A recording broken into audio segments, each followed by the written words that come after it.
Trump just pulled off a $38 billion power move, and most people have no idea what happened. Indonesia, 280 million people, the world's largest nickel reserves, and the second largest copper mine on the planet, is, as of this week, wide open to American business.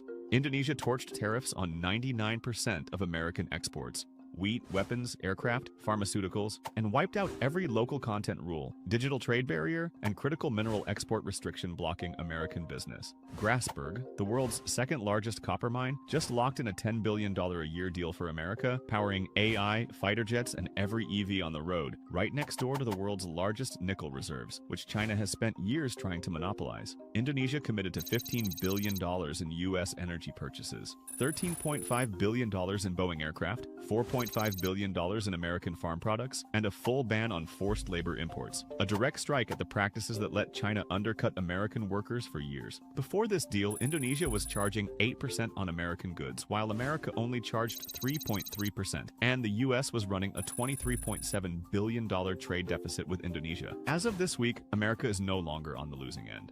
Trump just paused $259 million of Medicaid funds to Minnesota. Yeah, this is an effort to root out fraud by pausing healthcare funds to the poorest Americans. Well, these funds have already been paid by the state, and the federal government is required to reimburse them. Well, the issue is the Center for Medicare and Medicaid Services, the CMS, which is ran by Dr. Oz. Yeah, he's killing it. Killing Americans by taking away Medicaid. Okay, that's absurd. Can we stay focused? This is about ensuring these funds are going to the poorest Americans and not to enrich fraudsters. CMS did an audit of Medicaid in Minnesota in the last quarter of 2025 and found around $243 million of potential fraud, close to $1 billion a year. To be clear, this is not confirmed fraud. This is merely potential. Yeah, these are 14 high-risk for fraud Medicaid programs, including autism care, at-home rehabilitation, non-emergency medical transports, and night supervision. And the CMS sent out a letter to Governor Walz on December 7th asking him to fix their concerns, and he has not. Well, my understanding is Walz gave a response, but it just wasn't adequate for the feds. Yeah, so now all the CMS is doing is pausing their reimbursement for those high-risk for fraud funds, but they're giving Minnesota 60 days to make and implement a corrective plan to better crack down on the fraud, and if they do so, the funds will be paid. So let me get this straight. Congress has appropriated funds. They have the power of the purse, of course, according to the Constitution, to the states for Medicaid. And the executive branch, who does not have the power of the purse, is now stepping its head in the door and saying, because we have political issues with Minnesota, Americans on Medicaid will suffer. Well, the executive branch does have some authority in distributing those funds properly. And as I said, the intention is to pay out this money, but the fact is Minnesota has been the capital of fraud over the last decade. That's not a conspiracy. Over $9 billion that's been proven, and there's likely a lot more. Look, we know Trump has something against Minnesota. He deployed the largest ever surge in immigration agents in Minnesota in December 2025 under false pretenses, which led to their embarrassing exit months after killing 2 Americans. And now I fear he's doing the same thing with Medicaid, targeting blue states. Except we can look at examples of real fraud with Medicaid in Minnesota. For example, Abdin Najab Hassan Youssef recruited members of his Somali community through offering them kickbacks to enroll their kids, most without autism, into his autism center with fake technicians, often his relatives, and he was paid over $6 million in fraudulent Medicaid reimbursements. And he was brought to justice. Minnesota leaders are hell-bent on rooting out this fraud too. They created a state Medicaid fraud task force, increased audits, hired outside investigators. Everyone hates fraud, but withholding funds and putting the program at risk, which literally is life or death for certain Americans, is not the way. If inspectors find structural cracks in a building, they halt construction. They don't keep adding floors while they investigate the foundation. Halting a building is nothing like halting Medicaid for Americans. And us says the intention is not to hurt any Americans. This is about preserving the system for Americans over fraudsters in the long run. Yeah, I really trust Dr. Oz's word on that one. You really should. Not. Man, all right, guys, we are live. Yo, this is S.E.T with S.E.T Media, guys, and I'm back with another one for you. All right, guys, we got a nice little lineup for tonight. We're going to go ahead and get into it. JD Vance and Dr. Oz was getting into about Medicaid fraud, and then we're going to go ahead and get into what Candace was saying about Erika Kirk. It's going to be a fun one tonight, guys, so let's not forget to double tap that screen like the video. Let's get right into it. Well, good afternoon, everybody. So let me say a couple things about what we're announcing today, and then I'm going to kick over to Dr. Oz, and then we are going to take a few questions. So as a lot of you know, there are way too many Americans who are being defrauded by very bad actors in our society, people who take the goodwill and the trust of the American taxpayer, and they decide to use it against us. They decide to make themselves rich instead of allowing these programs that are set up to make it easier for people to take care of their families, to make it easier for autistic kids to get the after-school services they need, to make it easier for people to get the health care that they need. And we are going to start very aggressively in the administration cracking down on the people and the organizations that are defrauding Americans. So we're announcing today that we have decided to temporarily halt certain amounts of Medicaid funding that are going to the state of Minnesota. And a lot of libs are freaking out about this, but here's the thing. All they have to do is verify that, well, they're getting these funds for a legit reason, and it's all good, because no longer we're just going to have to go on the good faith of doctors and these, well, nonprofit organizations. We're going to have to step in and do something because, well, the kindness of the American people is being abused. And that's just the fact of the matter. And there's really no, like, honestly, safeguards on the taxpayer dollars that's going out to Minnesota. That's why it's being froze. I mean, due to all the fraud that was being brought up outside of the Feed the Children case, this had to have been done. And until these guys verify that the funds are going to, well, the necessary places, then I agree. We do need to freeze it. In order to ensure that the state of Minnesota takes its obligations seriously to be good stewards of the American people's tax money. Now, what is this going to mean? What this means is that, first of all, the providers on the ground in Minnesota have actually already been paid. The state has paid those providers the money. What we're doing is we are stopping the federal payments that will go to the state government until the state government takes its obligations seriously to stop the fraud that's being perpetrated against the American taxpayer. There are a few different ways that we're doing that. There are a few different affirmative actions that we're taking today. Dr. Oz is going to talk about those, but let me talk a little bit about the spirit of this and why we're doing it. So number one of the examples of fraud that we've seen in Minnesota that we verified that is just awful is that a program that existed to ensure that autistic children had access to some after-school services has made a number of people rich, not by providing services to needy children, but by allowing fraudsters to take money that ought by right go to American citizens and to American families, and to set up sham businesses, set up sham clients, set up people who are not even autistic but claim to be autistic in order that they benefit from the money that's out there. Now, what does that mean? Number one, it means that a lot of people are getting rich off the generosity of American taxpayers, but more fundamentally and more importantly than that, I mean, yeah, falsely signing up kids to say they're autistic to go ahead and get government money. I mean, what was the other one? The Feed the Children, saying that, oh, we fed this amount of children, so we need this amount of money, even though nobody was fed, but they went ahead and took the money. So, yeah, that's a huge problem that's going on.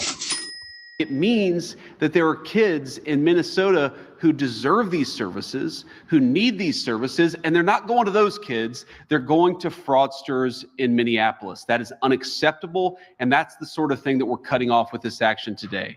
Let me make one final point about the spirit of this. You know, one of the things I love about our country is that we're a generous country. We're a generous people.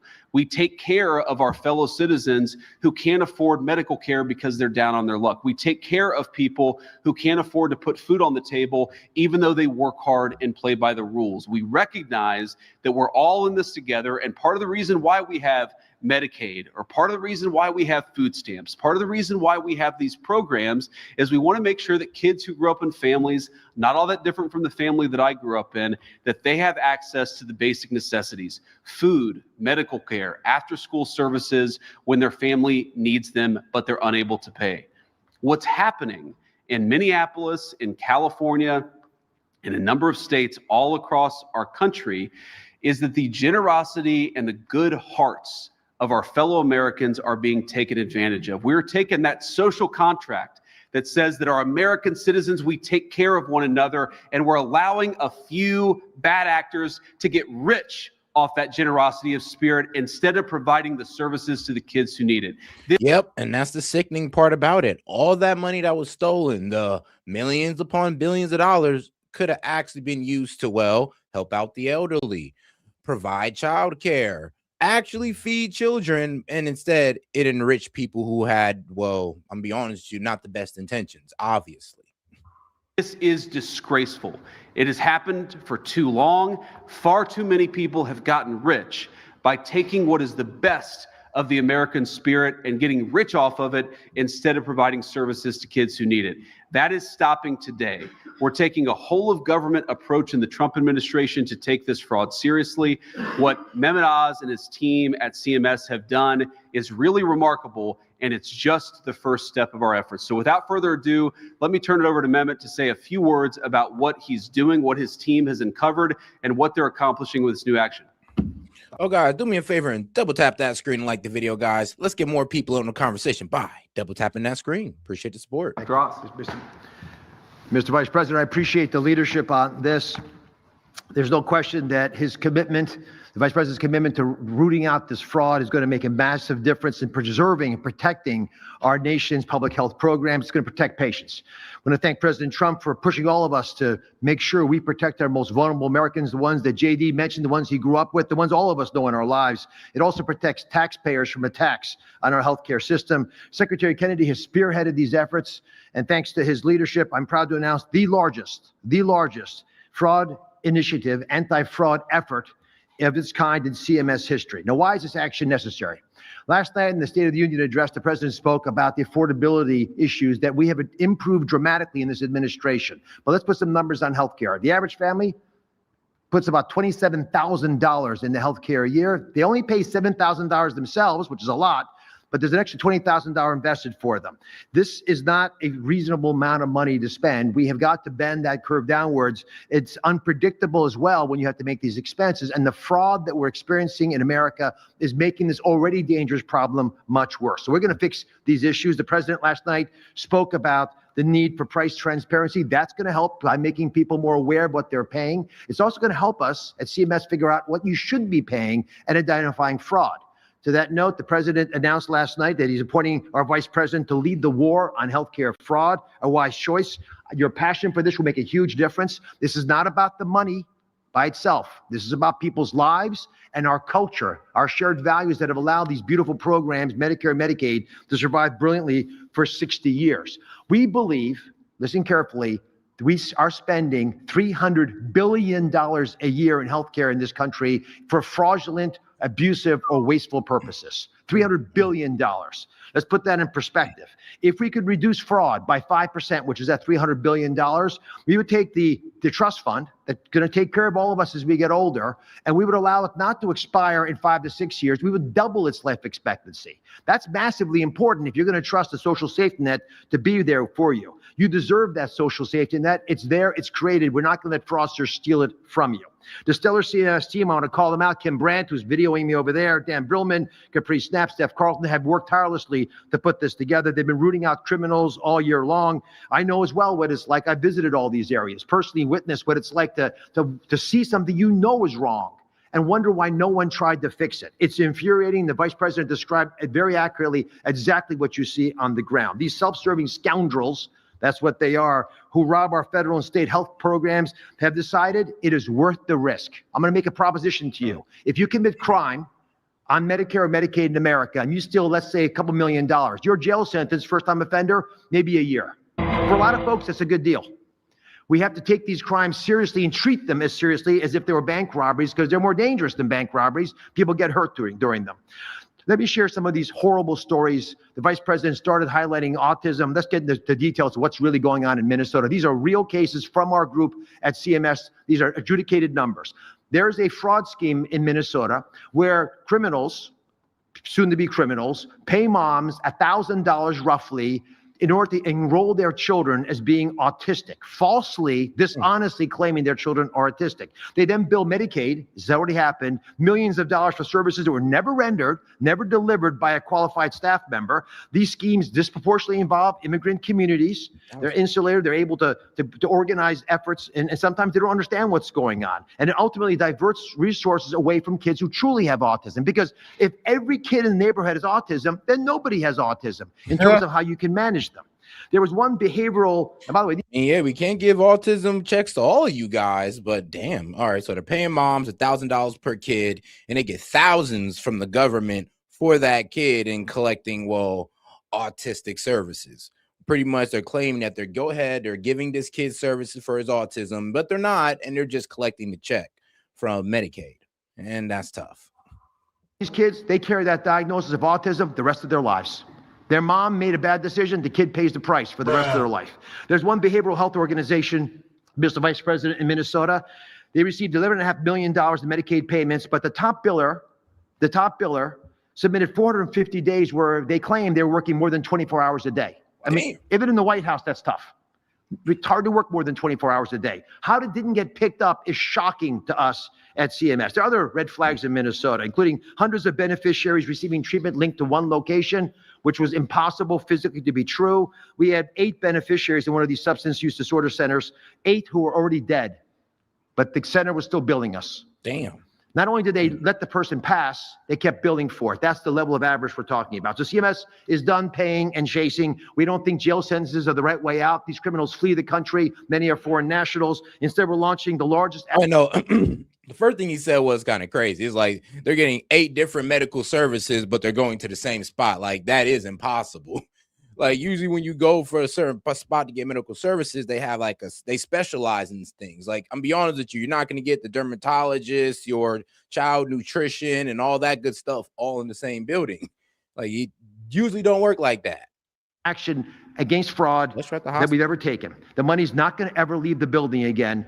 We're going to start draining the swamp of the crooks that have inhabited it and are defrauding us. There are 3 bold actions. The first, and for many of you, maybe the most important, is we're going to, for the first time, take a massive action to defer funds to a state. Let's start with this Medicaid program in Minnesota, which serves pregnant women. Medicaid takes care of our children. 53% of kids are born in the poverty. They're supported through Medicaid. Disadvantaged seniors, individual disabilities. It's imponderable that you would take advantage of these precious programs, yet they're putting it at risk, all of it, by stealing the money. So it's our duty to preserve Medicaid, and what we're going to do is identify the scammers, which we have done in Minnesota. We've identified that they've hijacked, in particular, a certain part of the Minnesota Medicaid system. Said differently, and I'll just put the numbers out there, it's going to be $259 million of deferred payments for Medicaid to Minnesota, which we're announcing as I speak to Governor Walz and his team. And that's based on an audit of the last 3 months of 2025. Restated, $250 million is not going to be paid this month to Minnesota for its Medicaid claims. Now that's $250 million of money. That's your money. It's your taxpayer money. And these home and community-based services, which again are services that are typically things you would do for your family, but for whatever reason your family's not there to provide them, are very hard to audit. And for that reason, there's been a lot of slippage. The guardrails have not been well maintained. And if you're not serious about the integrity of the program, you'll see these problems happening in your state, which is why Minnesota's not alone, although they're the first to receive this. No, let's be honest. When it does come to Minnesota, they just weren't serious about catching fraud. I mean, especially when it came to the Somali daycares and all that good stuff. Like, you can tell that people were not investigating it. People were like, of course, citizens were asking questions, but, well, that never got followed up on by the city or the state. So, yeah, something has to be done. If we just keep giving them money, they're not going to change their ways, and they're just going to keep doing what they're doing because we're basically rewarding them for it. So, I mean, shout out to Dr. Oz. Freezing $259 million until they get their ish together is reasonable. Action. These high growth areas of fraud are difficult to police, so we require the states to take these issues seriously. This $250 million deferment is hopefully going to get on the radar screen for the state of Minnesota and make sure they are responsive to our requests. We did what any honest and patient-focused agency would do. We have notified the state and that we will give them the money, but we're going to hold it and only release it after they propose and act on a comprehensive corrective action plan to solve the problem. If Minnesota fails to clean up the systems, the state will rack up $1 billion of deferred payments this year. Governor Walz has 60 days, sir, to respond to our letter. And if providers and beneficiaries are worried about getting their money and services, please call your governor. Damn. These are services the governor has already paid for. Wow. AKA, if Governor Walz does not provide that correction plan, they will continue to defer payment. So far, $259 million have been frozen by the government. So Tim Walz has to come out with a correction plan on how they're going to provide some safeguards so this don't happen again. So people just ain't scamming the system recklessly. And he has 60 days to do it, or Medicaid payments will continue to be deferred, aka frozen. It's going to build up. He's saying, look, man, we're already at $250 million. Well, we can let it reach over $1 billion. And it seems like they're serious about that. We are just not reimbursing the state. To make it clear, there is a rainy day fund in Minnesota, so we are very confident that people will not be hurt in Minnesota. This is not a problem with the people of Minnesota. It's a problem with the leadership of Minnesota and other states who do not take Medicaid preservation seriously. Any delay in services is going to be should be laid at the seat of Governor Walz. I believe he will take this seriously. They're not the only state that's floundering. We have more announcements from other states coming soon. Second big issue has to do with Medicare. So that was Medicaid in Minnesota, takes care of our most vulnerable populations. Medicare takes care of our seniors. Durable medical equipment. Most of you have not thought much about this category. These are the folks who they serve wheelchairs, canes, they sell knee braces, catheters, Foley catheters. Durable medical equipment suppliers, because they ship prostheses and these items, they're a great target for fraudsters. Here's what they do. They can steal the beneficiary number and they never ship the product. They pretend to ship the product, but nothing ever gets sent out. So there's no cost of goods sold, there's no inventory, there's no payroll, no one works in the place, it's empty. But they generate millions of dollars of fake bills. There was a national DME fraud scheme that generated $1.1 billion recently in fraudulent orthotic brace orders. The beneficiaries whose numbers were stolen and used, they couldn't get those products. Imagine if you're on an insulin pump and someone steals your number and orders an insulin pump fictitiously, bills Medicare, and then you come and try to get this to deal with your diabetes. You don't get it. That actually happened. And what happens to those patients? They don't know if their blood sugar's so high or so low that they might die. That's the risks that we're allowing by not taking this seriously. So today, issue number 2 is we're announcing a 6-month national moratorium. I'm be honest, like that is fucked up. Like, excuse my language on that, but that is outrageously like fucked up. Like, yes, that's why we're taking it so serious, Dems, because when you sit there and you steal these medical funds from the American people, there's people who actually need it who don't get it.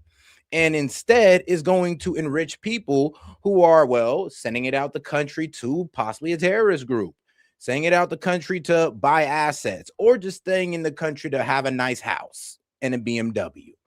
And at the expense of who? The American people. So yes, it does have to stop. And Minnesota, well, I'm gonna be real with you. I do think that we need to look into California. They're probably worse than Minnesota. But right now, Minnesota's in the spotlight and they need to get their ish together. A national moratorium blocking all new enrollments for durable medical equipment, prostheses, orthotics, supplies across the board. These crimes are becoming a major source of fraudulent activity. And I'll just mention, Mr. Vice President, South Florida. Do you ever go to McDonald's? Yeah, too much. We had rehearsed this. So there are twice as many durable medical equipment suppliers in South Florida than McDonald's. Wow.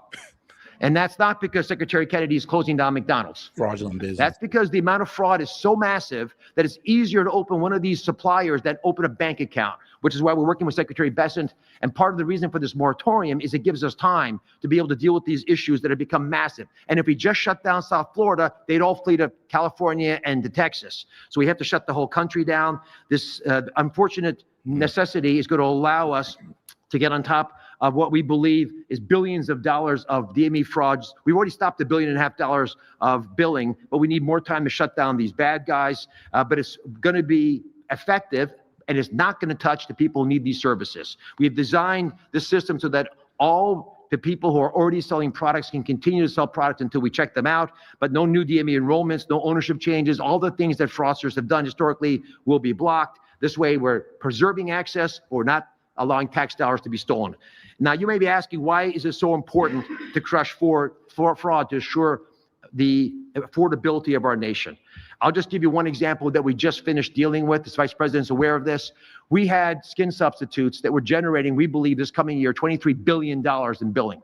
Because we're able to shut that down to where it's supposed to be, because they have a role when used appropriately, every single senior in America, everyone, is going to get $132 extra money this year just from that one thing that we shut down. That's the amount of money we're talking about, and it affects all of us. And to that note, because every one of you are affected, we want all of you to help us. So the third big announcement is we want to crush fraud I mean, yeah, the more fraud we stop, the more funds we have to actually allocate to the people of America, actually allocate over to the old people who need it, like who's on Medicare, to actually allocate to the low income recipients who need it on Medicaid, not just let it recklessly be well spent on payments that we don't even know is legit or not.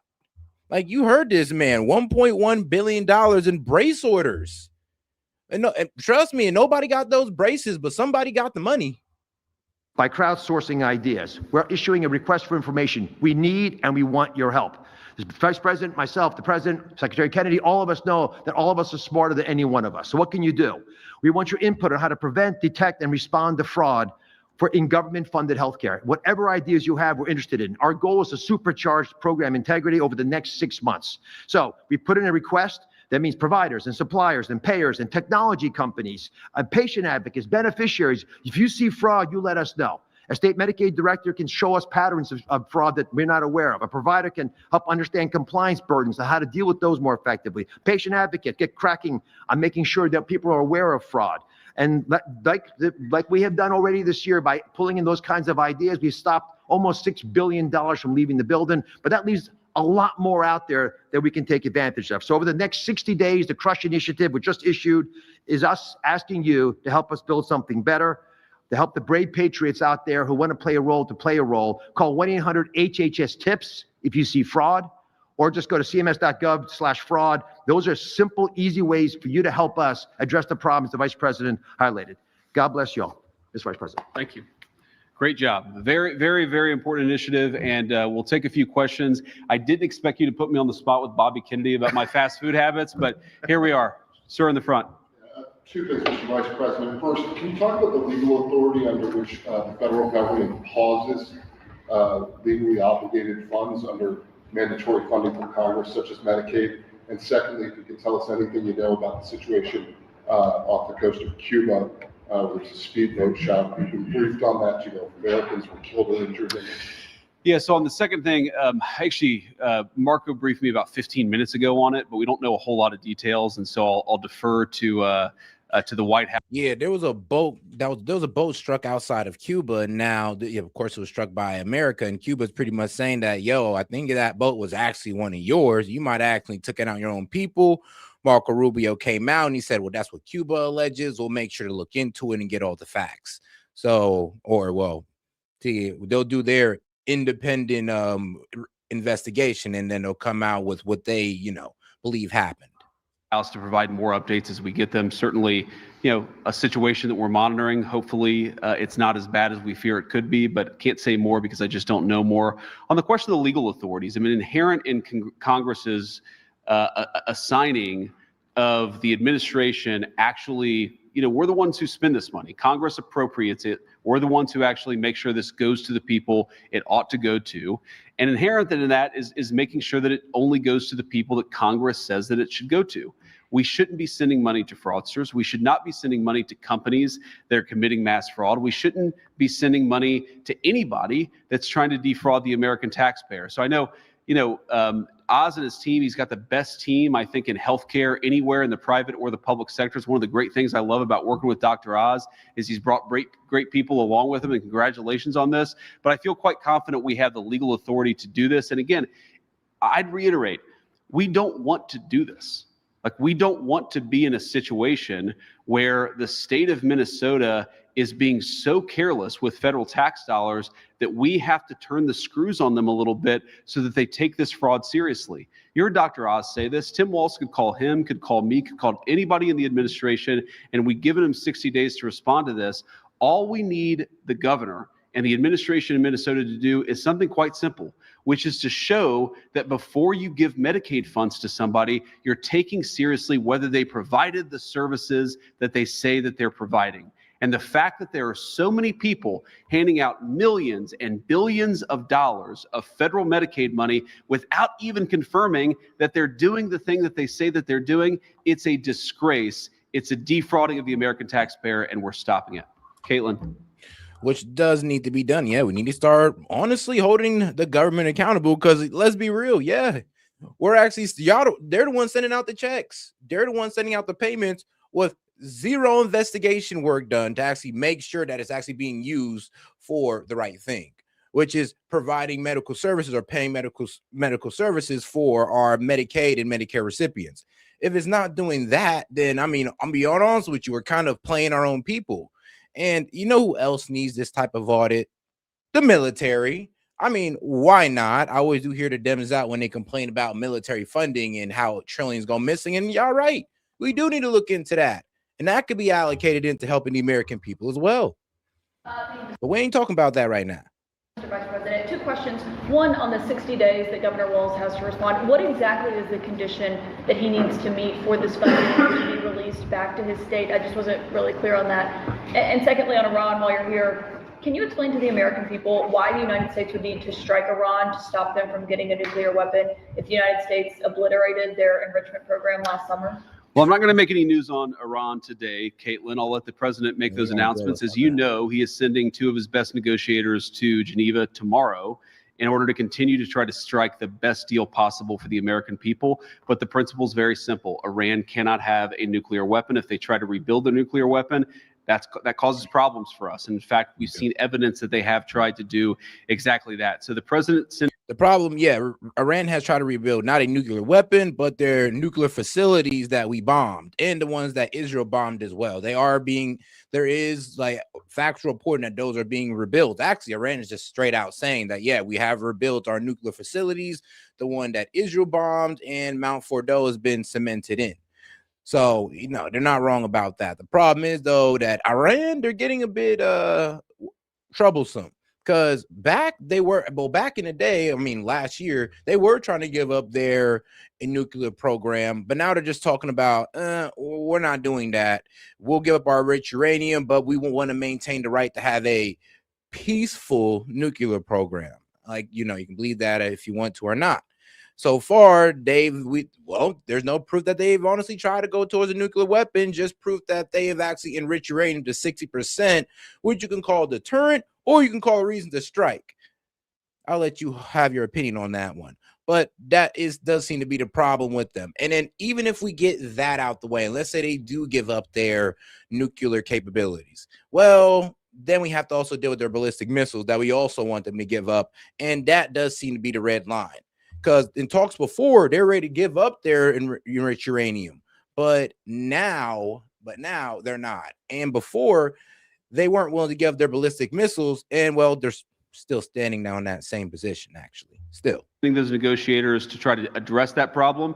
As the president has said repeatedly, he wants to address that problem diplomatically, but of course the president has other options as well. On what we need to see from Governor Walz, I'll say something about that briefly and then turn it over to Dr. Oz.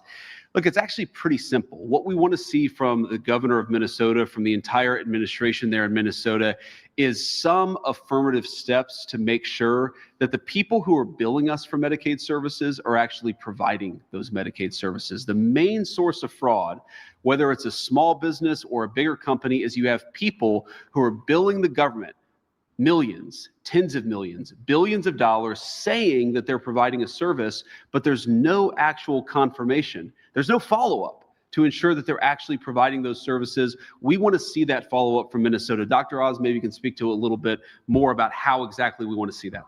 Oh, guys, let's make sure to double tap that screen, like the video, guys. Let's get more people on the conversation by double tapping that screen. If you have any questions, comments, jokes, or disagreement, I'll be happy to read it out loud. Just $2 and up. Appreciate the support. Let me combine both these questions. So on December the 7th, we sent a letter to Governor Walz asking for a corrective action plan, which is a mechanism for us to extract from the state what they think they can do to fix the problems. The answer we got back at the end of the month, which is what the deadline was inadequate. We alerted them to this. We issued guidance that we were going to defer income based on an audit of last quarter's money. So we actually went dutifully through all of the bills that were sent to us. We found that of these high-risk services, roughly half of them, you really couldn't trust the data we were looking at. It's not that the numbers don't add up. The backup to the numbers is not there. So what do we need to have happen? We need to know that the providers actually are the real providers. Oftentimes, there's no person that you can associate with the treatment itself. We need you, after you adjudicate who these providers are, make sure they're not already in trouble for doing bad stuff, and then evaluate all the current providers to make sure they're supposed to be able to provide these services. And there's a whole slew of tools that we can use, including checking before you pay the bill that the bill is legitimate. That prepayment review is incredibly important. It's cumbersome. It's clunky. We wish we didn't have to do it. But I'm going to highlight something that the Vice President mentioned. These are services that we normally would not pay for. They're services. Be real with you. Yeah, it's going to slow down the payment of service. Like, shoot, it's not going to stop, you know, them actually doing what they're supposed to do for the patient, but it is going to slow down the payment because they're actually going to have to verify that the patient actually showed up, that the patient is actually an American citizen also, and that, you know, you're not just fraudulently writing down people to get a check. It's like, it's going to take a little bit of time to do that. Therefore, payments are going to be pushed out slower. Don't think this is going to actually affect the doctors too much, to be quite honest with you. We give to you because your family can't do them for you. If it's a hernia operation, there's a dozen people who and you know, if so, I mean, come on, man, we need the verification. You got to do what you got to do. Credentials, licensing, we can use a scar. But if your service is transporting you to the doctor's office and you can't tell me who actually drove the car and why they billed so much and did the patient even go to the doctor's office, then we have to do our job, which you would want us to do, which is to ask for some backup. And there wasn't any backup. So to echo 60 days, that's the deadline. We expect to hear back. We've been following the rules meticulously to do this correctly, which is one of the reasons we're optimistic will be effective in Minnesota. Great. Mr. Vice President, I'm just wondering about this huge universe of fraud that you're talking about, $300 billion. Like, how did you arrive at that number? What number is realizable in terms of savings? And you've mentioned California, you've said that you're going to move on to other states. Can you just give us a kind of snapshot of where you see that? And are all of the states that you're going after and where you see these problems ruled by Democratic? I mean, California and Minnesota are Democratic-run states, so just a little bit of a preview. Well, you said ruled by Democrats. We didn't use that word. You did. But here's what I'd say. $300 billion in the grand scheme of how much the federal government spends on healthcare services, it sounds like a ton of money. It's actually, the federal government spends well over $1 trillion in providing medical services to the American people.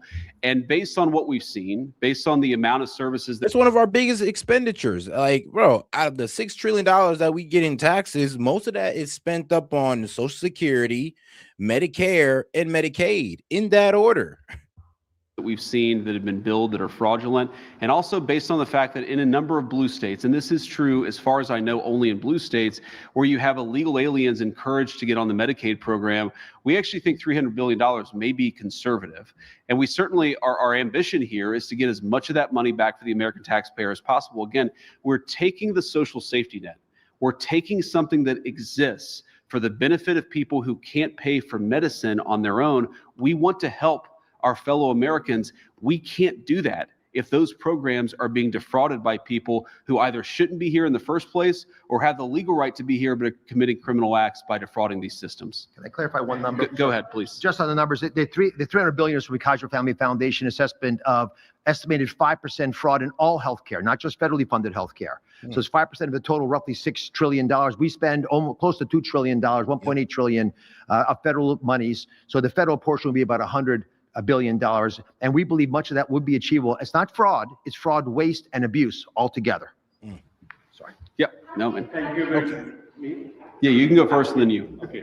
Thank you very much, Vice President. As you know, the Kurds have been loyal allies to the United States. So just a correction. He pretty much said that $300 billion is fraud, waste, and abuse. It doesn't go all under fraud.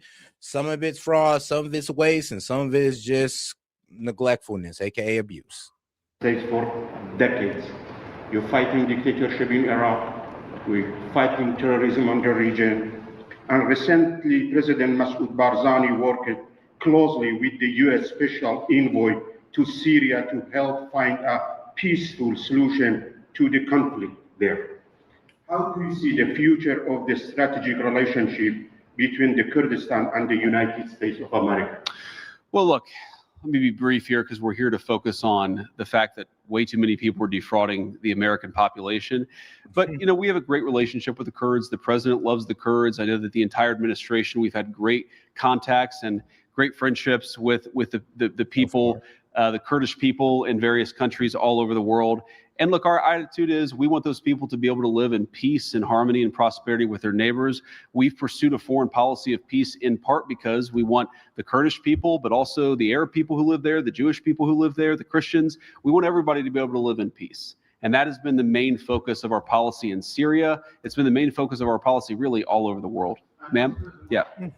No, let's, thank you. How do you intend to make sure that the consequences of ending these fraud programs in Minnesota don't impact the people who are enrolled in Medicaid? And at a bigger picture, how do you think that the polls show that Democrats historically have the advantage on healthcare? Do you think that these efforts... Oh, guys, let's make sure to double tap that screen and like the video, guys. Let's get more people on the conversation by double tapping that screen. We got a long live tonight. ...efforts on fraud might change that for Republicans? I'm not really worried about the politics. I'm worried about the justice of it all. I think it's offensive that American taxpayers pay into these programs and they are defrauded. And I think in some ways, more significantly than that, it's really sad that American children who need these services aren't able to get them because it's going to fraudsters instead of somebody else. So here's what I think. I mean, look, we're certainly going to make sure that our anti-fraud efforts go after the fraudsters and not after anybody who actually benefits from these services. But I actually think the question is a little off in a way, because the problem is not going after the fraud. The problem is the fact that these programs are being defrauded to begin with. They will not exist. Our social safety net will disappear unless we take fraud more seriously. So what I'm most worried about is that unless we preserve these programs for the next generation, they're going to disappear and all the money is going to go to fraudsters. Go ahead. You're mentioning a lot about justice of it all. So what exactly would that look like? Dr. Ross mentioned that jail sentences aren't necessarily the right way to go, but is there a way of tossing this money back? Ways to get refunds? Do you want restrictions on that? And then have a follow-up. Yeah, I mean, look, there are certainly ways to claw some of the money back. It depends on the circumstances of the case. When you're talking about hundreds of billions of dollars potentially in fraud, that's a big universe of cases. There are different ways of anticipating it. You know, you heard Dr. Oz say some of these people, they will commit a crime and then leave the country. Obviously, we're not going to prosecute people who aren't even in the United States anymore. But I really do think that criminal penalties for some of these fraud cases have to happen. We have to make sure that we stop the fraud being committed against the American people. And if you violate the law in the process of defrauding American citizens, you ought to face the full consequences of the law. And then on that, you said a few weeks ago that there would be a new Assistant Attorney General position to advance this effort. Can you give me an update on the timeline for when we might see a name announced, when you want Senate to start working on confirmation? Yeah, so I believe we have the name announced. I would say that Colin is on the Hill maybe today or yesterday. Colin will be the new AAG to help us combat fraud. I believe he's had great meetings all over the Hill today as part of the Senate confirmation process. I think he's impressed a lot of people. He's certainly impressed me. And again, we have a whole of government approach. I mean, what Dr. Oz is doing at CMS is very, very hard work, but it's not the only thing. We're trying to buttress it with a whole of government approach. Scott Bassett at Treasury is going to work on this. We're going to have our great Department of Justice work on this. We want to take this seriously, because it's a serious problem for the American people, and so we got to fix it. Go ahead. Thank you. Will the way that you're handling fraud in Minnesota by withholding this Medicaid reimbursement serve as a playbook for how you'll handle it in other states, or are there other tools that you'll be using that would prosecute you? Well, I think it can, certainly. There are certain things that we're doing in Minneapolis and Minnesota that we're not going to be able to do in other parts of the country because the fraud is going to be different in each place. But yeah, I think this basic model of saying to people, hey, you get a massive amount of money to provide a service to people. Did you actually provide that service? The fact that it's even controversial that we're asking these questions as a government goes to show how much the culture of fraud has permeated Washington, D.C. Think about this. We're talking about people who take money from autistic children. They pretend their children or some other person's kid is autistic. They collect a fat check. They don't provide an ounce of services. And then the very money that's supposed to go to needy kids isn't there anymore to help those needy children. The fact that we have so normalized this, and the fact— I mean, yeah, and then when you bring it up, I mean, Dems want to talk about racism or Islamophobia when it has nothing to do with that. It has everything to do with the fact that, I mean, yes, in this area, for some reason, there's a lot of Somalis that are committing this crime, or Somali-owned businesses that are committing this crime. We're not trying to throw all Somalian people under the bus and saying that's all they do, But I mean, look, when we point it out and y'all sit there and try to defend it, y'all ain't making them look good. And they ain't making themselves look good right now by not holding themselves accountable either. Fact that I guarantee there are going to be voices in the media, there are going to be voices in the state of Minnesota who say this is hurting children. No, it's hurting fraudsters. The way to protect kids is to go after those fraudsters, which is what we're doing. Sir. Thank you, Mr. President. Thank you for taking questions. Dr. Oz mentioned the word guardrails when it comes to this. Can we expect the federal government look to implement new guardrails to prevent the normalization of fraud like this from continuing? Do you believe it would be more effective for states that you're investigating to put up guardrails? Do you think that the best way to do it would be a mixture? And what message should a move like this that you're announcing today send to other states that might be under the microscope? I mean, look, we would love to better work with the states here. We need the states to combat this fraud. And frankly, if Minnesota had done a better job of combating the fraud, we would not be here at this press conference today. We'd send out a letter celebrating the fact that Minnesota had worked with us to cut down on some of the fraud. I'll let Dr. Oz speak a little bit more to that question. But look, the best way for this to work would be for the federal government to work with the state governments. We'd love for that to happen. I think you're going to see that in some states, even some blue states, but you're not going to see it in others. The working family tax cut legislation, for the first time in a long time, aligned the president and vice president with the governor so they have the same goal. So we've been talking to the states a lot. We are generating some frameworks that we believe states could apply. Medicaid is run by the state. They know their most vulnerable populations well. It's different than Alaska on the North Shore slope where you can't get there this time of year to southern Alabama, lower Alabama, or LA as they call it.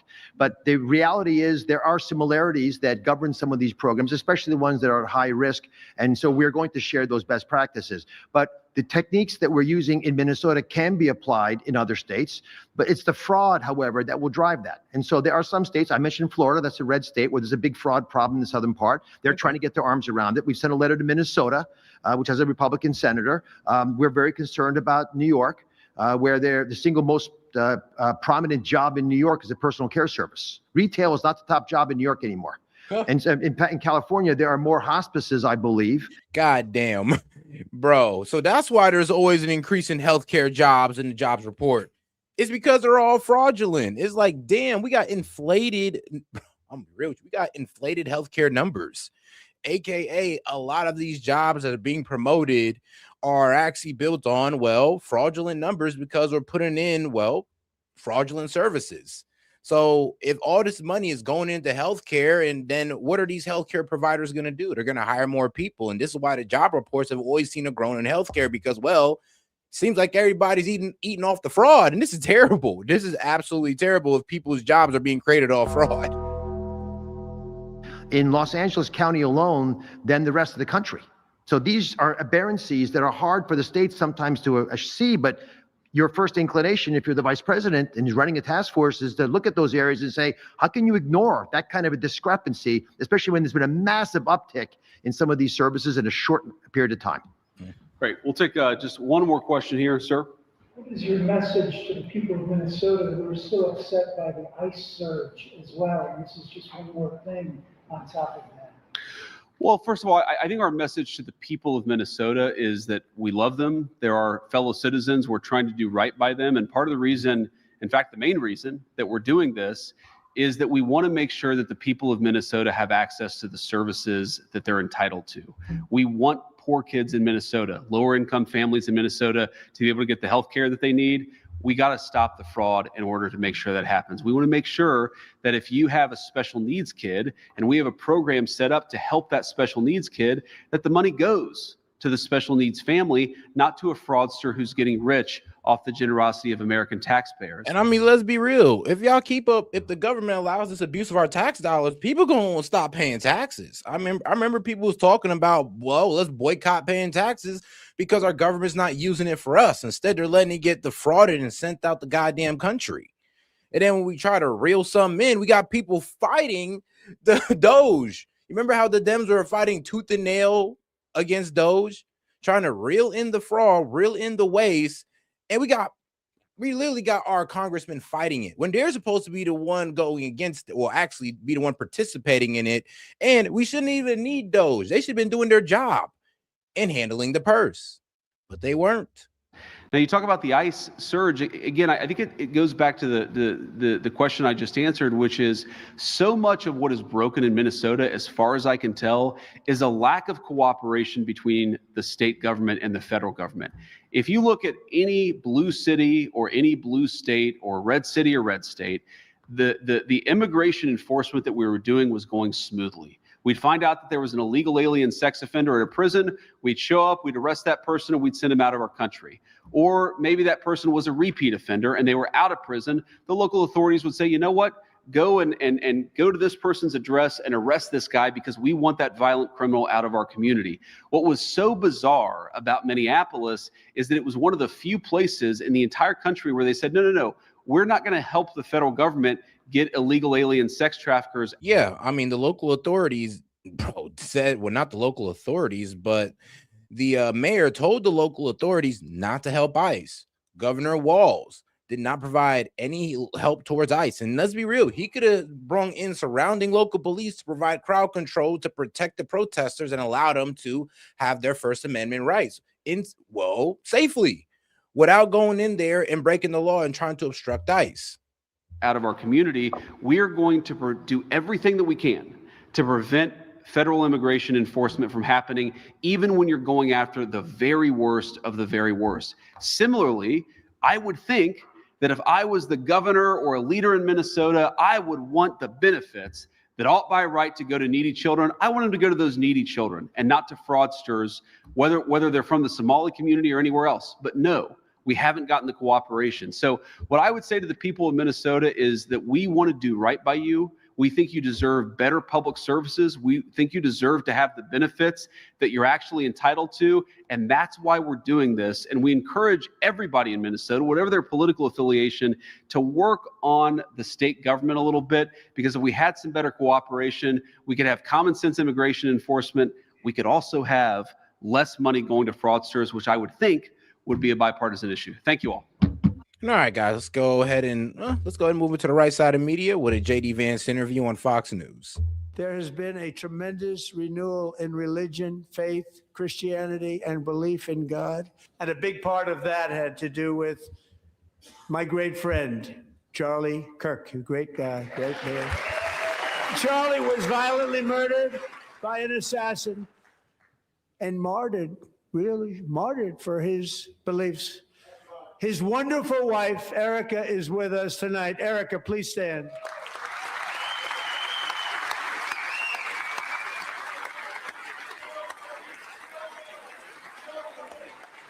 Thank you, Erika.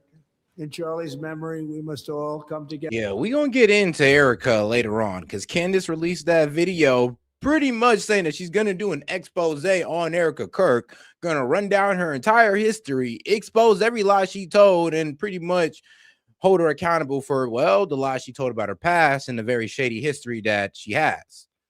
So that's going to be a fun one. To reaffirm that America is one nation under God, and we must totally reject political violence of any kind. It was one of the many emotional moments from last night's State of the Union address when Turning Point CEO Erika Kirk stood up as President Trump paid tribute to the late organization's late founder and her husband, Charlie Kirk. Trump credited Charlie with the religious revival movement sweeping across the country. He also described Kirk as a martyr for his faith, taking the moment to denounce political violence of any kind. Another big moment from last evening, President Trump hammering home his crackdown on illegal immigration and putting Democrats on the spot when this happened. I'm inviting every legislator to join with my administration in reaffirming a fundamental principle. If you agree with this statement, then stand up and show your support. The first duty of the American government is to protect American citizens, not illegal aliens. Dem, stand up. What are you doing? Like, Dem, stand up. What are you trying to say? That your first duty is not to protect American citizens? Now, I know, guys. I know what the libs are going to say. That's not what they're saying. They just don't want to stand up because Trump told them not to.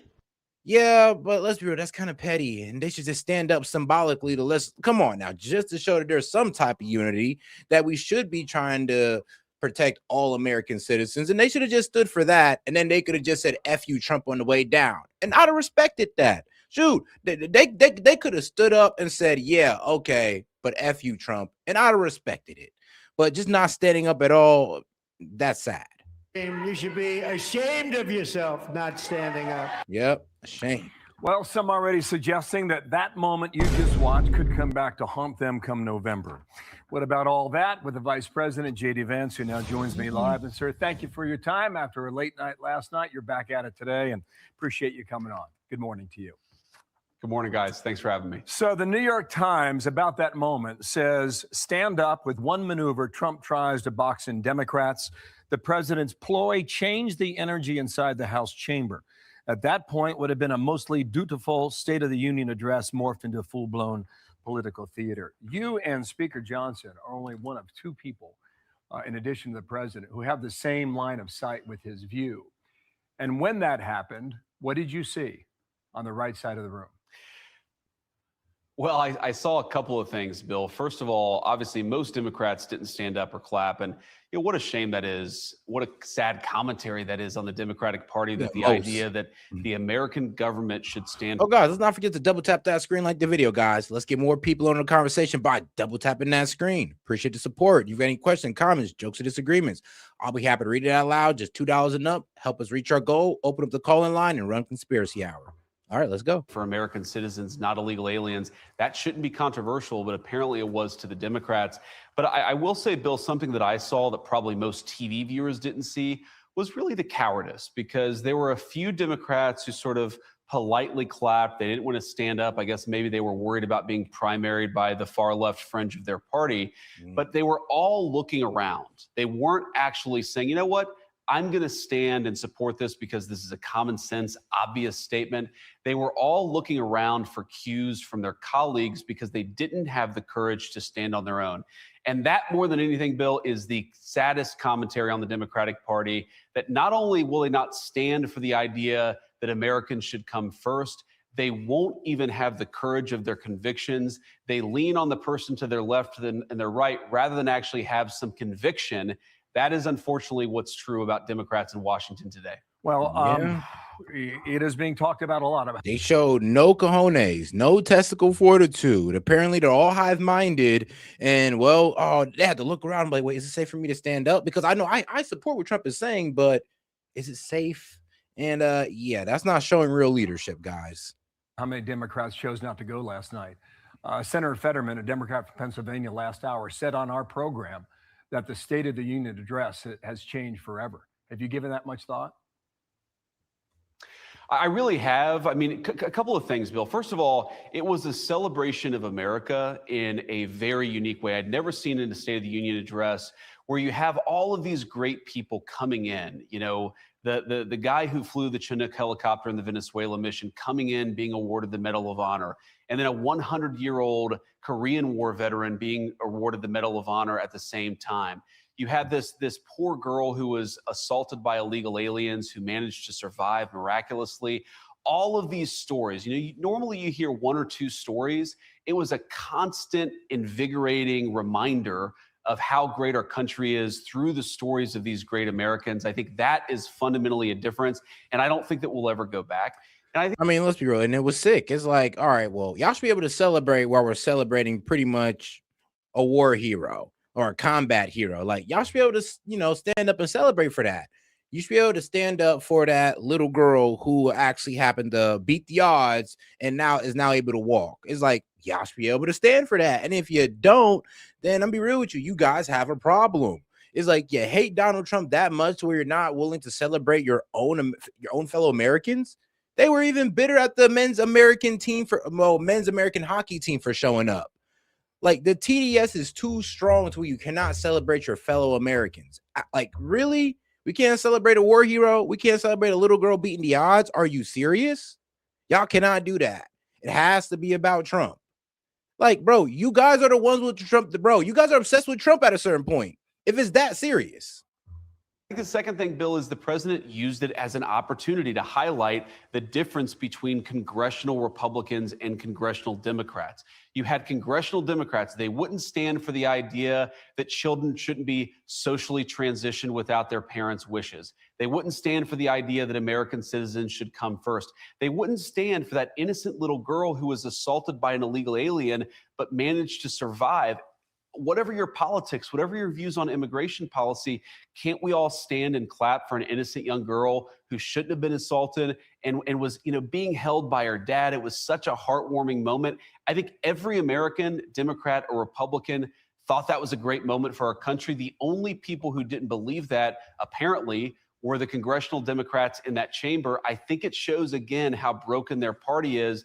But that revelation, I think, using the State of the Union to drive home that we really do have a radical fringe in our country that's not representative of the whole. I don't think that we'll ever see a State of the Union that doesn't drive home that point. Okay, let's get to the issue that might clip this administration, and that's the economy. On screen now, we can show you three of the most recent polls about the economy, how about Americans are feeling about it. Everything in red. Our Fox polling disapproves at 59%, Washington Post, ABC News 57%, Wall Street Journal at 54%. It seems like you're pushing a car uphill, and you've got 9 months to turn it around. Democrats are juiced. They are ready to vote tomorrow. Do you have enough runway to get this economy where it needs to be before November? Yeah, that's 3 financial quarters to pretty much prove that Trump's economic plan is a success. So, and let's be real, the Dems could have all the rhetoric in the world. They can cry about affordability all they want. But if the numbers are on Donald Trump's side in the next 9 months, come November, then, they better pick a different argument for midterms because they're going to lose that one. And then if all they want to do is complain about Donald Trump while not having any plan of their own, that can sink them as well, because that's what lost it with Kamala. We wanted, even the Dems wanted something different than Biden's leadership, and Kamala said they was going to give y'all more. Well, she was going to give y'all more of the same. That's what lost it. Well, I'm pretty sure the Democratic base wants something else, some actual real affordability problems than just F Trump. And I'm going to cry about the economy because Trump's in charge, even though, all the markers are good so far.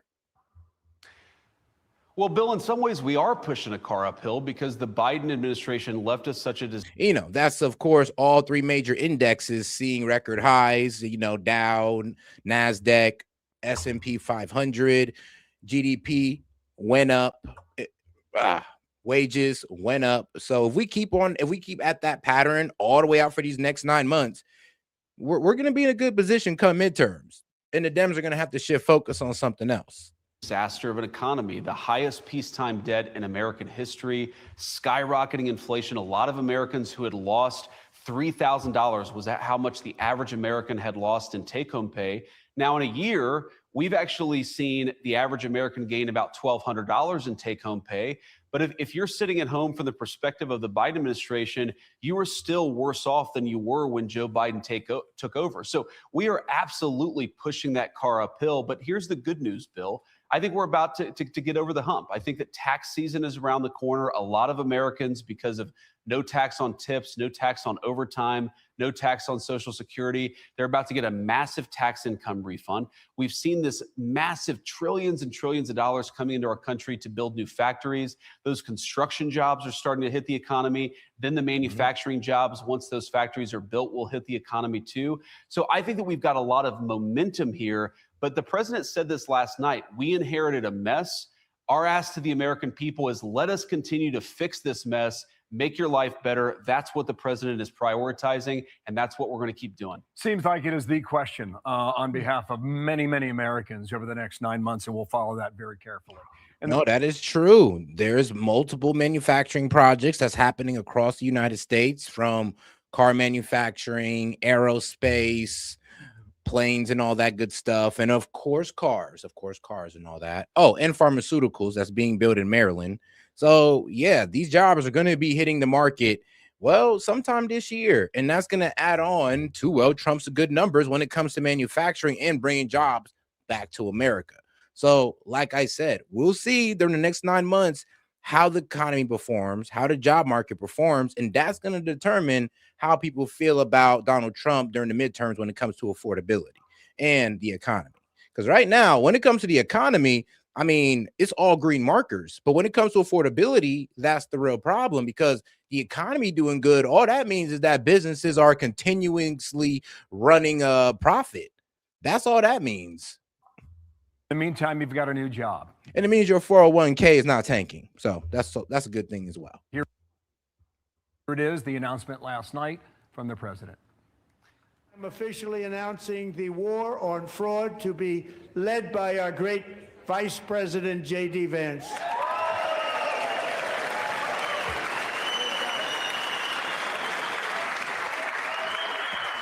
We'll get it done. And if we're able to find enough of that fraud, we will actually have a balanced budget overnight. So here are some of the allegations. California, $8 billion in suspected COVID fraud. Minnesota, 19.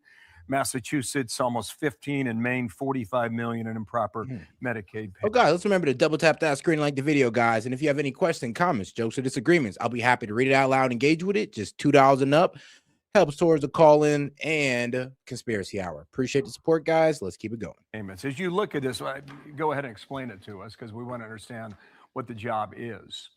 And what do you think the number is? Well, I don't know what the top line number, Bill, is, and I think that's unfortunate that nobody has ever tried to take a systematic look at how much fraud there is in the federal government. How many illegal aliens are on Medicaid? We know that it's billions and billions of dollars that should go to American citizens. It's going to illegal aliens. How many fraudulent daycare centers have been set up where that money should go to American citizens to help their kids get into childcare? Instead, it's being stolen from them by illegal aliens in our country. How much have government officials actually been complicit in this fraud, because some of them have gotten wealthy, or at the least, they've gotten campaign donations from the people who have gotten rich from that fraud? The story of the American economy in so many ways during the Biden administration, Bill, is that the American citizen was ripped off for people who shouldn't be here and by politicians who should have known better. And the Trump administration, the president has asked me to take a whole government approach to trying to understand that. And what does that mean, Bill? That means, first of all, the Department of Justice is going to be investigating and, where possible, throwing fraudsters in prison. But it's also going to mean that Scott Bessent and some of our friends at the Treasury Department, we're going to be looking at income tax records. We're going to be trying to understand how it is that the American people have been defrauded, how it is that people have used resources and programs that should go to American citizens instead have been going to fraudulent uses. There's a whole host of tools that we have that have never been used. And the president and I talked about this a couple of months ago and said, what if we just did everything that we could to stop the fraud that's being committed against the American taxpayer? The president said, great idea, let's do it. And we're going to work on that very aggressively over the next year. Need a quick answer. Over the next year, is that the time frame? Is that 12 months?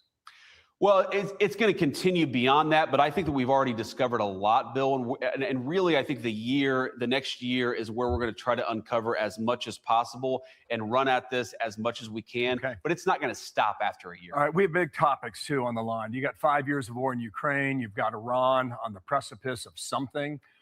Stay tuned and stand by, Mr. Vice President. More on that when we come back. After midnight hammer, they were warned to make no future attempts to rebuild their weapons program, and in particular, nuclear weapons. Yet they continue, starting it all over. My preference is to solve this problem through diplomacy. But one thing is certain, I will never allow the world's #1 sponsor of terror, which they are by far, to have a nuclear weapon. There's the president touting his push to try and end the Iranian nuclear threat. Not easy. There's a new round of talks scheduled for tomorrow in Geneva. I want to bring back the Vice President, J.D. Vance. And, sir, thank you again for your time. Democrats have significant concerns, especially those who were briefed yesterday behind closed doors by the Secretary. Man, and, you know, one of Iran's points is that, yeah, they're not going to stop supporting their proxies like Hezbollah, Hamas, and the Houthis. They're not giving up their ballistic missiles program. They're only willing to talk about their nuclear, capabilities, or, their nuclear energy. Or like to say, people say, you know, their nuclear weapons program, which they honestly, we don't have proof that they have it. We don't even have proof that they're even going towards a bomb. So you can take what you want with that one. Secretary of State Marco Rubio. Here is Chuck Schumer. Had some comments yesterday and talked this way this morning. The bottom line is he has an obligation to lay out to the Congress and to the American people his goals. That is how foreign policy should work. When you're forced to lay out your goals, you have to meet potential criticism. I am very worried about how Donald Trump conducts foreign policy, and particularly in this area of the world. Sir, you can address that. Iran is not easy, as you well know. What does military success look like? Well, I have to say, I try to understand where other people are coming from, Bill, but I don't know what Chuck Schumer is even talking about. The president has been as crystal clear as he could be. Iran can't have a nuclear weapon. That would be the ultimate military objective if that's the route that he chose. That is, of course, what we're trying to accomplish, as the president said, through the preferred route of diplomacy. But it's very simple. We have to get to a position where Iran, the largest state sponsor of terrorism in the world, cannot threaten the world with nuclear terrorism. And it's very simple. I think most Americans understand that you can't let the craziest and worst regime in the world have nuclear weapons. That's what the president is accomplishing. That's what the president has set as our goal. He's going to try to accomplish it diplomatically. But as we all know, Bill, the president has a number of other tools at his disposal to ensure this doesn't happen. He's shown a willingness to use them, and I hope the Iranians take it seriously in their negotiations tomorrow, because that's certainly what the president prefers. Does that mean the supreme leader has to go? Good point. Well, again, I think the president ultimately will make the decision about how to. Yeah, that's why it's really confusing, because like now, first we said it was about regime change when the so-called revolution popped off that didn't really amount to anything, but Iranians losing their lives. Now, yeah, here's the problem though. Now it's no longer about regime change. Now it's about them having nuclear weapons. Then once they talk about, okay, well, we're going to talk to them about our nuclear weapons. Now we kind of switch the goalposts on Iran to, well, oh, now you got to dismantle your ballistic weapons and your weapons and your missile defense system. And well, that's where they're drawing the line with us. So are we going to concede and just talk about, you know, their nuclear program, or are we going to stand 10 toes and say, no, we want you to stop with the nuclear program, the ballistic missiles, and enriching those proxies? Ensure Iran does not have a nuclear weapon, but we're sitting down having another round of diplomatic talks to the Iranians, trying to reach a reasonable settlement, but a reasonable settlement towards what end? Iran can't have a nuclear weapon. It's very simple, Bill. I think the supreme leader and everybody in their system should understand it. We've been crystal clear, and we're hopeful that we're able to come to a good resolution without the military. But if we have to use the military, the president, of course. And here's the wildest part about it. Now, if you don't know, Iran and Israel are pretty much sworn enemies. And we're pretty much telling Iran that, you know what? You can't have a nuclear program, but Israel can have a nuclear program and have nukes, and they're not a part of a proliferation treaty. And then we're also telling them, oh, yeah, you got to dismantle your ballistics, but Israel can have all the missiles they want. And we know they're your sworn enemy, and most likely they're going to attack you when you give it up. But hey, man, trust me, bro, just go ahead and give up all your capabilities to defend yourselves. And if you're looking at it at the perspective of the Iranians, it's like, come on now. Nobody's taking that. Has that right as well. Two more topics on Ukraine and Russia. 5 years now. Eastern Europe has been exploding. Is Vladimir Putin simply putting you off in these on again, off again talks as they go? Bill, I think we've been engaged in very, very deliberate negotiations with both the Russians and the Ukrainians. Obviously, the Russians have some red lines, the Ukrainians have some red lines, and the president has just set the entire team from Marco Rubio on down to try to bring the killing to a close. You know, it's hard. As the president has said multiple times, he thought this was going to be the easiest war to solve. I agreed with him. It has turned out to be much more difficult. But I think that we're making progress, Bill. I think we're making progress with both the Russians and the Ukrainians, and we're just going to keep working at it. You know, eventually we're either going to be successful or we're not going to be. Right now, I think the president has some good optimism that we can bring this thing to a successful close. It's bad for the world. It's bad for America. Yeah, as long as Zelensky's willing to concede land, yeah, it's going to come to an end. If not, then Russia will continue pulverizing these guys with missiles and drones. And that's just the sad reality of the war as of now. Oh, guys, let's not forget to double tap that screen and like the video, guys. Let's get to 100 likes. Appreciate the support. You can do that by double tapping the screen. Appreciate the support, guys. So we're going to keep working at it. You can certainly understand how people look at this from the outside and think that Putin is just buying time. Right? I mean, bro, he don't need Bill, time. You know, this point, I understand this point, and sure, I'm sure that Vladimir Putin has his military objectives, and obviously he hasn't stopped the killing, even though the president wants that very much to happen. But the way to solve this is to continue to engage. That's the problem, though. As this war goes on, Putin gains more and more leverage. That's the problem. And Putin's starting to realize that. Like, all right, well, the longer I keep this going, the more leverage I have. So why stop? There's no punishment for him in keeping on going. And I mean, he obviously don't care about the loss in life because he's gaining land. So let's just be honest. Putin, as days go by, is getting better and better for him. He has more and more leverage, which means that, well, Ukrainians' leverage is getting weaker and weaker. Their positioning in getting a good deal for themselves is, well, slim at this point. In diplomacy. And so that's what the president has asked us to do. We're under no illusions that these guys are going to, you know, meet in the middle of a field, give each other a hug and sing Kumbaya. That's why we're engaged in the diplomacy that we are engaged in. We are optimistic. Oh, God, you got any questions, comments, jokes, or disagreements? You can send in a super chat, just $2 and up. Help us get towards the call-in line. Will help us hit that goal. All right, guys, let's keep it going. Let's not forget to double tap that screen. That we can get to a point where both the Russians and the Ukrainians feel they've accomplished enough of what they need to bring the killing to a stop. That's what the president has set us out to do. All right, big stakes on both those topics now. Let's end on a patriotic note. Last night, the red, white, and blue, and gold. Watch. Now we're winning too much.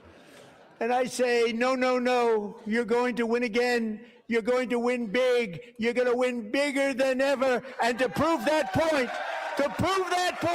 here with us tonight is a group of winners who just made the entire nation proud.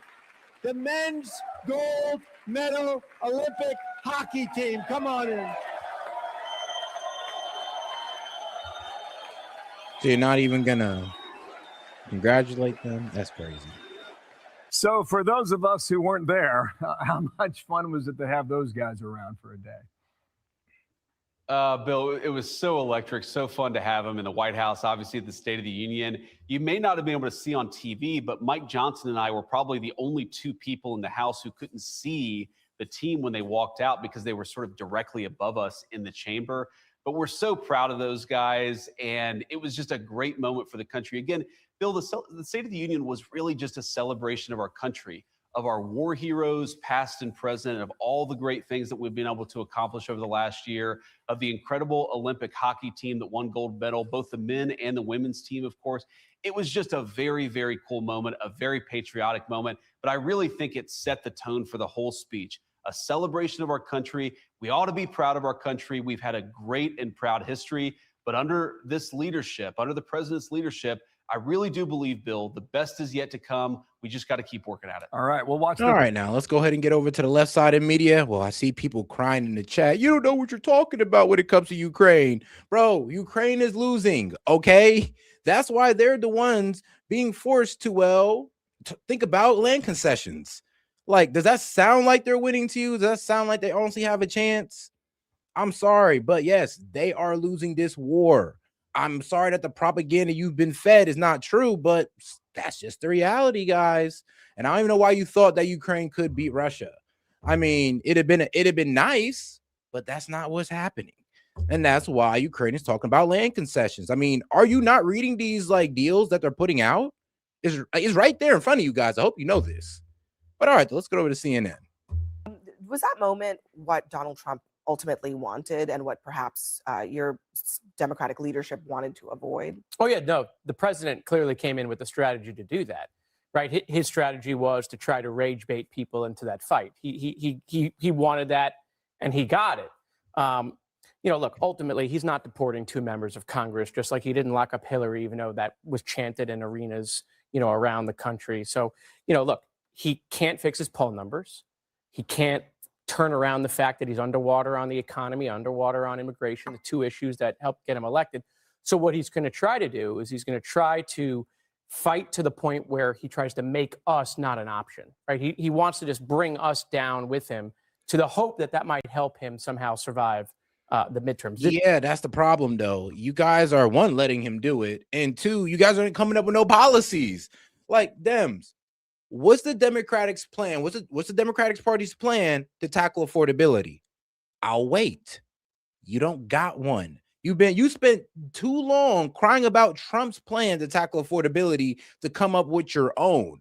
And we're just supposed to vote for people who have no plan, but complaining about the plan that's being enacted. That's all y'all got is a bunch of complaints.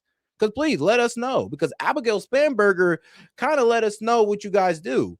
You'll sit there and you'll run on affordability. You'll get in and raise taxes. Add gas taxes. Make things more, unaffordable. So please, what's your plan? Mondani went in on affordability. He has to raise property taxes and he raised bus fare. So please, what's your plan on affordability? Because y'all don't have one and all y'all do is cry about Trump's plan. So please do not think the American people are dumb enough just to vote for y'all because you're crying about Trump. This is the new strategy. He met with his pollsters. They saw where everything is. They can't turn around their stuff. They've ruined it in the first year. So the strategy is to try to bring everybody down in order to survive the midterms. So Rashida Tlaib responded to Trump. She said, can't take two Muslims talking back and correcting him. And here's the thing. People be acting like I'm selling out for Trump. I'm not. I'm just telling you guys that you guys don't have a plan and you can't tell me a plan. I mean, look, you guys are against the tariffs. Okay, great. Well, we all of us agree that we do need to bring back manufacturing to America. How are you guys going to do it without using Trump's plan, which is tariffs? You don't got one. So shut the F up. How y'all going to fix affordability besides complaining about Trump's affordability problem or the affordability crisis that's been going on since Biden, by the way? You didn't mention it during Biden, but you want to mention it now. Fantastic. What you're going to do about it? Oh, nothing? Complain about Trump? Then why should we vote for you? Responded to Trump. She said, can't take two Muslims talking back and correcting him, so now he's crashing out. And then she used the hashtag President Majnoon, which means crazy or insane in Persian. President Majnoon. Yeah, I mean, she also got what she wanted, which was a mistake, I think, for the Democrats to play into that. I actually agree with the congressman. I think the president was setting up Democrats in a really simple and easy way. They shouldn't have fallen for it. It seems pretty easy to stand up and say, actually, no, I support American people first. That is where I stand. And we can have a nuanced conversation afterwards if you want about illegal immigration. But they walked into that trap because it was so easy to set. Well, but that's not true. I mean, I stand for most Democrats did not stand. I stand for Americans over non-citizens, and so do all of my colleagues. But just because it's not the Galactic Senate, just because the emperor says rise doesn't mean I get up. Like I'm a different. I'm a different. I mean, just because the emperor says rise, come on, bro. I mean, do you not believe in celebrating your fellow Americans? Like, you know, a war hero, a little girl that beat the odds. I would think that you should be able to, you know, take yourself outside of your political opinions to celebrate an individual. I would hope you guys would have that, I don't know, that sense, I don't know, that the soul or whatever. Maybe I'm being a bit too preachy about it, but y'all should have stood up. Like, I get the F Trump agenda, whatever, but y'all should have stood up for those Americans. And y'all need to hold yourselves accountable for that. Government. I rose for the heroes that were in the gallery, not because the president. But not for the other point. I mean, you rose because, and thank you for rising. I think in those cases that this is an easy moment to be united, whether it's around Team USA or it's around any of the people who were featured there. But that's sending a message that you agree with the statement or the sentiment, and you chose not to stand. Well, I'm sure if Joe Biden told the Republicans to rise, they would have leapt from their. But to that point, doesn't that happen at every single State of the Union address? The president says something innocuous. The party that is the opposite party doesn't stand. That happens every single year. Yeah, but I don't feel like why we're these pretending shouting matches used to happen. I mean, they started happening maybe that in my memory with Joe Wilson under Obama. You know, I don't like Donald Trump. I don't support Donald Trump, but I am an institutionalist, and I think that there is a pomp and circumstance and gravitas to something like the State of the Union. Does he use it to lie? Yes. Does he use it to divide? Does he use it to attack immigrants? Yes. But that doesn't mean that that two Congress people should be in this shouting match. And look, what he tweeted out today is horribly racist. And I say this as somebody that gets told the same thing over and over again. Go back to where you came from. I can't tell you how many times I open up social media and it says, go eat a burrito and go back to Mexico, because racists are so stupid, they don't realize there's more than one country in Latin America, and I'm not from Mexico. Also, I don't eat burritos. I like tacos. I mean, no, that's the funny thing about racists. We just generalize. I mean, I'm somewhat of a racist my damn self. We generalize. What, bro? We generalize. The most popular, nation in Latin America is Mexico. I think it's the biggest too. So I'm be real with you. That's why we just kind of throw y'all all under the, the Mexican, bus. But be real with you guys. We understand. No, we understand that there is Venezuelans, Ecuadorians, El Salvador, and all that good stuff. But yeah, we are kind of grimy, just throwing them all in as Mexicans. At least say Hispanics, at least. The fact that what he said is racist and it is horrible, and it's, it emboldens and it strengthens, empowers racism.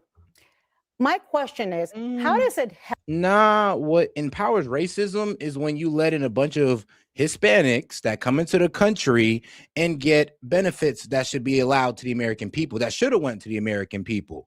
I don't know, like grocery cards with thousands of dollars on them. You was putting them up in hotels. I mean, you could have did that for our homeless vets or homeless citizens in general, but you did it for illegals.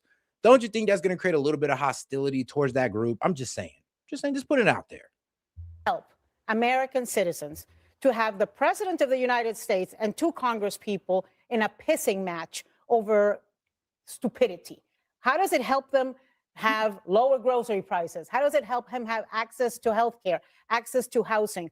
And actually, I think it's, you talk about Donald Trump goading them into this. I think this is really stupid by Donald Trump. All right, great. I mean, what have y'all done to lower prices? What have y'all done to lower healthcare? Because remember, when it came to healthcare, y'all just said keep on paying billions to the insurance companies as they raise their premiums. That was your plan, Democrats, and you wasn't willing to go outside that plan. Actually, y'all was willing to shut the government down over that plan. So once again, here you guys are complaining about something when you did not have no plan. And the plan that you had followed the status quo, which only made things more expensive for Americans because these insurance companies were raising premiums. Like I said, what plan do you guys have besides crying about Trump? I mean, most people use the State That's of what's the going Union as a midterms. You're gonna be to surprised. then go out and sell their agenda and try to have it be a good moment for them. And instead, he's out there in the, in the bottom of the gutter, fighting and being a racist pig. Why? Can I just ask this question? Is it asking too much? I'm sorry. What did Trump say that was racist again? What was it? The Somali pirates in Minnesota? He didn't say all Somalian people were pirates, so I don't know about that. But then again, though, I ain't gonna lie, the left is really sensitive anytime Trump brings up any race of people. Expect the President of the United States, the Commander-in-Chief, to set the tone in the room for the State of the Union. Yes, it's asking too much. Okay, but It's asking too much. It had to be awful tough. I talked to a lot of members of Congress about attending versus not attending. Both of the Congresswomen who the President, the Commander-in-Chief, have been after for a while now. Yeah, that's true. Were in the room, in their seats, on behalf of the people that they represent. I served as a law enforcement. I'm sorry, I'm gonna have to stand on this, but Ilhan Omar is a terrible representative of the Muslim community. And let's just be real. The fraud that she's allowed to go on, the fraud that she might be implicated in through her husband's winery business. I mean, bro, and the fact that she's extremely disrespectful towards Americans, saying that Americans are dumb. So, yeah, somebody like that shouldn't be a leader or shouldn't be a leader for America, or shouldn't be a congresswoman, but it is what it is. She got voted in. But I kind of feel Trump when he says that now I don't want her to lead the U.S., but I do think she shouldn't be a congresswoman if that's her true feelings. And of course, of what she's allowed to go on in her own community.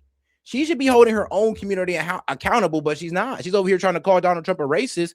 But sorry, ma'am, there's obviously proof that there are Somali businesses that are committing fraud. And these are your people. Hold them accountable. Don't try to call us racist. Enforcement officer for a lot of years, and to even ask or make a statement that you need to protect this group first over another group. When I was on the street, if somebody needed help, I didn't check their citizenship before I helped them. So the president started off trying to divide, which he does so well, the nation, right? And you want to talk about protecting Americans? That's exactly what Ilhan Omar was doing, talking about 2 U.S. citizens who were killed under very questionable circumstances in her district. Is it fair for her to raise that? I mean, Trump is asking about protecting. I mean, yeah, but it's also going down in her district an outrageous amount of fraud. Like, that's also going down in her district. An outrageous amount of undocumented immigrants. Is that, yeah, that's also going on in her district as well. So, yeah, I mean, Ilhan Omar has not shown any real leadership besides crying about Trump. And that's a lot of these them, sadly. Where's y'all leadership besides crying about Trump? What is y'all plan? What's the plan? It can't be F Trump. Like, I don't think America feels comfortable voting for the Democratic Party if your plan is F Trump. Americans, is it fair for her to raise the 2 Americans who were killed? Well, I think Trump's entire speech was actually pretty unifying. I think Donald Trump's superpower is positioning himself as the common sense guy who's advocating for positions that the vast majority of Americans want. And there was one moment at the beginning where he invited the USA hockey team. And of course, the crowd went wild chanting USA, USA. And then the camera panned to Rashida Tlaib, who appeared to be mouthing KKK. And then again, you had another moment where Trump says, stand up if you want to support American citizens over illegal aliens. And instead, Ilhan Omar is screaming and heckling the president. And those are the best kind of sound bites and visuals that the GOP can have for the midterms, because a lot of people might not like Donald Trump and might be kind of hemming and hawing. And then they look at the alternative and they say, oh, well, this really angry woman, gosh, I don't know about her. So that's what Trump set out to do. But that was my question. Highlight the 80-20 issues. In response to his own question, is it fair for the Democrats to respond, why, yes, we do care about American citizens, including 2 that were killed? Yes, it is by fair, but not federal in that officers? venue. Yeah, but I'm gonna be real with you. If y'all cared so much, then you'd have provided, well, crowd control. You'd have brought in the local police. If you cared that much about your constituents, those civilians, then why didn't you bring in the National Guard to protect them, to keep Renee Good out of the street, to keep them, or to keep Alex Preddy from walking up on a nice officer, putting his hands on them? I mean, if y'all truly cared about these citizens, why didn't you offer crowd control? Why did you leave it up to ICE and Custom Border Patrol if you care about them so much? I mean, think about it like this. Y'all call ICE Gestapo and fascists, but you left the crowd control up to the so-called Gestapo and fascists when you could have brought in your own local police, who apparently I would hope you guys trust to, protect the community. I hope. But here's the problem. The reason why they didn't bring in the local police is because the local police would have been seen as ICE. Then they'd have had to mask up as well. And it had been exposed, the atmosphere that the Democrats created, which is a hostile one towards any law enforcement that helps ICE. And the local police that have been helping ICE would have gotten doxxed, harassed, and it wouldn't have been good. And that's why the Dems won't bring in local law enforcement to Minneapolis, because they know the atmosphere they created. It's fair, but not at to that me moment. that the president of the United States did not even mention the 2 U.S. citizens that were killed in Minnesota.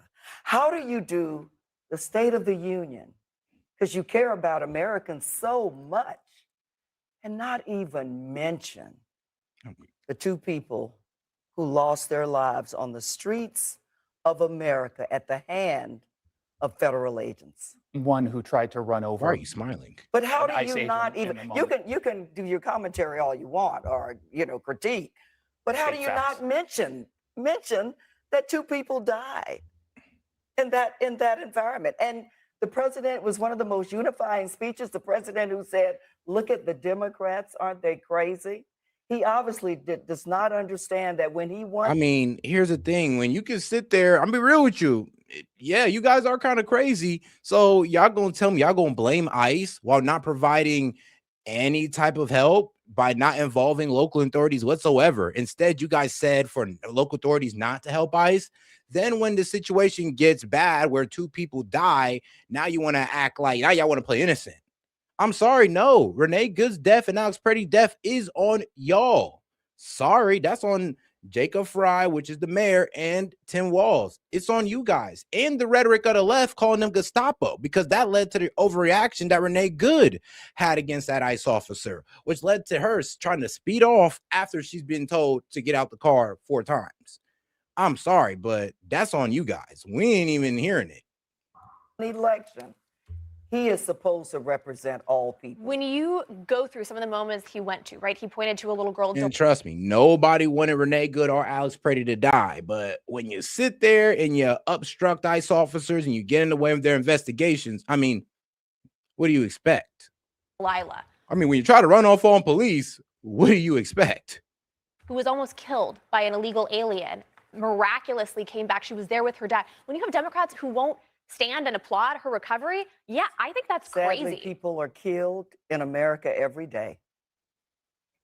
People are killed in America every day. Then why are you? No, I'm not even gonna make that point, because you were just harping on 2 people that were killed.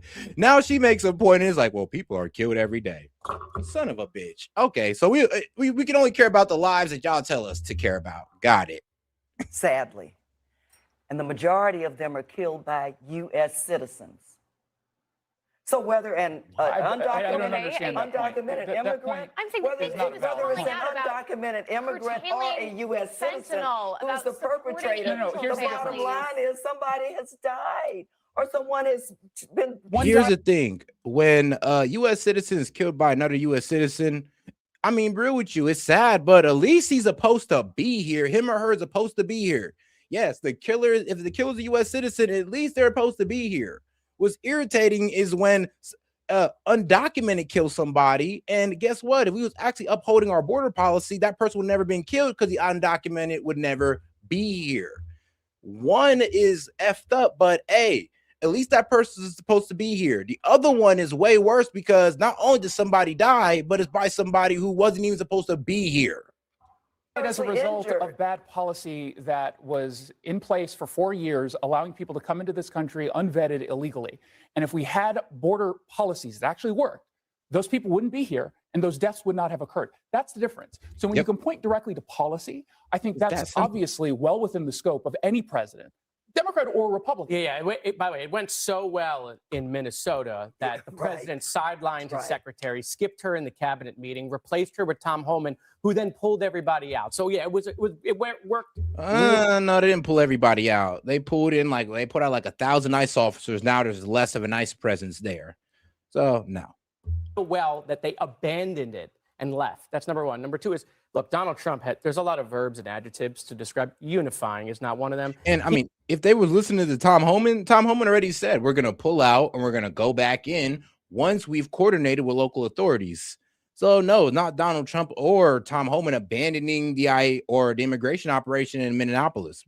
It's the idea that, all right, we came in there and we got hit with something unexpected. Now that we need to withdraw, plan to work with local authorities, even though they should have worked with us in the first place. But now they got to coordinate with them for them to come back in on a later date. So trust me, it's not over. He doesn't even think until the last undocumented is deported. Okay, I'm just playing, but y'all know what I mean. That's not his strategy. Two-thirds of the people who watched the speech thought it was very positive, and they liked it. Actually, it was the lowest positivity in 20 years. Yeah, of any I think that's right. Listen, and he patently, bold-faced lied about illegal immigrants and criminality. He said that the man who had killed the Ukrainian woman in Charlotte, North Carolina, Irina, was an undocumented immigrant who had been let in by Biden. That was a lie. I mean, yeah, that wasn't true. I mean, see, that's the problem.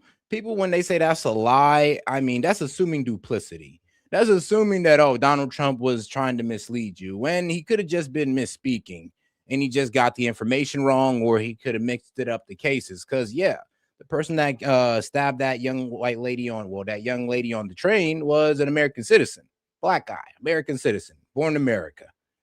A U.S. citizen. He was born in North Carolina. You're right. He said, but it was another policy failure that led to him killing That was purposeful. Him using illegal immigrants as the boogeyman. He said 12,000 murderers had been allowed in by Joe Biden. That's made up. He's making that number up and conflating. Whoa. Actually, no, that was released by Custom U.S. and Borders. It was actually 3,000. U.S. Custom and Borders announced 3,000, bro, people who've been convicted of murder in their own countries were let into the United States. That's not Trump. That was U.S. Custom and Borders. That was like announced at the beginning of 2025. No, that is no. We don't know. There's maybe 20 people who we came do across know the because southern ICE border. has put out numbers. No, we actually do know that that's not We true. do It is a know. lie. Listen, he lied over 20 times. Daniel Dale from CNN has done the fact checking, and a lot of those lies were about immigration. He said Maduro opened up the prisons and the insane asylums. There is no evidence, zero, that Maduro did that. Castro did it in 1980. But there is zero evidence that Maduro did it in the last few years. This is kind of the whole point. Is you're literally defending Maduro and I am not Venezuela right defending now. Maduro. I am telling you the guy you say is unifying is a pathological I liar. mean, you just sat there and said that, well, Maduro didn't do anything. He wasn't dumping out his prisons or wasn't trying to send drugs over here. He wasn't doing none of that. I mean, there's no proof when actually there most likely is. I mean, you might have to ask the CIA about that one. I'll give her that. But all right, though, let's go over to the right side of media with Sean Hannity. And don't worry, we'll make our way back over to CNN to do that 20. Remember, they said Trump told 20 lies. So we'll get into that. But in the meantime, let's go ahead and bring in the co-host Monty. Monty, how you doing, brother? How you doing? Check me if I'm wrong. Fidel Castro wasn't in power in Hugo Chavez wasn't in power in 1980. I believe he was in power in 2000s. I believe so. I'd have to double check. But the main thing is that she's trying to bring doubt on everything. Here's the thing, like I always do say, when they say Trump lied, he lied. I'm like, that's assuming duplicity. I don't even try to do that with the Dems most of the time. I'd be like, nah, they're either misinformed, but the only way you could tell if he lied is I'm gonna be real with you. If he got Malice. the facts complete, malice, the malice behind it. And there isn't really no malice in getting the fact that the guy who killed that young lady on the train, well, he was an American citizen, not an undocumented. Well, the woman on the train was a immigrant. Yeah, that's true.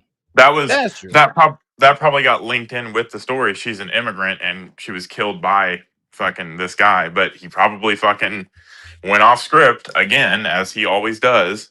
Yeah. And got the facts wrong. But so what?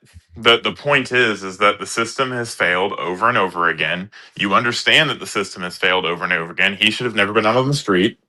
And whatever. I why are we trying to pick this apart? It was a horrible thing. The Democrats refused to stand up for the grieving mother of that woman.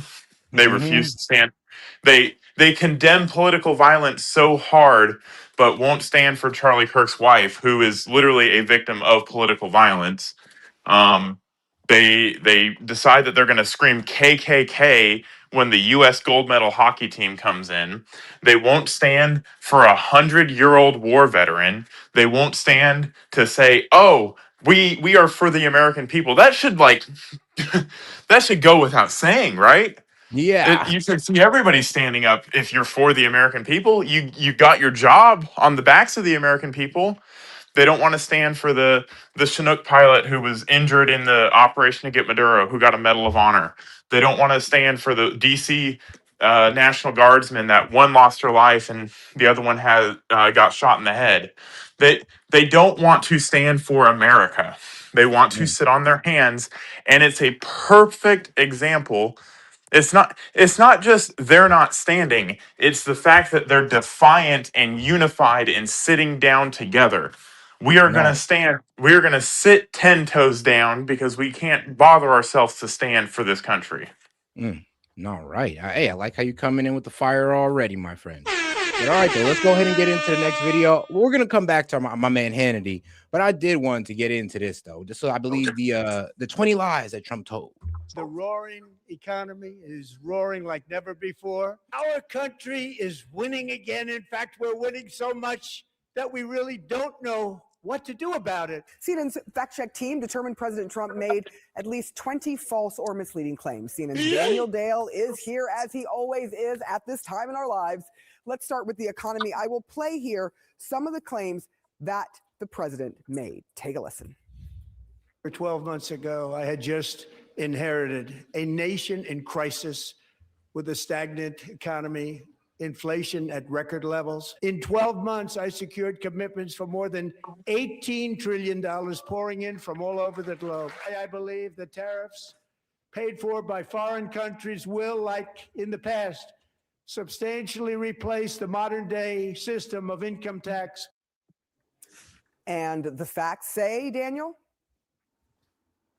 A whole lot of nonsense there. I'm going to start from the end. So the president claimed that tariffs are paid for by foreign countries. They simply are not. The tariff payments. Well, Brazil actually came out and said that they were giving government subsidies to the coffee companies for the tariffs. And then, I mean, also, you know, it's really hard. So as the CCP. Yeah, but here's the thing, though. It's really hard to place which companies are eating, well, which foreign companies are eating the tariffs because, well, think about it. The importer still pays the tariff, even if the supplier cuts their price down to take up for the tariff, or pretty much they, like I said, there's a 20% tariff. They can lower their price by 20%, but guess what? The American firm is There's still a still going to pay a 15%. tariff.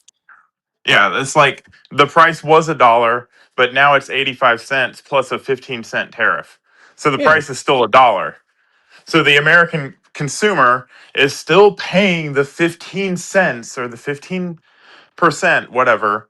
But No. the And price what I'm is the saying same. is, in this case, the consumer wouldn't be paying the 50% because the wholesaler would drop their price down by that 10 to 15%. And in most cases, they actually split the cost. They'll be like, all right, well, I'll drop it down by 7. You're going to have to take it to the overhead cost or your profit margin, or you could pass it down to the consumer if you want to. But that's all depends on the competition in the market and other, you know, price control factors as well. But all right, let's get back to the U.S. government are made by U.S. importers, and we know from life experience and from academic study after study that they often pass on some or all of their costs to the final consumer. He claimed again that he secured $18 trillion in investments so far this term.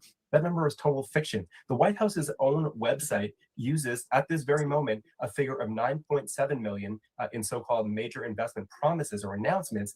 And I found that even that 9.7 trillion figure is a wild exaggeration. And then this whole economic narrative that he inherited record inflation. He didn't. He inherited 3.0% inflation, just a bit above where it is now, 2.4%. And this Hold on. Bro, he said he just didn't because inherit the trailing. Wait, did he say no? Bro. He didn't inherit 3% inflation, bro. It was like 3.4% at It was the end of 3 2025. Yeah, the Q4 of 2024, it was 3-point-something%. The fucking preceding 4 years had a total increase of like 20 to 40% across the board. So what? Yeah. But all right, let's let him. Hey, Set, you left. He left office, and you were paying $2 a gallon. And when he got back in office, you were paying what a gallon? Bro, almost like $4, $3 to $4. We're talking about Biden, But right? that's when Biden took office after fucking President Trump left office. Yeah, it was about $2. What were you paying for gas? Yeah, about $2. I was paying $1.85 to $1.99 a gallon in North Carolina. When he left office and Trump took back over, what were you paying for gas? Like $3.85 to $4.20. Yeah. When Biden, then there was that when one Biden, summer where it hit like $5. Yeah, when Biden got into office, I was paying I think $2.30 a gallon in the state of Washington, and when he left office, it was $4.90 a gallon. Yeah, so when it comes to dropping gas prices, you know, Trump actually did good on that. When he came to dropping inflation, Trump is doing good on that still. So Gas prices lead to inflation. Increased gas prices lead to increased cost because every single part of the supply chain needs fuel to get from one place to another, and that's all factored in. And here's the craziest part. I mean, bro, this whole tariff argument saying that it goes straight to the consumers, like, bro, by that logic, all tariffs, all taxes are inflationary. All taxes are inflationary off that logic. So yeah, every what single one of them. Stop taxing businesses? Because I'm We okay should. with that, but Dems, Yeah, that's literally what y'all saying. We should stop taxing businesses because they can just pass it down to us. And if that's your Because they argument, do I'm pass with it it. down. I'm with it. They But do don't pass sit it there down. and say that's only for tariffs. That's disingenuous and that's a lie. We should increase the tariffs and decrease the corporate income taxes. Because get this, this companies can skirt the corporate income taxes. They can't skirt the tariffs. If they want to import things, it's going to cost money to import them. True. And then this whole economic narrative that he inherited record inflation. He didn't. He inherited 3.0% inflation, just a bit above where it is now, 2.4%. And this Just claim a bit above. a stagnant economy is now roaring like never before. A whole percentage Look, point. economic growth in 2025, mostly under Trump, was 2.2%. That was partly affected by the government shutdown in the fall, but it was 2.8% under President Biden in 2025. It was also higher than 2.2% in every other year of the Biden administration before 2024. And other metrics also don't suggest any corroboration of this narrative that there is some terrible, diseased, stagnant economy that is now booming. It's just not the case. Yeah, it's really fascinating that he quoted this $18 trillion, but on their own website, it's $9.7 trillion that they are touting. So there's a huge discrepancy. Yeah, because they said, bro, wow. They're talking about in investment. So the nine trillion that they're talking about, those are investments that are already active. The other 9, those are ones still, well, those are factories still being built. Yep, those are promises, factories still being built, promise of energy purchases still being worked out. So no, there is no lie there. Those are just the investments that haven't came in yet. But so far, we got 9 trillion of investments in. Actually, shoot, I'll go ahead and play this short little clip to go ahead and explain that to you. Trump just pulled off a $38 billion power move, and most people have no idea what happened. Indonesia, 280 million people, the world's largest nickel reserves, and the second largest copper mine on the planet, is, as of this week, wide open to American business. Indonesia torched tariffs on 99% of American exports. Wheat, weapons, aircraft, pharmaceuticals, and wiped out every local content rule, digital trade barrier, and critical mineral export restriction blocking American business. Grasberg, the world's second largest copper mine, just locked in a $10 billion a year deal for America, powering AI, fighter jets, and every EV on the road, right next door to the world's largest nickel reserves, which China has spent years trying to monopolize. Indonesia committed to $15 billion in U.S. energy purchases, $13.5 billion in Boeing aircraft, $4.5 billion in American farm products, and a full ban on forced labor imports. A direct strike at the practices that let China undercut American workers for years. Before this deal, Indonesia was charging 8% on American goods, while America only charged 3.3%, and the U.S. was running a $23.7 billion trade deficit with Indonesia. As of this week, America is no longer on the losing end.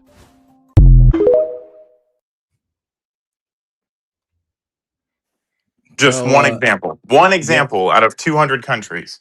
Yep, just one example right there. Man. Oh, guys, let's make sure we support the stream so we can keep it running longer, because I do want to make sure we keep it running. So let's make sure we show some support. All right, guys. Ad read. Ad read. Discrepancy there. All right. The president also said he's responsible for. Oh, yeah. Let's not forget to double tap that screen and like the video. Guys, you have any question, comment, jokes, or disagreements? Let's keep the stream going by supporting it. $2 and up. Appreciate the support. Let's keep it going. Low gas prices, getting them to below $2 in some states. What do the facts say in this one? Yeah, so he said most states have gas prices below $2.30. Not a single state yesterday had a gas price average, according to AAA, below $2.37. And then how many stations were below $2? Well, I spoke to Gas Buddy, a firm that tracks more than 150,000 gas stations around the U.S. They told me that 4 stations yesterday were selling for below $2 aside from special discounts. 4 out of 150,000. So yes, they exist, but the president didn't make clear that we're talking like beyond needle in a haystack territory here. With us now is CNN David Goldman. Whoa. David, so let's Hold on, Wazzy. Hold on. You gotta wait till I pause the video, because when you yell out like that, it kind of kills everybody's hearing. But go ahead. I think that's hilarious. It didn't exist before Trump was in office. It exists now, but Trump's being exaggerative. True. Let's talk about the economy, what the president said there. You say the president isn't wrong when he says America's economy is strong, but Americans don't necessarily feel that. Why? Yeah, well, it's because the economy is not about numbers. It's about affordability to so many people. That's the thing that drives voters to the polls, right? So if you have a really strong economy, and we do, I mean, growth is pretty robust, jobs are rebounding a little bit, inflation's under control. So all of those things are true, but it's very, very hard for people to afford this economy. There are many prices that you can't avoid paying for that are outpacing overall inflation. So if you take a look, overall inflation is 2.4% right now. That's pretty good. But if you look at things like housing, if you look at electricity, natural gas, those are all outpacing overall inflation. And the problem is that you can't avoid paying for any of them. That's causing this economy to feel pretty Hey, yo, and shout out my man Cap Life for starting us off. Appreciate the support, my man. He said, wish I could do more, bros. Gotta put gas later. Hey, man, I understand it, man. We gotta get to that job. And you know what's so funny? So like Monty, it's hilarious because medical care, electricity, natural gas. Now, these are kind of all things that we produce ourselves, right? Medical care. I mean, if you're excluding medical products that go into medical care, yes, because Yeah, it's but all service based. Yep. Gas. We produce a lot of our gas ourselves. We do get light crude and stuff imported, as well as a lot of heavy crude imported. What is it? Natural gas. That's just a byproduct of refining fuel, which we do ourselves. Now, Electricity. We absolutely get all of our electricity from ourselves. I'm sure there's a little bit pumped So in here's the from thing. Canada. When Dems complain about tariffs, it's almost like, look, and I agree with them. Electric and gas have been the two biggest things that's been skyrocketing. And that's not because of tariffs. Honestly, I mean, there's gas taxes in liberal, well, in blue states and blue districts and cities that could explain that one. Yeah. I mean, yeah, you increase the price of gas artificially. And that's gonna like when it costs more money to transport goods or services, or just the fact that it costs you more money to get to work, it means that you need to get more money from your job, which means your job has to pay you more, which means your job has to find it somewhere in their budget or to cut costs or to, give you shrinkflation or give you inflation as a customer. All of those things kind of domino off of the price of energy, which is why energy is what backs our dollar. You want energy to be abundant so that our dollar can be worth something. Yep, and by strangling energy, by making it harder to, well, I would say access natural gas, or kind of killing our production of natural gas and killing our production of electricity, that's going to drive things up. And you remember the whole climate change initiative, the Green Initiative? Yeah. That's why they skyrocketed, because we were trying to switch over into a different type of, well, let's say energy grid or a different way of producing energy. And because we and were that's trying to go great. the green route, this is when things this is why electricity went up, and that's also why natural gas went up. Yeah, well, I mean, electricity has gone up because of the massive increase in AI compute and all that fun stuff. My electricity hasn't gone up a whole lot. Like, I feel bad for people in the Midwest and the people Wait, in the you got a Northeast. data center close to you? No, I don't. That's what I'm saying. Okay, that's I don't the have. thing, bro. Yep, I know. The data center, that's like 20 miles away from me, is causing problems. Yeah, and it's going to. So I just encourage people to support XAI and use Grok, because they're trying to send theirs to space, so they don't have to put one in your backyard. So if you really need to use that Sora AI to make your stupid videos, then consider using Grok Imagine. That's all. I mean, it's best they got for you. Vote with your dollars. But when you compound prices over and over and over again in inelastic demand, people are like, businesses are not charities. I keep you keep having to go back to this point Businesses are going to make money. Whatever the increase in cost is, they're going to pass it down. We wonder why we have home ownership crisis in America. It's because we have between 3 and 20 million a deficit of 3 and 20 million homes in the United States. Why? Because all these states where these people live and they're doubling up and the price of homes are going up and up and up and up and up. Bro, and the cost to build a home is outrageous. The cost to build a home is outrageous. Why? Because fucking the restrictions on wood, the restrictions on Yep. harvesting wood, the restrictions on labor. You want to unionize fucking everybody so they're making $50 an hour to fucking throw up a roof. You want to do all these things. Then you want on top of that to try to undercut people and build quote unquote affordable housing with prevailing wage labor, increasing the demand so that people that want to build homes just go build it for the government, and increases home values because the supply is being you're gonna get your money for it because HUD's gonna pay it. You get all of these factors combined together, not to mention I haven't even brought into question the outrageous building codes and But all right, before we stupid get into shit. all that, hold on. Let's get back to the video before we get into all that. I mean, The it affordable- all ties together though, and people Yeah, want I get people it, but want to. it's we don't want to get too long-winded. Yeah. To so many people. Yeah, those basic necessities. And right now, David, wealthier Americans, it seems as though they are benefiting, and lower income households are struggling. Help us better understand that dynamic.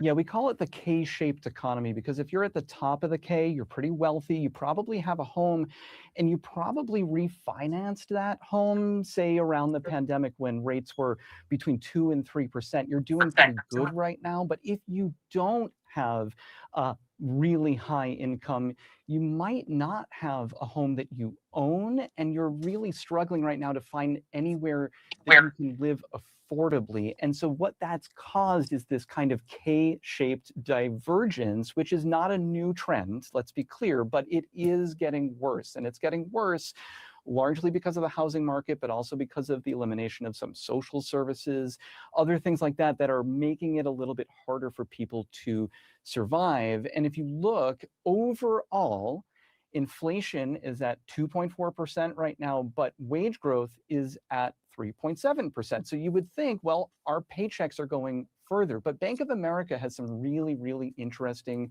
data that came out just a couple weeks ago that shows that if you're middle America, if you're sort of middle income rather, you're only getting a paycheck growth annually of 1.6%. And if you're lower income, that's only 0.9%.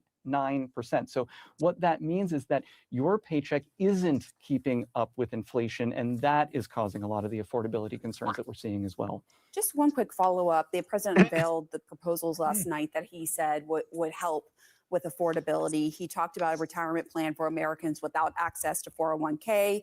He talked about policies already enacted, including tax cuts, Trump accounts for babies, and efforts to lower prescription drug prices. And he pointed out one of the guests in the audience there who was getting IVF fertility treatments at a much lower rate now. Are those policies paying off? Well, some of them are. So the mortgage bond buyback, it was about $200 billion. That almost immediately had an effect on mortgage rates. It knocked them down a little bit. And that's really good news for people that are trying to afford a home. Prescription drug prices, like you mentioned, that's having an effect too. But there are some others like, the Trump accounts that haven't really gone into effect yet. They're not having a big impact right now. We'll have to see. Tax cuts are another thing. A lot of people are waiting for their tax rebate. That could have an effect. But the big thing, the key economic policy that Trump keeps doubling down on is tariffs. And that is raising prices. That's making America less affordable than it was before. The conservative-leaning tax foundation says that an average American household paid $1,000 more last year in tax payments. So that's not exactly a great policy. And that's one that... Hold on. I'm sorry. What? 1,000 more in tax payments? Bro, hold on now. Wait, Terry, We haven't even filed our taxes yet. What? And bro, I thought y'all said it passed down through costs, not through taxes. Maybe he misspoke. But yeah, bro. No. He said he passed down. The American paid an extra $1,000 in taxes. No. Bro, Okay, so no, that's not how I tariffs want work. to. No, it's not. And the reason I why they also. can't say they paid an extra $1,000 in I guess what household expensing is because that's not true. It's a misleading claim at best, but I want to attack something he said right at the beginning, right after we were talking about home affordability, and he was talking about social programs being cut as the reason housing is getting more expensive. First of all, I'd like to point out that housing prices, at least in my area, which is a pretty freaking expensive area to live in, the greater Washington, the greater Seattle area, is actually on its way down. Home values are going down, which, I mean, it's a measure of the Democratic policies making people not want to live here. But it's also, you can go on Zillow and go at property assessments and see that housing prices are actually going down. And when you take a whole bunch of government mooches off of the fucking system, it frees up the supply for the people that actually deserve to have homes But because they Monty, can afford them. And you're making a great point. But if I could go back over to this whole tax expense from Trump's tariff, it's almost just like, so now since you guys cannot prove that the costs were going to the consumer, now you want to say that was an extra expense on their taxes? And They I'm don't know just what they're like, talking about. bro, what the F are you talking about? First, y'all said it They passed don't on know. to the consumer through, and now it's through your taxes. But first, you said it was through cost. And since you can't prove that, because you can't prove that all of it went to the American consumer because the consumer price index don't reflect that. Now The you want to consumer sit price there index and is going twist and down, talk isn't about it? what?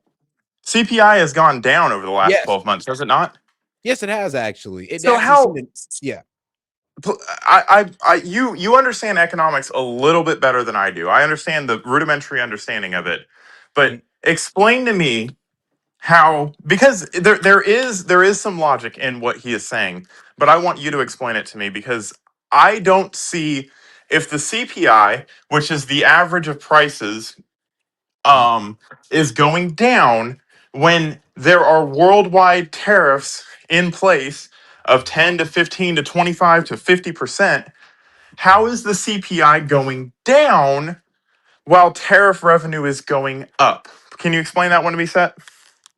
Well, I mean, that's the problem. If they were right about tariffs going straight to the consumer, then the consumer price index would see at least, bro, a 5% increase. And Okay, we're talking now about anybody, 10% to 15% base tariff. now I'd like anybody in the chat to super chat in.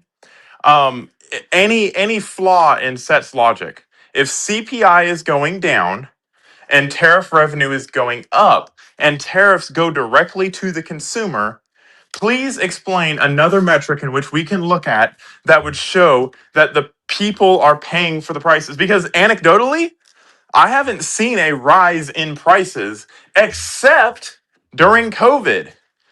And they're starting to fall down again. I'm seeing more sales, more deals. Things are getting cheaper. My grocery bill as a whole is about $10 to $50 cheaper on average every week. So where is it? Where am I getting the increase in price? I mean, they can't really explain that to you. That's the problem. Is like to sit there and say that gets passed straight to the consumer through tariffs. One, we have to go industry by industry. They're not willing to do that. So, I mean, we can go to steel, right? And now you can sit there and say, yeah, that's get passed down to consumer because what we're trying to do is make Chinese steel more expensive to boost the production of American steel. So we have to go industry by industry when we talk about the pass down of cost through tariffs. So let's go. And what do you use steel for?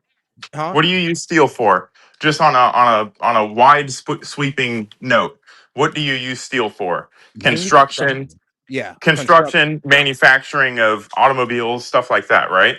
Yeah, but let's go to like something that's more saturated, like dolls. Like they were talking about dolls. They were saying that the dolls prices were going to go up, but they didn't. Why? Because there was too much competition in the toy market. Dolls, like baby dolls?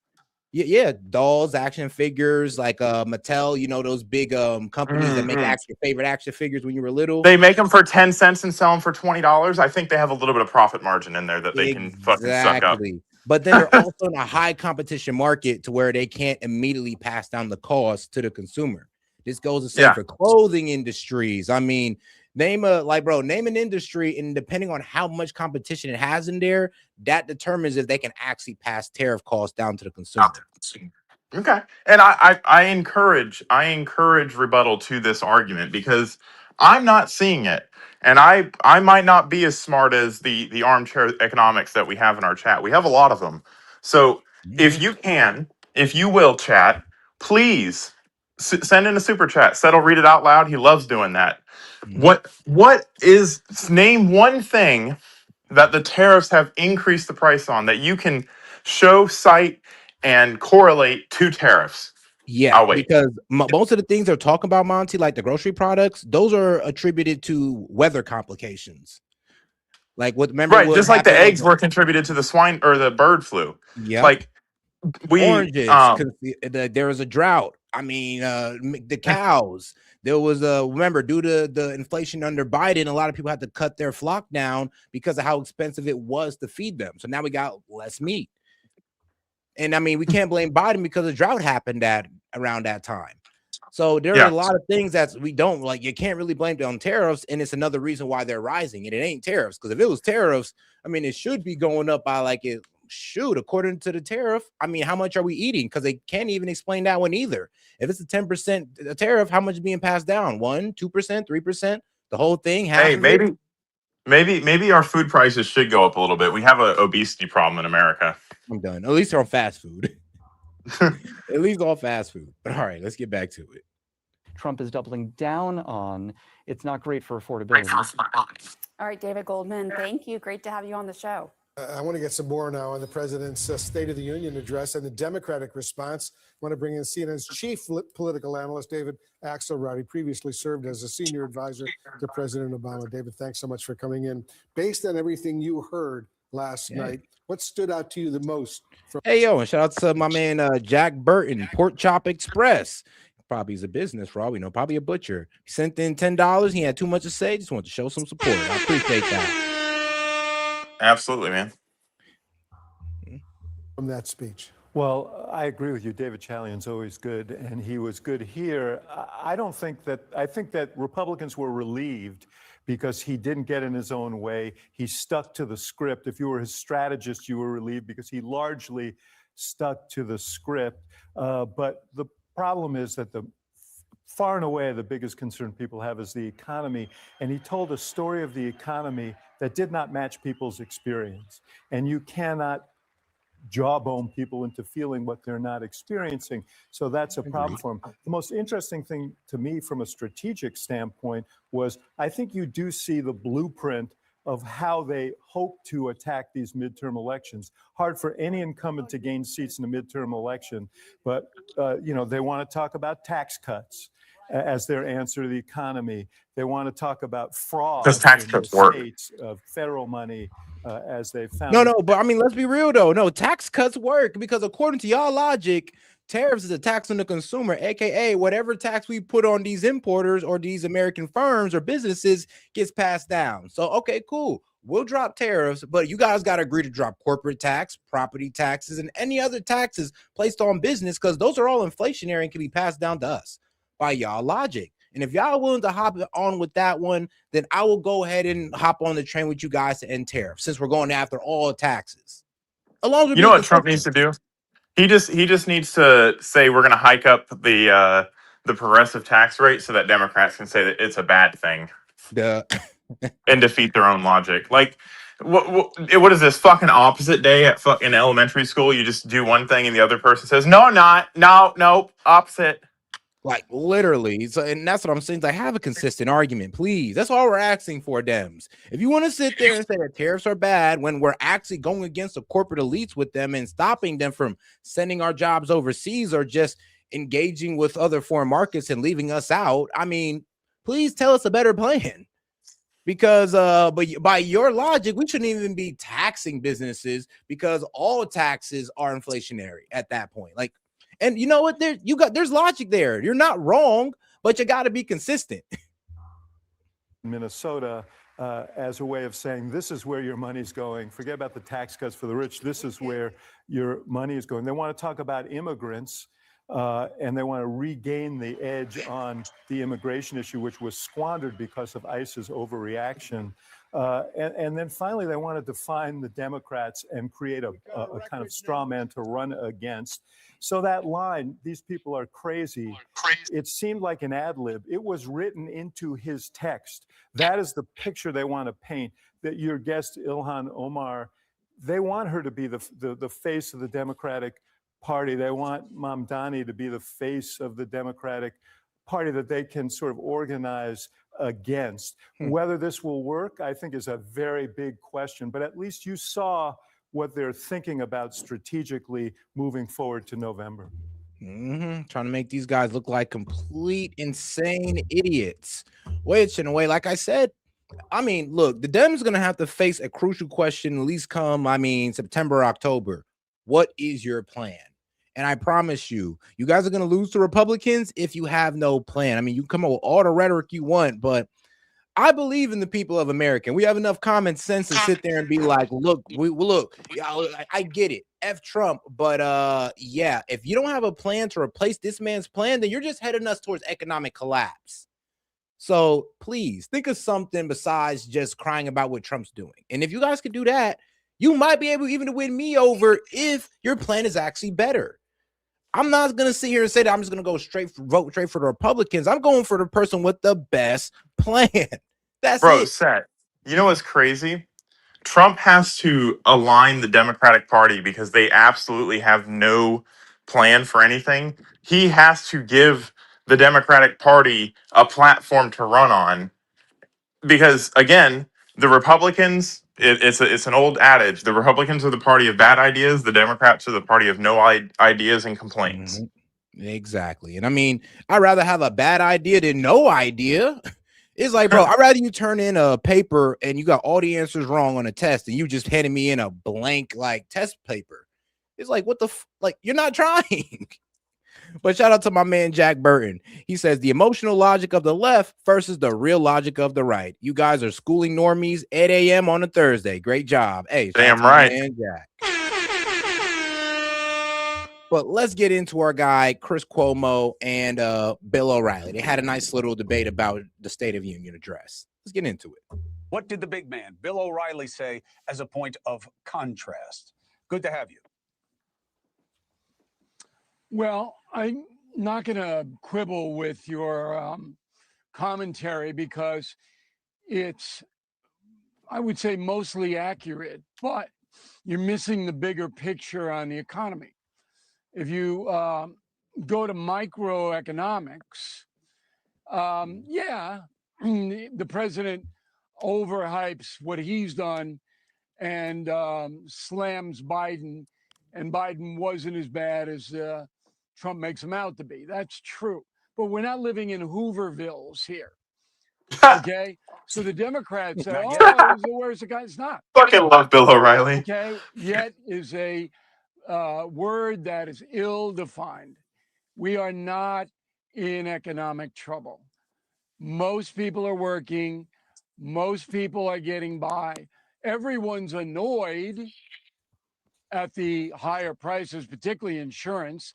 And I was the one who broached this with President Trump early in January about getting a summit meeting among the insurance companies in the White House, because you're absolutely right. They would fold and he could get something done very fast and put pressure on the Democrats who will vote against anything he wants. So I don't believe that we're in an economic crisis. We're going in the wrong direction. And there is an opportunity with the tax refunds coming in to juice the economy because it's based on consumer spending. Tariffs you can debate all day long. That message wasn't an economic message sent by the Supreme Court. It was, we're going to rein in the president. He's getting a little bit too authoritative here. Balance of power has got to be respected. That's what that was about. Wasn't about a specific economic plan. I agree. Okay. I don't think it was So about economics then- at all. It was just about the plain reading of that statute. I Right, told it you that wasn't. decision was going to go against him. I didn't have any thought on it one way or the other. It could have gone for him because the Constitution is vague on it. So you've got an economy that could be better, but it's not that bad. However, there are many voters who feel they're paying too much money and they're sinking in debt, primarily not in the grocery store, but in insurance. That's the real killer. Yeah. So credit cards. rather than chance it, the Republican Party is very shrewd.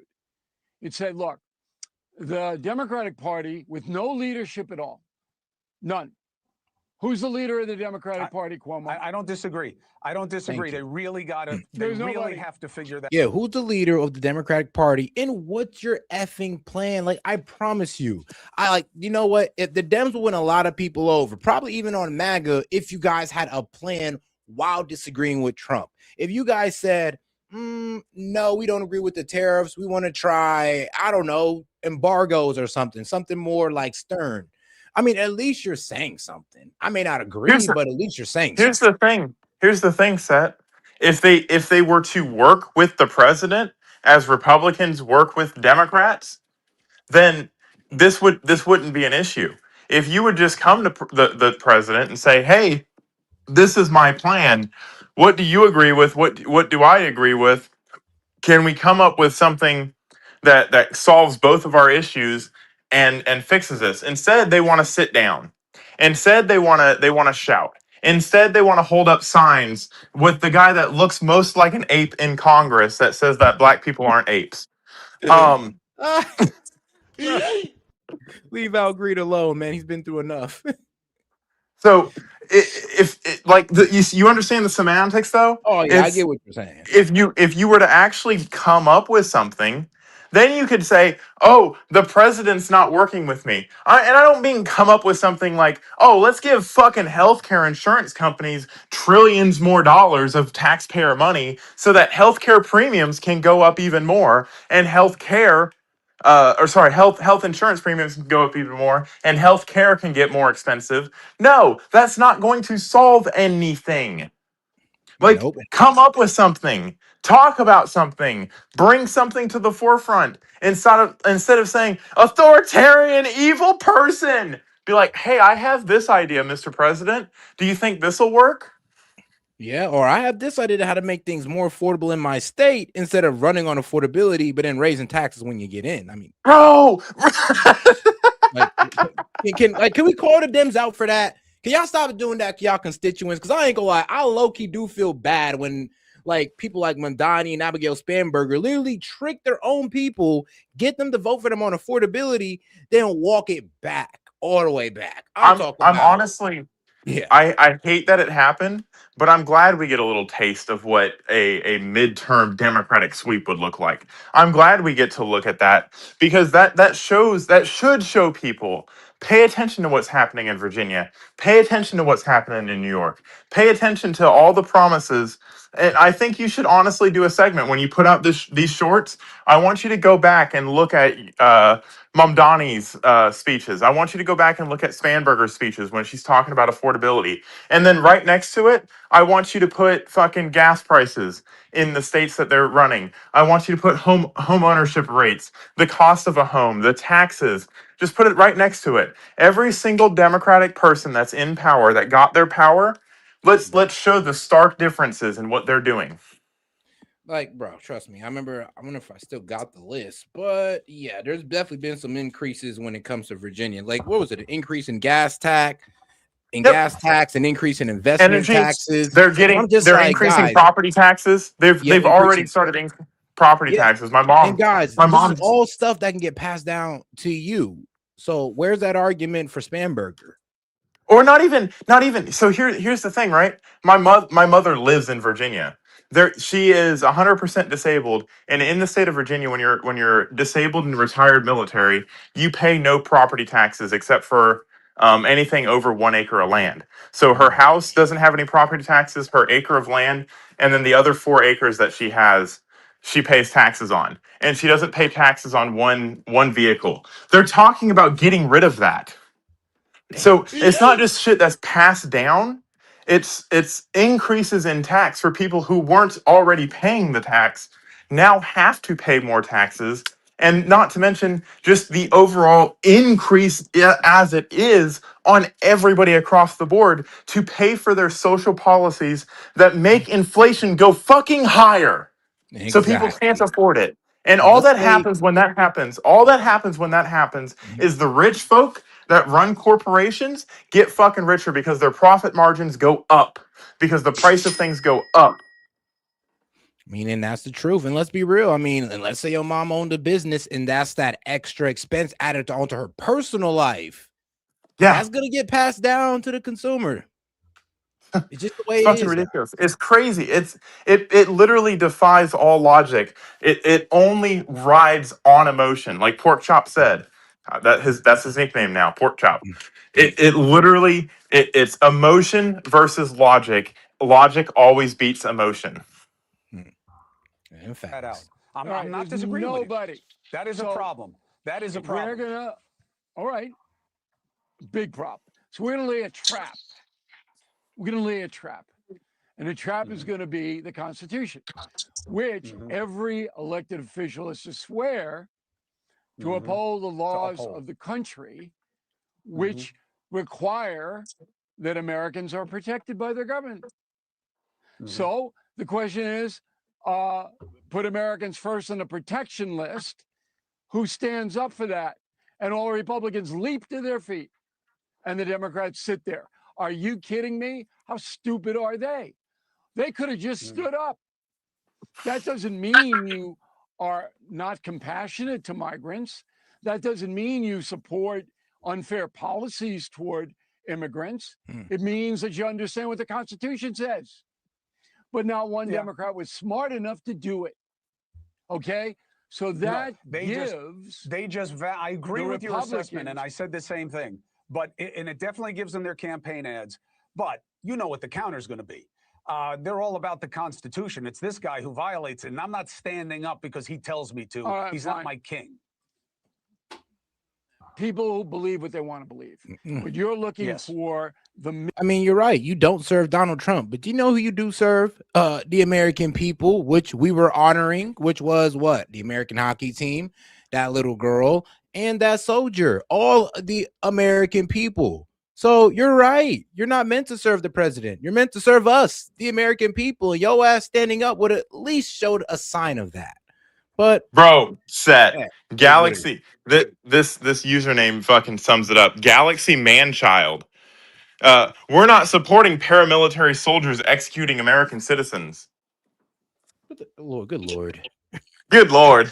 They're not paramilitary. Bro. They're federal law enforcement, my friend. Okay. And you can't get in the way of law enforcement. If you want to go ahead and get pulled over, right? And then go ahead. I want you to speed 90 past an officer on the highway.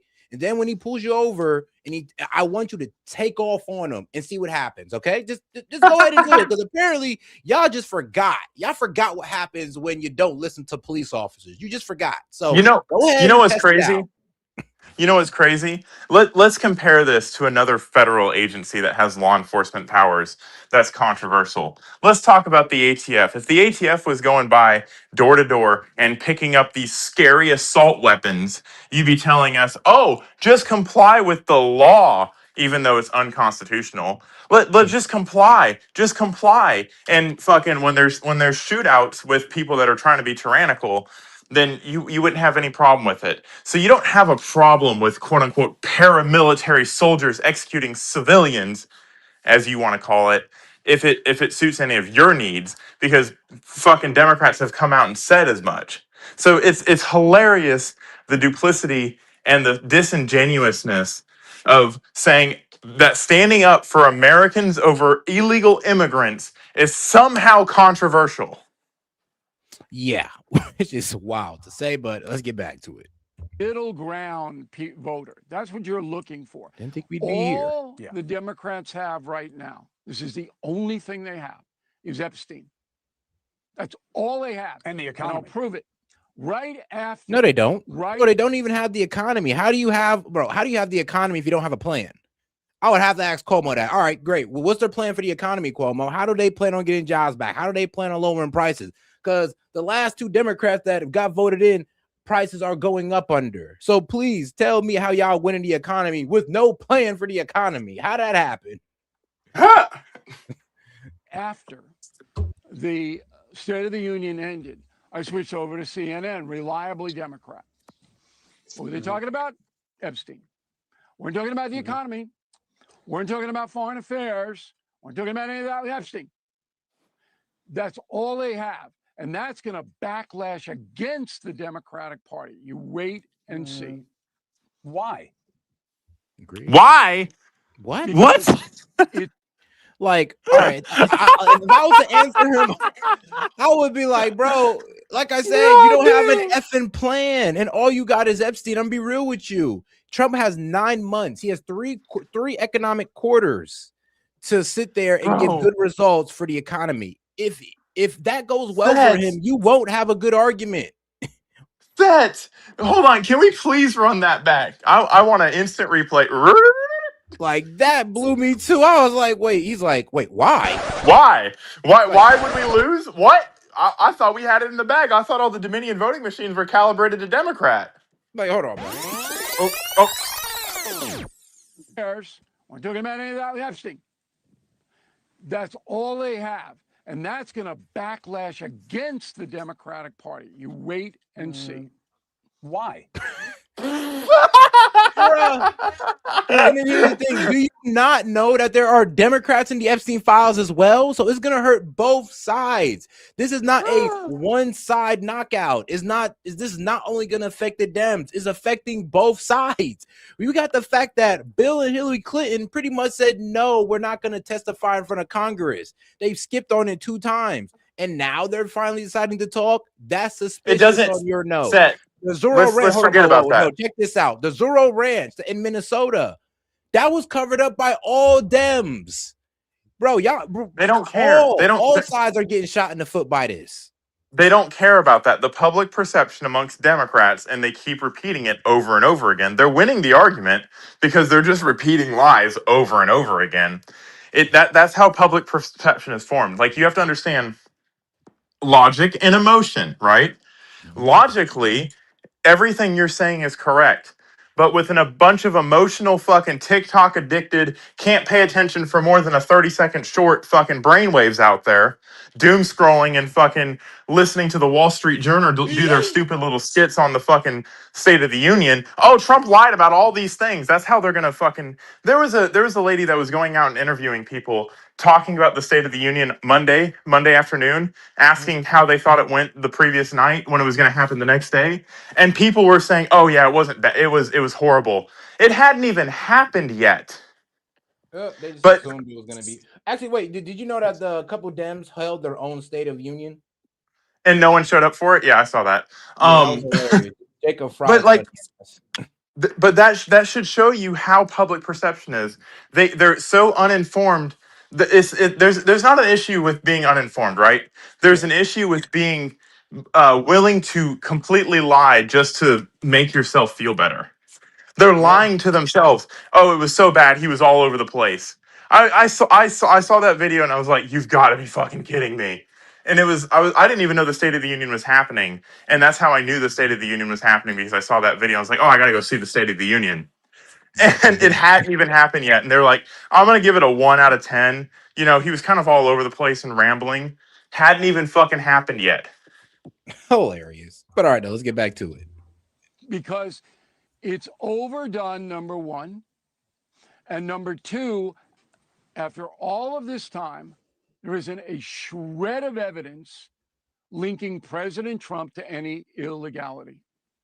All right, listen, I'm not differing. I'm not differing with the conclusion. I do disagree that it's shallow. There's nothing there. Every time I look at the database, it gets more troubling to me that obviously this was being concealed by government agencies long before Trump. However, what do we do? We're going to blame Trump. About the DOJ having been exposed by the Oversight Committee Democrats and by multiple media outlets that they took out allegations against the president and didn't inform and did so in violation. And shout out to my man Daniel Castro for the public service announcement. Get off TikTok and Blue Sky. It's rotting your brain. I mean, you are not wrong, bro. If you sit in there too long, bro, your brain cells are going to be depleted. You're going to be cooked. And your delusion, your delusion level, It's over 9,000. It will be over 9,000. Of federal law. What is to be done about that? Forget You know what we about should the do, Seth? allegations themselves for this moment. It's easy. What do you do Hold on real about quick. that? Yo, what's up? We should go and we should censor people that we disagree with on TikTok and Blue Sky and go after them, financially, and just kick them off of their platforms. We should disenfranchise any liberal party or any liberal funding group. So like they did with conservative groups. Every time there's a natural disaster, if someone has a Biden Harris bumper sticker, we should skip their houses and let them drown. We should we should mandate that everybody walks around with their healthcare record on their shoulder, talking about all the mental illnesses that they have, so that we can exclude them from society if they're not on their meds. Yo, Bossy, you're going through the liberal utopia right here, bro. All the liberals in the chat are going like, yes, Monty, yes, keep talking. I love it. It's like, bro, that's literally you're sounding like a liberal supervillain, bro. I didn't even have to stretch far on any single one of those things. And the absolute thought of that is probably fucking making people curl up right now. But that's everything that happened to conservatives over Biden's term, over the Obama's term, over fucking every single thing. COVID misinformation, fucking people in North Carolina being ignored because they had Trump signs in their house by FEMA, fucking people being censored, people not allowed to do something because they didn't have a mask or a vaccine card, like we're in Nazi Germany. Yeah, that's true. But all right, let's get back to it. The Attorney General, Pam Bondi, should come out tomorrow and say, this is why we didn't release him. And I'll tell you why the Justice Department didn't release him, because it's unverified. And if you understand our Constitution, there's a due process element to it. You just don't throw out stuff that has not been vetted in a sense that it's responsible. So there's been one document put out by this alleged victim, and Trump's name was not mentioned. Oh, God, do me a favor and double tap that screen, like the video, guys. Let's get more people on the conversation by double tapping that screen. Appreciate the support, and make sure to subscribe to the channel as well. All right, back to Set's going There's a away. couple I'm held the back. captain now. And I understand it's because they are unverified. That the FBI tried and looked, couldn't find anything. And here's the proof. Two questions. You think Two Christopher questions and then- Wray, the former FBI chief, you're interrupting me in an important point. Okay, let me make the go point. ahead. You Go ahead, think go ahead. Christopher Wray, the FBI chief under Biden, Merrick Garland, the attorney general under Biden, all the Trump haters in the Biden White House would not have put out a verified accusation against Donald Trump? So if it's unverified, then you don't put it out. No law enforcement agency puts out unverified information. That's what's going on. But Bondi, I agree, should explain it. That's all. I agree. She won't, first of all, because she's being told not to. Second, here's the problem with your analysis, okay? There are two problems. One is not about Trump, which is, what do you mean they weren't vetted? They had these for years. There are multiple interviews with an accuser. And again, I don't know what she says because I can't see them. But they removed them, which takes you to the second problem. The law that was signed by Trump does not give them the ability to exclude things on the basis of vetting. It is not one of the exceptions. They were legally required to turn it over, and they did not. Wrong. Huh? They can classify anything that they want, or else you have trial by mob. Hold on now. Now, remember, they were supposed to classify or, redact victims' names. They weren't supposed to, redact co-conspirators, but that's exactly what happened. And it took Congress to go in there and kind of put their hand behind their back to do so. So Cuomo Loki got a point on this one. Okay? Well, that's if you different. want trial That's by different. mob, no, That's it's different. not. It's You- exactly the Yes. same thing. You're arguing law why they that broke was the law. passed. No, the law that was passed says you release the Epstein files, but you can classify, if you're the federal government, stuff that's not vetted. If you can't, then you have trial by mob. That's what you It's have. not in the law. So I any agree with your accusation concern. comes shooting I agree out. with your concern. No, I agree with you your can't concern. do that. It's unconstitutional. You can't Again, do it. then you- It's Hold on. unethical. It's unconstitutional. It's ridiculous. Trial by mob is not what we do in this country. Don't you understand that? Bill, not only do I understand it legally and intimately, personally. Okay? I understand it very well. He is a lawyer. Here is the problem. They can sue that the law is unconstitutional, but the law does not allow them to hold back things that they believe are uncorroborated. It's very clear in That's the not law. true. You can classify is. a president can classify any document that man or woman wants to.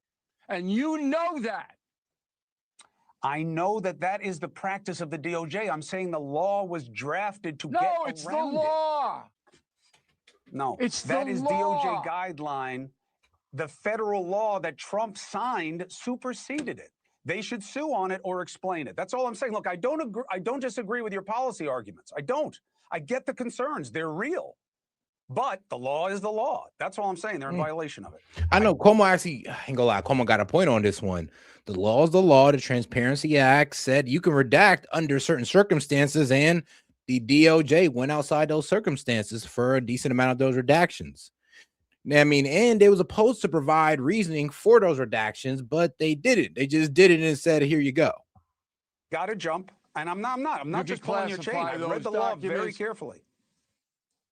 They have to explain And it. that's what they did. Okay. All right. Good They should debate, Cuomo. explain it. I want I to tell appreciate everybody. you. I want to tell Yes, sir. everybody. Wait. You're going Go to ahead. Israel. Okay. Stay safe. A week from tonight, I'm going to do the hour. The whole Cuomo hour. And I'm bringing Highest back rated ever. the O'Reilly factor. Okay, I'm bringing it back. A week from tonight. You can't miss this. Wait till you see the cast that we've assembled. But all right, guys, let's go ahead and move on to the next segment, which I'm gonna get a lot of heat for covering. But I mean, F it, man. F it. When Candace Owens came out with the trailer, I had to. Oh God. Oh yeah, we're gonna get into it, Monty. We're gonna get into it on this one. I'm gonna fucking cook you if anything is fucking stupid in this, I'm cooking you. I get it, but let's get right into it. Okay, you guys, there is a very strange thing happening right now where a young woman with absolutely zero professional qualifications has been inserted at the top of a charity organization that pulled in over $250 million last year. And the media is telling you that you have no right to know or to ask anything about her. The argument being made is that her husband was murdered. Therefore, she has a right to assume the position. And despite the fact that and shout out Noah Joyner for following me on Rumble. Appreciate the support.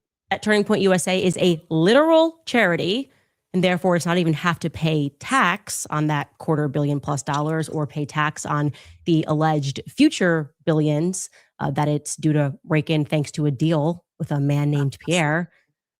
These talking heads are claiming that the public simply wanting to ensure the person who is running that organization is, I don't know, at a bare minimum, moderately honest about who she says she is.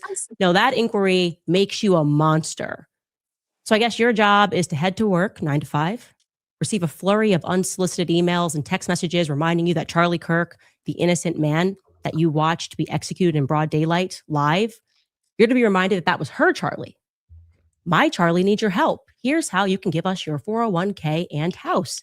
The emails have been landing into your inbox at an alarming rate, saying things like that. There's virtually nothing that the feds are telling us about his murder that makes any objective sense.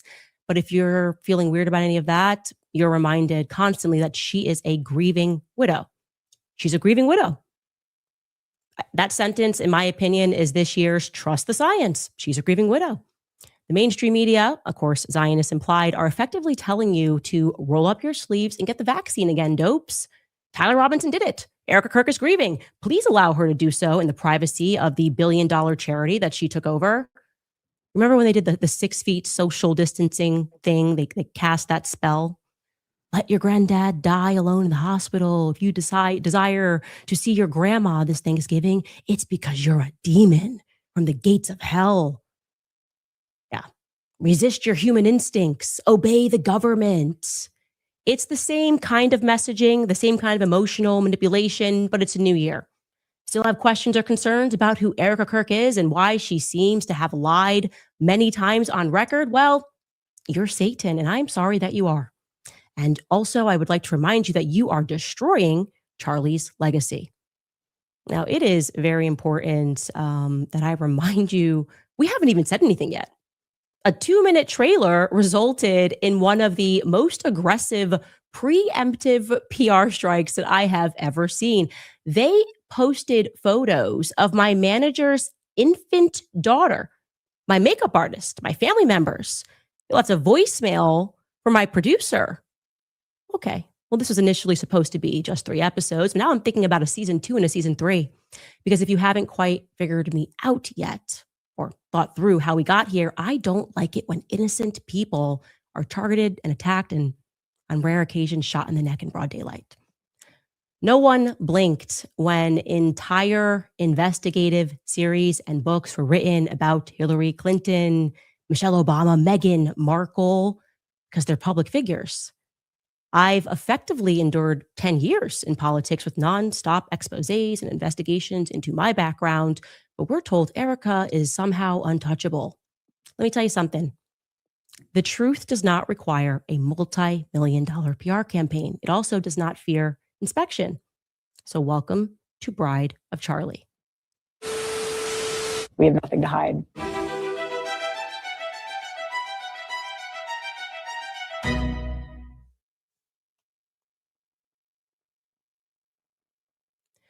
Where should we begin in this story? I think maybe with just a blanket statement. Something is not right with Erika Kirk. And despite a most aggressive influence campaign, which at one point even included a sign.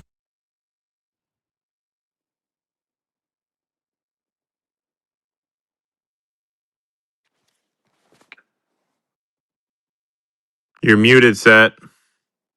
I'm gonna go ahead. Thanks, appreciate that, Monty. So what pretty much Candace was getting at right here is that, like, if you didn't see the episode, Candace actually exposed the fact that Erika Kirk was texting a 50-year-old girl. And look, there was never anything sexual that happened. It's just that the conversation got sexual. And we're talking about, Erika Kirk conversating with a 50-year-old girl, and the conversation got a little gay. Let's just say that, a little lesbian. Letter from the Secretary of Treasury assuring us that Turning Point is above board, amazing organization. And despite, in addition to that, a flurry of homosexual men making over dramatic videos about sheer evil. No, not mass murdering children, sheer evil, investigating someone at the helm of a billion-dollar company. Despite all of that, the public remains unconvinced that she is simply a grieving widow, because she isn't simply a grieving widow. She's also the CEO and chairman of an organization.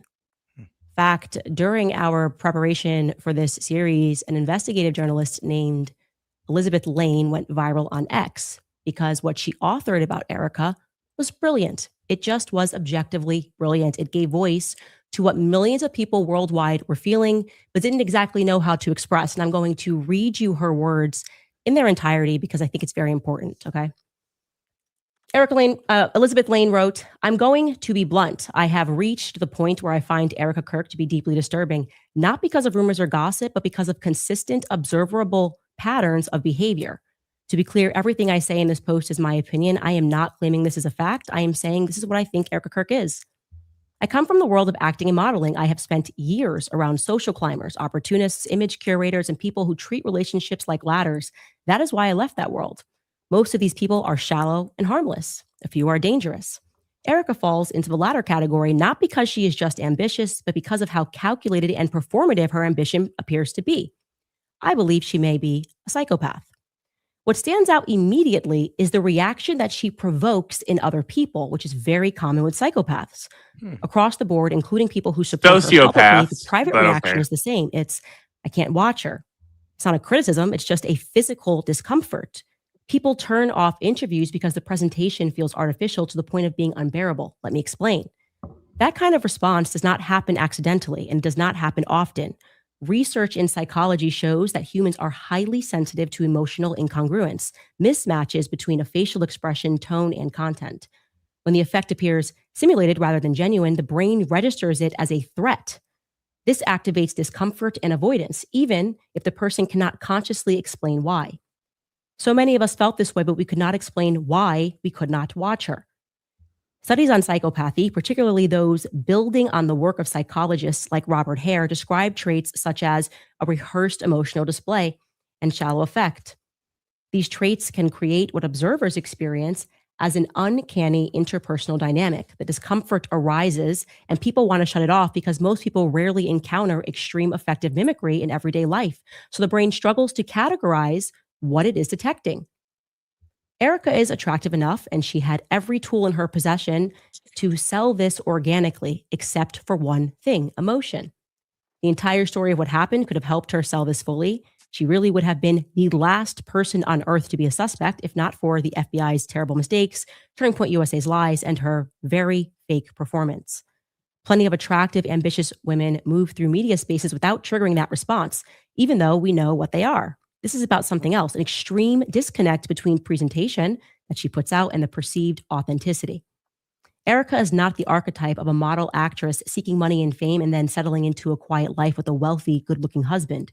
She is the wolf type who wants to be in the place of that husband. She is not born for a supporting role. She's a decision maker.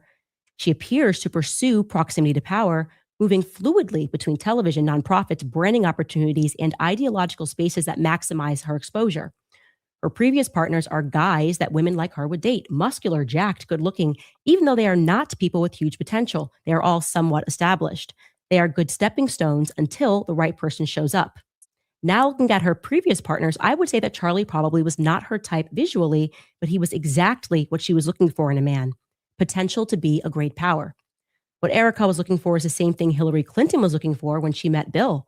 She recognized that Bill Clinton was her ticket to power, the power that she could control, and she was right. She realized that she could create a great brand out of him and herself, and they still are a brand, the Clintons. No one in this world can say that those two love each other. They are a brand that works. That's why she's sticking around despite Epstein and Lewinsky. Also, if you think Bill is the decision maker there, you must have never been in close proximity to the Clintons. She moves the game. She is the decision maker. Erika saw a brand with Charlie. She also saw that Charlie could one day become president of the United States if he wanted to. Charlie had the ear of the most powerful segment of any society, students. He was going to be a very important player in politics, and she was not missing that ride. What is striking is how completely her public identity reshapes itself after that relationship begins. The aesthetic, the tone, the values, the presentation all change. Overnight, the persona shifts into the role that best suits Charlie's world: devoted Christian, modest, a supportive housewife. That kind of rapid adaptation is quite impressive for a usual person, but not for a psychopath because they do it all the time. In my head, the story goes like this. For a moment, it works. She becomes the wife of a rising political figure with access to donors, institutions, and national platforms. At that point, the ceiling isn't social media influence, it's empire building, foundations, global reach, a legacy, a brand, the Kirks. It's obvious that Charlie listens to her, whether it's about donors or the trajectory of Turning Point USA. The most influential figure in any mentally healthy man's life is going to be his wife. She's going to be the biggest influence, and that is just how it is. That is why you need to pick your partner wisely. And everything was going well until Charlie began making decisions based on conscience rather than expansion and money. He turns down money. He refuses to play dirty politics. I am assuming someone like Erika, who married into this because she had a vision for this brand, would not be very happy about that. The life she appears to have signed up for, the power couple, expanding influence, historical relevance, was collapsing into something else entirely. Domesticity, housewife, kids, and now Charlie refusing to accept the money that can make him a global power. A supporting role instead of center stage is not her thing. Her husband died a few days ago, and she walks onto the stage as if she was born there. It comes naturally to her. She knows it and she wants it. Just days after her husband's death, she was already laying out ambitious plans for the company over Zoom. It's obvious she was always deeply involved in the business and knew exactly where to pick up when her turn came. What people struggle to watch, what makes the screen unbearable, is not grief. It's the absence of emotional continuity. Performances can be learned. Trust me, as a former actress, I can speak to that. But emotion cannot be improvised or mimicked if you've never experienced it. That's why I think we are dealing with a psychopath who has never really experienced these emotions and does not know how to play them. And audiences feel it instantly. It's fake. Again, this is just my opinion. It's a good place to start.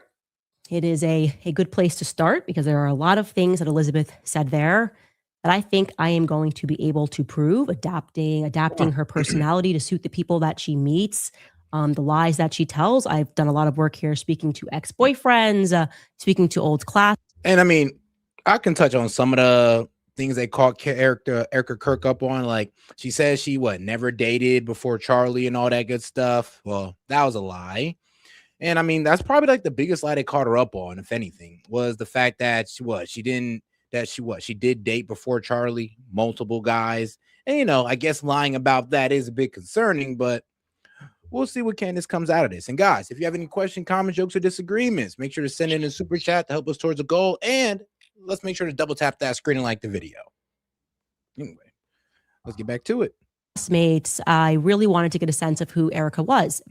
And also, in a word, yes, I concur. There is something about her. I don't know any single personality in the media or politics that has had the same effect that Erika has had on people worldwide. She's a rare bird, okay? She has actually managed to unify the left and the right on a single perspective. Think about that, how amazing that is. Say what you will about Hillary Clinton, but she had a true following on the left, right? It was a bloody match back in 2016.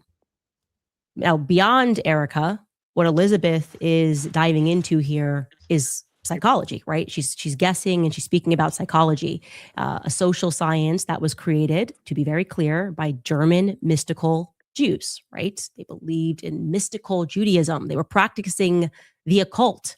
Now, if you are a regular viewer of this show, you know that I have sort of obsessed myself with this history over the past 2 years, the books that we read in book club, all about the very dark history of modern psychology and its direct relationship to child abuse, trauma-based mind control.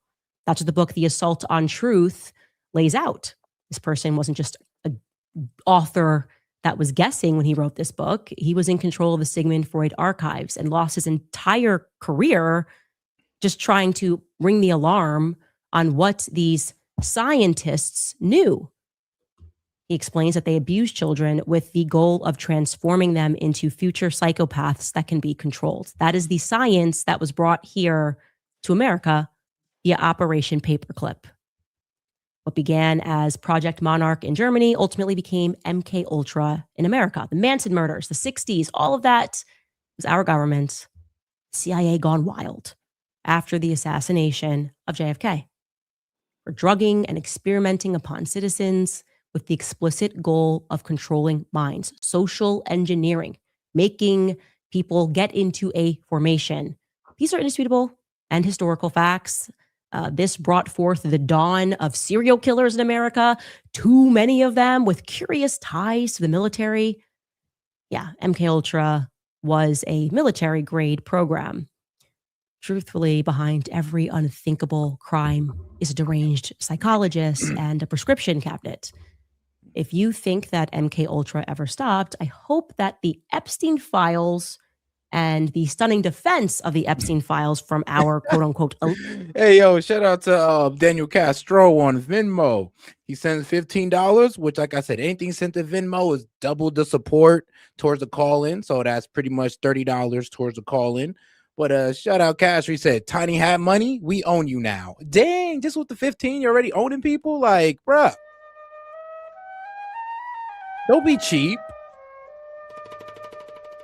Don't be such a Jew about it. Okay, I'm just playing. But all right, let's get back to it. Helped to shatter that illusion for you. We discussed MK Ultra during the Kamala Chronicles. Emmanuel Macron, the president of France, is suing me for merely mentioning MK Ultra on Tim Dillon's show. How bizarre. Why is the president of France, who himself is a victim of minor sex abuse, so concerned about that conversation being opened up? Independent study into Sigmund Freud and what he and his colleagues were doing in Vienna is crucial for you to understand what is going on in this world and the way that the world works, okay? Now, pivoting back to Erika and her story, I will tell you my personal opinion and my experience with her. What alarms me about Erika isn't so much the fact that she lies, which we will prove to you over and over again, but it's also the fact that I don't know that she's aware that she's lying. It's almost as though she doesn't remember. Like the version that she's telling us today or yesterday was just recently downloaded into her mind, and she therefore thinks it's true, like a faulty memory or something. I'm saying that I'm not sure if she's fully aware that she's lying, because it's like some of the lies are so stupid. She's just sort of going. I want you to also know, by the way, of course, we reached out ahead of this episode. We reached out to her specifically with just 4 questions pertaining to past statements that she's made that do not appear to align with the reality of what we have discovered. Okay. For example, here's just one example. We are told that Erika France was raised by a strong, independent, entrepreneurial, single mother who taught her how to be a good Christian, a devout Catholic mother. Lori France, right? As an aside, that this Catholic mom, who am I to judge Catholics, but she's been married 4 times that I can see. We'll talk about that more down the line.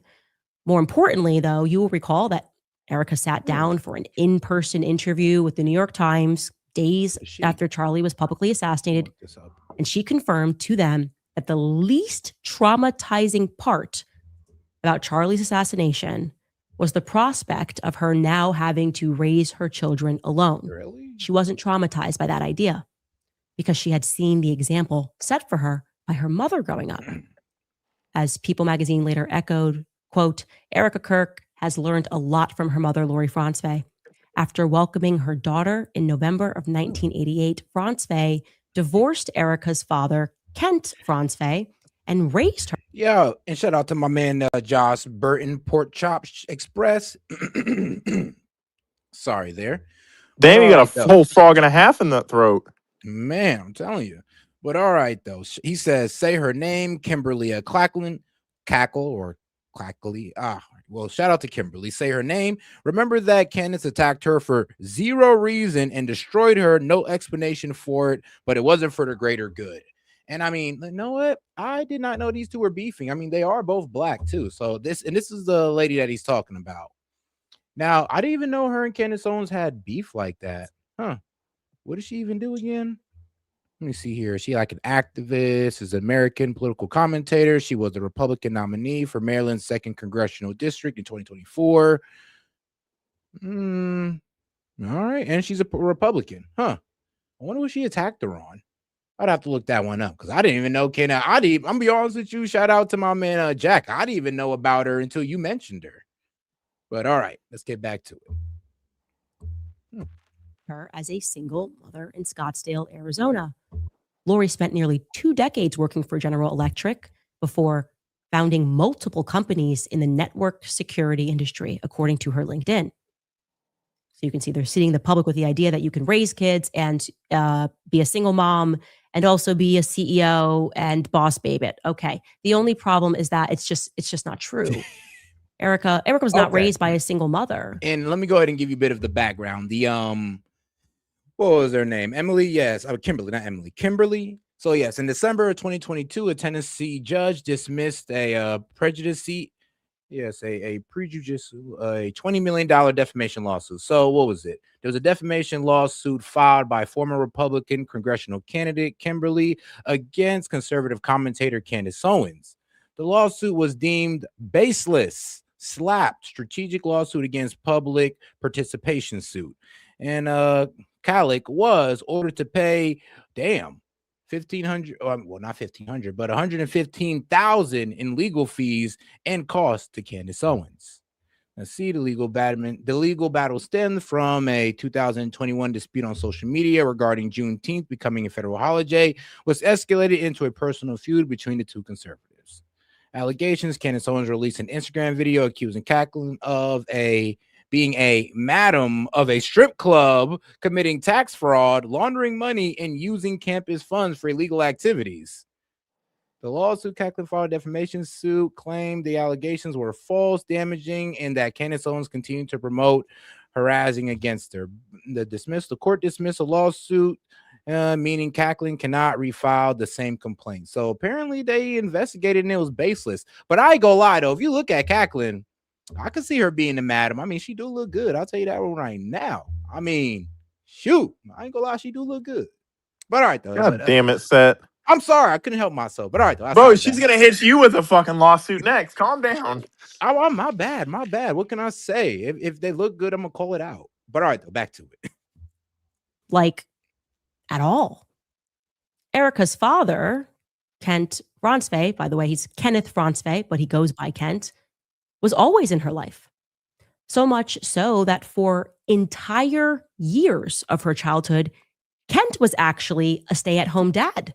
So almost the exact opposite thing was true at one point. Now, you don't have to take my word for it. You can actually take Erika's. Take a listen. Hold on. I do not want to knock the stay-at-home dads. I do not. There are some who had to temporarily have to switch that role. That happened to my parents a long time ago. Granted, again, they got a divorce, so that probably falls into your bucket. But I am an anthropologist. But my dad was a stay-at-home dad for a few years.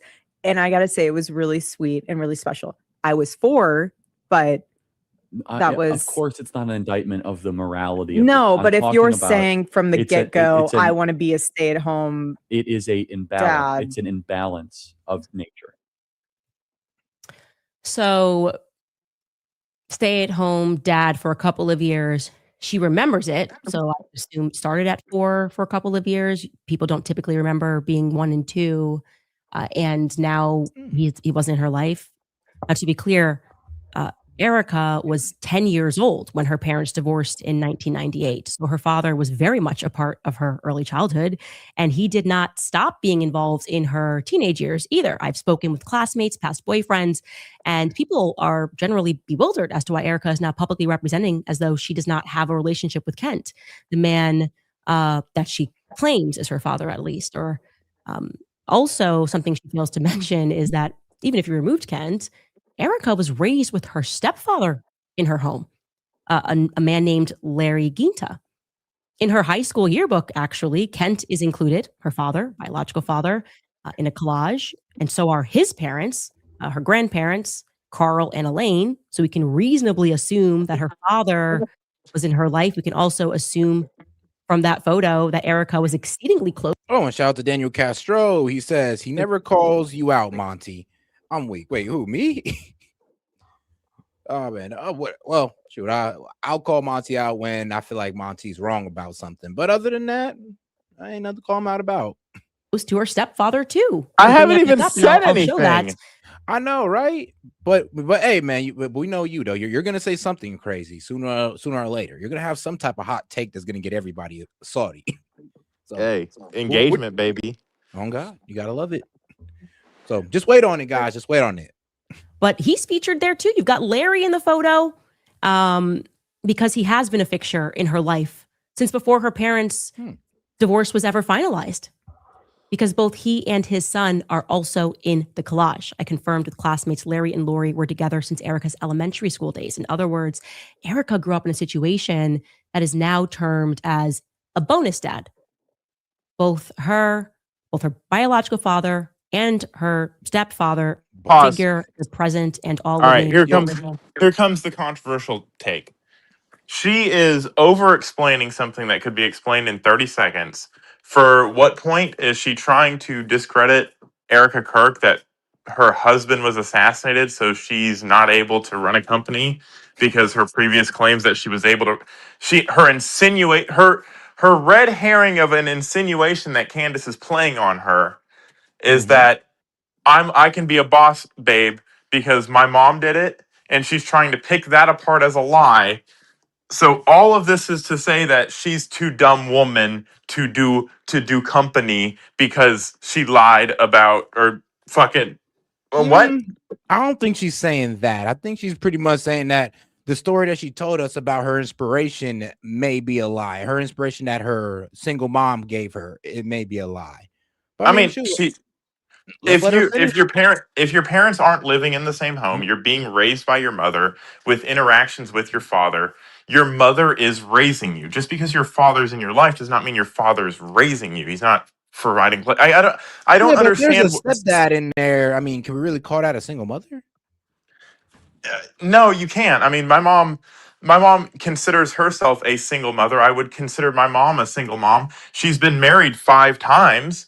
This is her 5th time being married, but for the vast majority of our lives, our dad, my dad anyway, wasn't in my life. I had stepdads, but it was off and on. So I would overarchingly say my mother was a single mother and raised us. Like, it's not a lie. If someone were to go through my life history and pick it through with a fine-tooth comb because I had some sort of fucking vendetta against another woman with power, you could say that I was lying about that. But that's how my mom represents it. That's how I would represent it. Like, what does that have Okay. to do with the price of tea in China? She's saying a whole lot of nothing is what she's doing. I don't know. I think we gotta wait till she finishes out. I think we kind of, we're making the assumption for it. I haven't said a single word. This woman's talked for 15 minutes about this shit. Yeah, I know, but she still hasn't, brought it She hasn't around rounded to the other corner. people. That's what I'm Yeah. saying. It could be explained in 30 seconds. Well, She wasn't let's exactly a see. single mom. But remember, she ain't landed the plane yet, Monty. We still gotta see. But shout Oh, out to my man. she's crashing the plane. I'm crying. But shout out to my man Daniel Castro. He says, Reference, S.E.T said he calls out good looking. I'm crying. So he's pretty much saying that, oh, well, you didn't call out Monty's good looking ass. Oh. I'm like, bro, whoa. I look like Sid from Ice Age. What are you talking about? I'm done. Like, yo, Castro. But at the same time, though. Oh, you remember S.E.T. You remember long ago when you and Sid were talking and Sid was fucking crashing out and he said that you were smiling and you were like, why are you staring at me smiling, man? Are you gay? Bro, that's what me and we're Loki getting into it though about that. I was like, she's like, S.E.T, you're not laughing. I like this is supposed to be funny for you, right? I'm like, damn it, Sid. No, he said you were laughing. He said something and you like cracked a smirk and he's like, what are you laughing now? He's like, what you're crashing out, Sid. And why are you staring at me, man? No homo. No, that was funny. But all right, though, let's get back to it. Father and her stepfather figure were present and all living in and around the Scottsdale area. So why this little public misrepresentation? I would be super offended if I was a stay-at-home dad. And then suddenly you've got someone saying, it was all alone. My mom did it all by herself. Now you will see throughout this investigation that there are a lot of little wrinkles like this in Erika's story.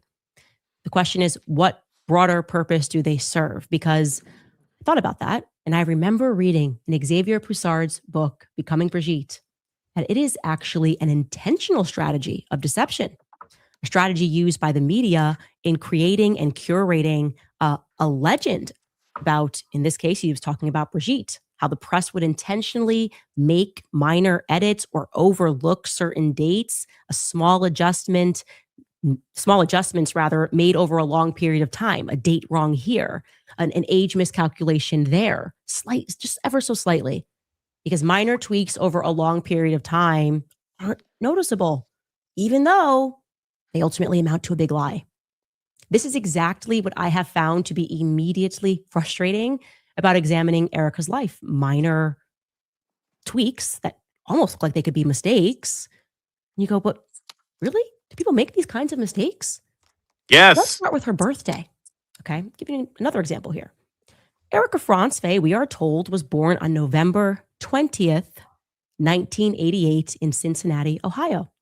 Great. There's a newspaper relic announcing her birth 2 weeks later on December 6th. It tells us that she was born at Good Samaritan Hospital. Hey, we have a Good Samaritan here. Lori Franzfey, check. Amazing. by the way, it's just something to know about Good Samaritan Hospital. A little fun fact. That actually used to be the U.S. Marines Hospital.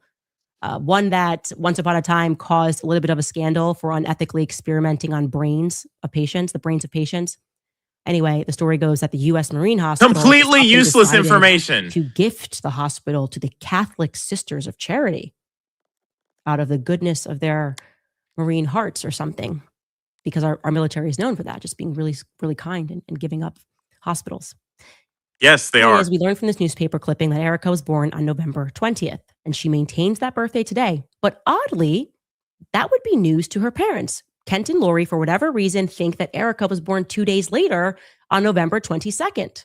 We know this because of their divorce filings, which took place in 1998. On that divorce initial filing, Lori, who filed, lists Erika as having been born on November 22nd, multiple times. Now, in case you're thinking, well, maybe this was a mistake, you should know that the filing done by her mother, Lori, only has 4 statements of fact. It's effectively a one-pager. One of the facts is that Kent and Lori were married on November 20th, 1995 in Marblehead, Massachusetts. So they decided to get married on Erika's, what would have been Erika's 7th birthday. Okay, that's strange. I mean, at least the birthday she says she has, but this document is saying, no, she's born 2 days later. So I guess it wasn't her 7th birthday. Attached to this document, which was filed on July 20th, 1998, is another document that I can only assume was scanned in with an intention to further confuse people. It's a separation agreement, which is not notarized. It's not dated. So it's almost not relevant. And it completely edits the date of the marriage between Kent and Lori from November 20th, 1995 down to November 7th, 1982. A casual 13 years and 13 days wiped out. Okay.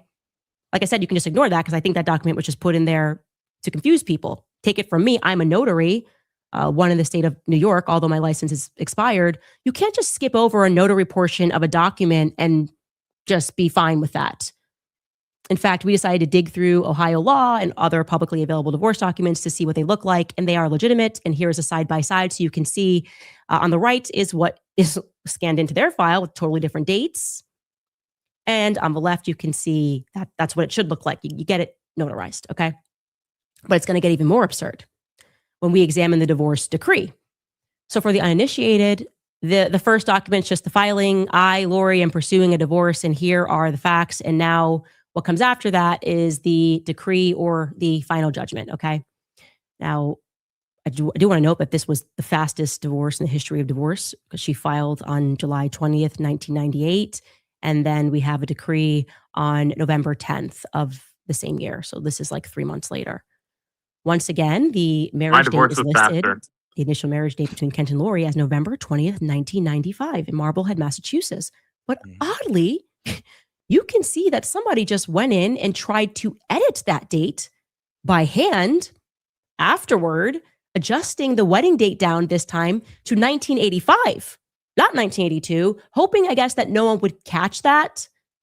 I guess the unnotarized 1982 that we saw in the initial filing was too difficult. It would have been too obvious. So this time they're attempting to do it by hand and edit the date of marriage back just 10 years, not 13 years. This is not subtle. It is not normal, and it bothers me greatly. Take it from someone who is chronically being sued. That is not how modifications work on court documents. You can't just use a pen and write something on a divorce decree. You just can't do that. People have to initial, you got to date, you got to see who saw it. This is crazy to me. My suspicion, and again, this is just a general suspicion, is that this was done after the fact. Maybe someone had a friend down at the county clerk who was responsible for scanning those docs into the system. And they just kind of did that. Because that's not real life. That's just not real life. And once again, that has another casually added separation agreement, which is still not notarized, with an entirely different date of marriage. And the crazy part is that the separation agreement, in that separation agreement, Kent Francevay is waiving his rights to an attorney with no notary present. He just agrees that Lori's lawyer can represent him on everything. So what are we to discern from this? We are at 4 different plausible marriage dates between Kent and Lori Franzwey across 2 documents. I should also add that I could not find a single trace of their alleged marriage in Marblehead, Massachusetts. Doesn't mean that it doesn't exist, but I couldn't find it across any date. And Marblehead, I would like to know, is certainly an interesting town to pick because it's the recognized birthplace of the Marine Corps. We're going to keep hearing the Marines coming up throughout this entire story. We're just laying the groundwork here. Now, I should note, to be responsible here, that there are divorce-related documents that are available in Ohio online that we simply are not allowed to have access to. Like, people have privacy. That makes sense. So it's entirely plausible that they went in and fixed these glaring errors that for some reason a judge, we're supposed to believe a judge signed off on this many wacky different dates. But the point here is just to demonstrate to you how even the most mundane facts about Erika's life are frustrating to verify. And that's just an appetizer, my friends. Because then we received a very interesting email from Sweden. Yeah, my Sweden fans, what's up? What's up, Sweden? And it led me to even more questions about Erika's paternity. We are going to be right back after a break. All right, you guys, some good news. Thanks to you. And all right, so what I picked up right now is that pretty much she's going into the fact that all the small stuff in her life is hard to verify. Like, from her parents' divorce date to her actual birth date. And I think how she's leading this in is that, well, the more we get into her life, the more complex are and the more things are harder to corroborate. And it even starts at the base of, well, when she was born. But we'll see. So Erika Kirk is just an alien that doesn't exist, and she teleported to the roof and shot Charlie Kirk, and it wasn't really Tyler Robinson. Well, that's not what she said. That's where we're gonna get to with this. Is the Marines with the mind control experiment? Like, she hasn't strung anything together other than someone wrote on pen. If I could take a less dramatic approach, I think that she's kind of leading into Erika Kirk possibly being some type of intelligence asset that's been an intelligence asset for a while, and she kind of has this from birth. From birth, maybe even from birth. They might have gave her. She's Black Widow. She's a Red Room candidate. Like I said, I think it's going into more that Erika might be an intelligence agency or an intelligence agent, or honestly, she's may be like, I don't know. Like, you ever heard of how they groom people to become leaders and all this good stuff? And this may be one of those cases, but it's more that's like, conspiracy. But all right, though, let's get back to Candace. Also, on that same note, whether you are struggling with credit card. Whoops. My bad. There. No free ad reads. Which means she does like 3. Cannot go so far as to suggest Candace. Okay, so we obviously cannot go so far as to suggest that Lori, Loretta, Abbas, Stanley, Wallstad, Franzwey was openly committing fraud. We can't say that. What we can confirm to you, however, is that if she was doing that, breaking the law and committing fraud is something that Lori's family is kind of historically known for. They kind of arrived into this country doing just that. You see, Lori Franzwey, like I said, was born Loretta Abbas. She was named after her Syrian grandmother, Loretta Abbas. I want to sear into your mind right now that the Abbas family history is steep in gambling and casinos. All about gambling and casinos. Yeah, what's up? Look at what Castro just put. Oh no, yeah, Candace is to Monty what Sid is to Monty. I'm like, I mean, you must be highly annoyed. Let's get back to it. Steep in gambling and casinos. All about gambling and casinos specifically. As we go along in this series, the history and the present of gambling casinos is going to become increasingly relevant. So let's bring in the OG Loretta Abbas, Erika's great-grandmother who died in 1990, who is just constantly being arrested for running illegal slot machines. Okay, she came over from Syria and she got to work bringing filth and fraud in Pennsylvania. You check out this article from 1941 where she testifies that she ran numbers. It says Loretta Abbas of Washington, Thomas Roberts, whatever, testified that they engage in the numbers business and had been arrested on numerous occasions. They explained their role in the numbers lottery without giving any direct testimony against the defendants. Okay, here's another one. We could keep going, but here's another article from 1944 where she pleads guilty to a lottery charge. It was before the court. She wasn't lying. She's always arrested on a lottery charge. The state police had a search warrant, and when they entered her house, they found a quantity of number slips.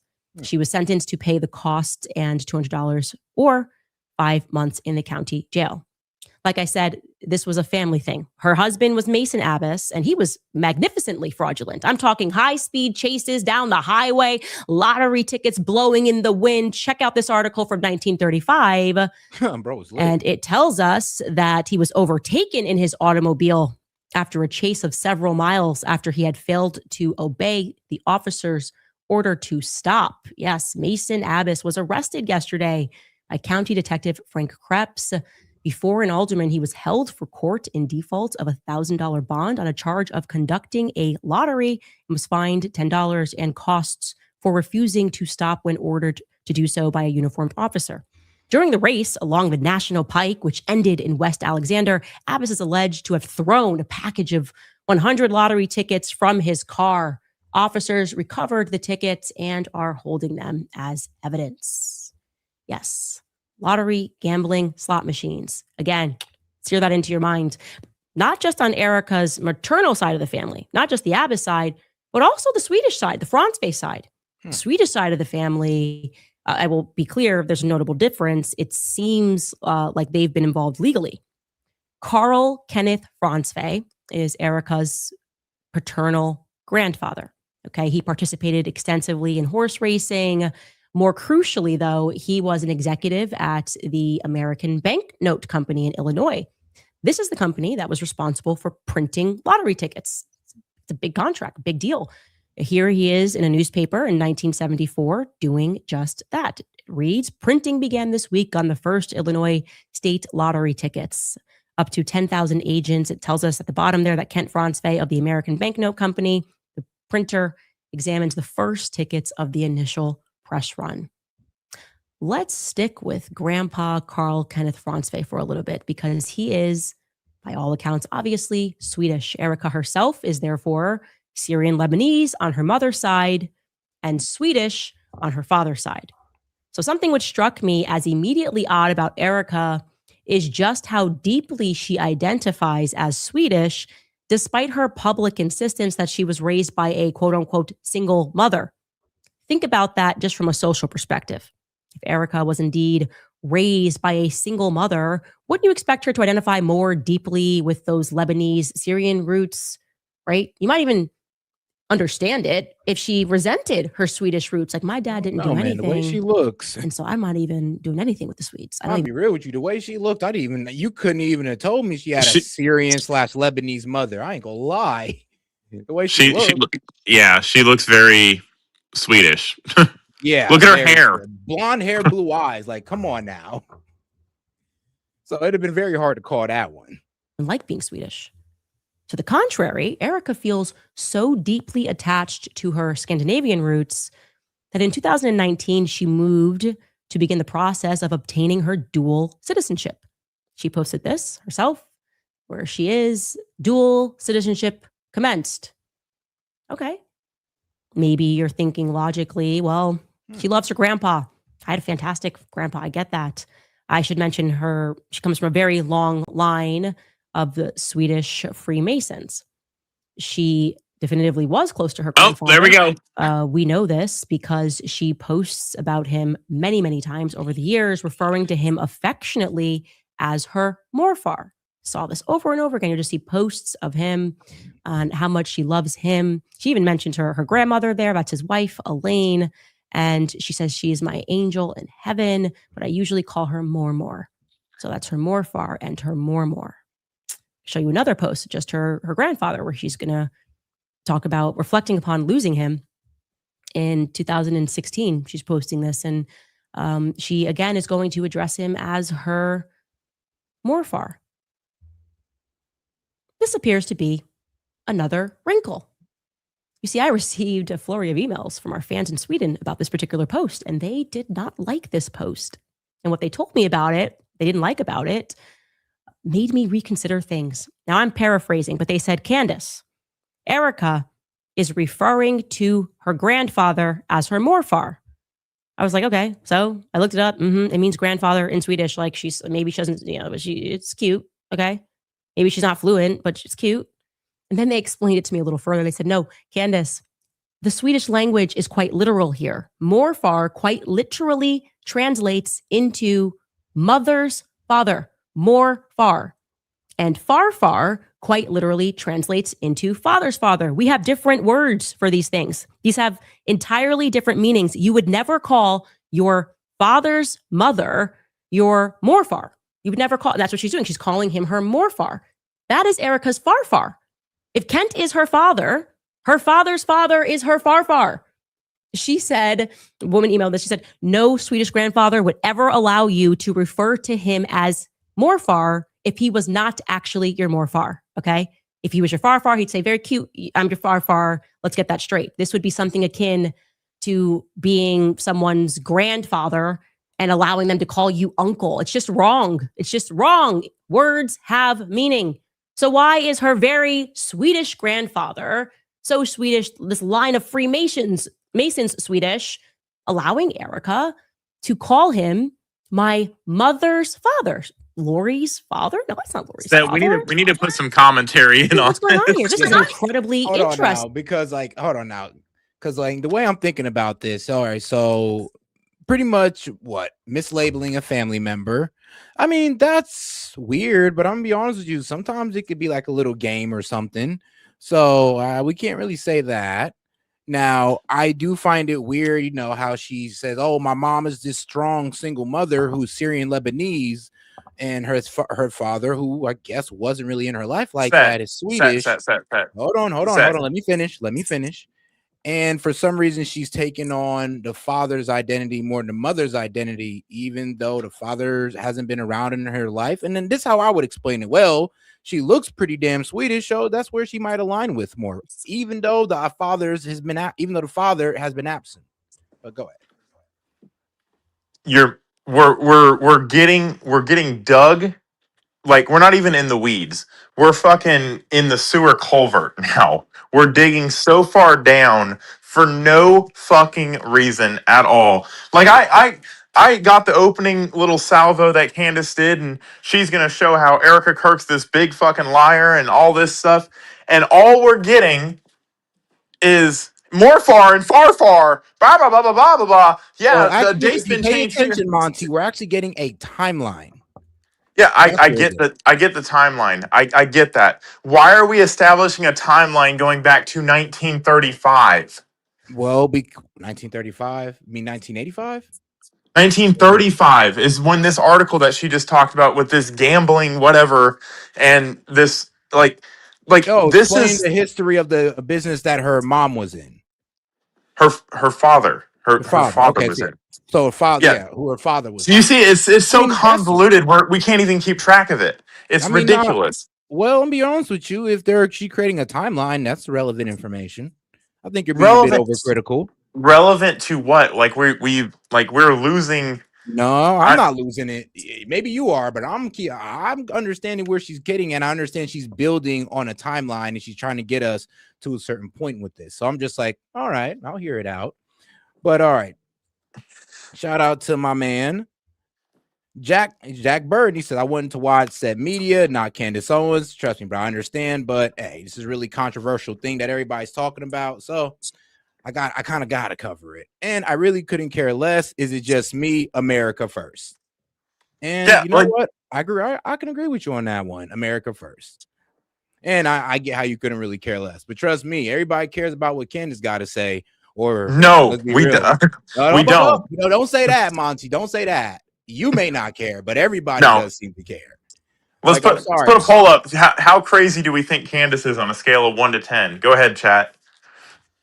I don't think she's crazy. Honestly, I think that the attack on her is honestly really manufactured.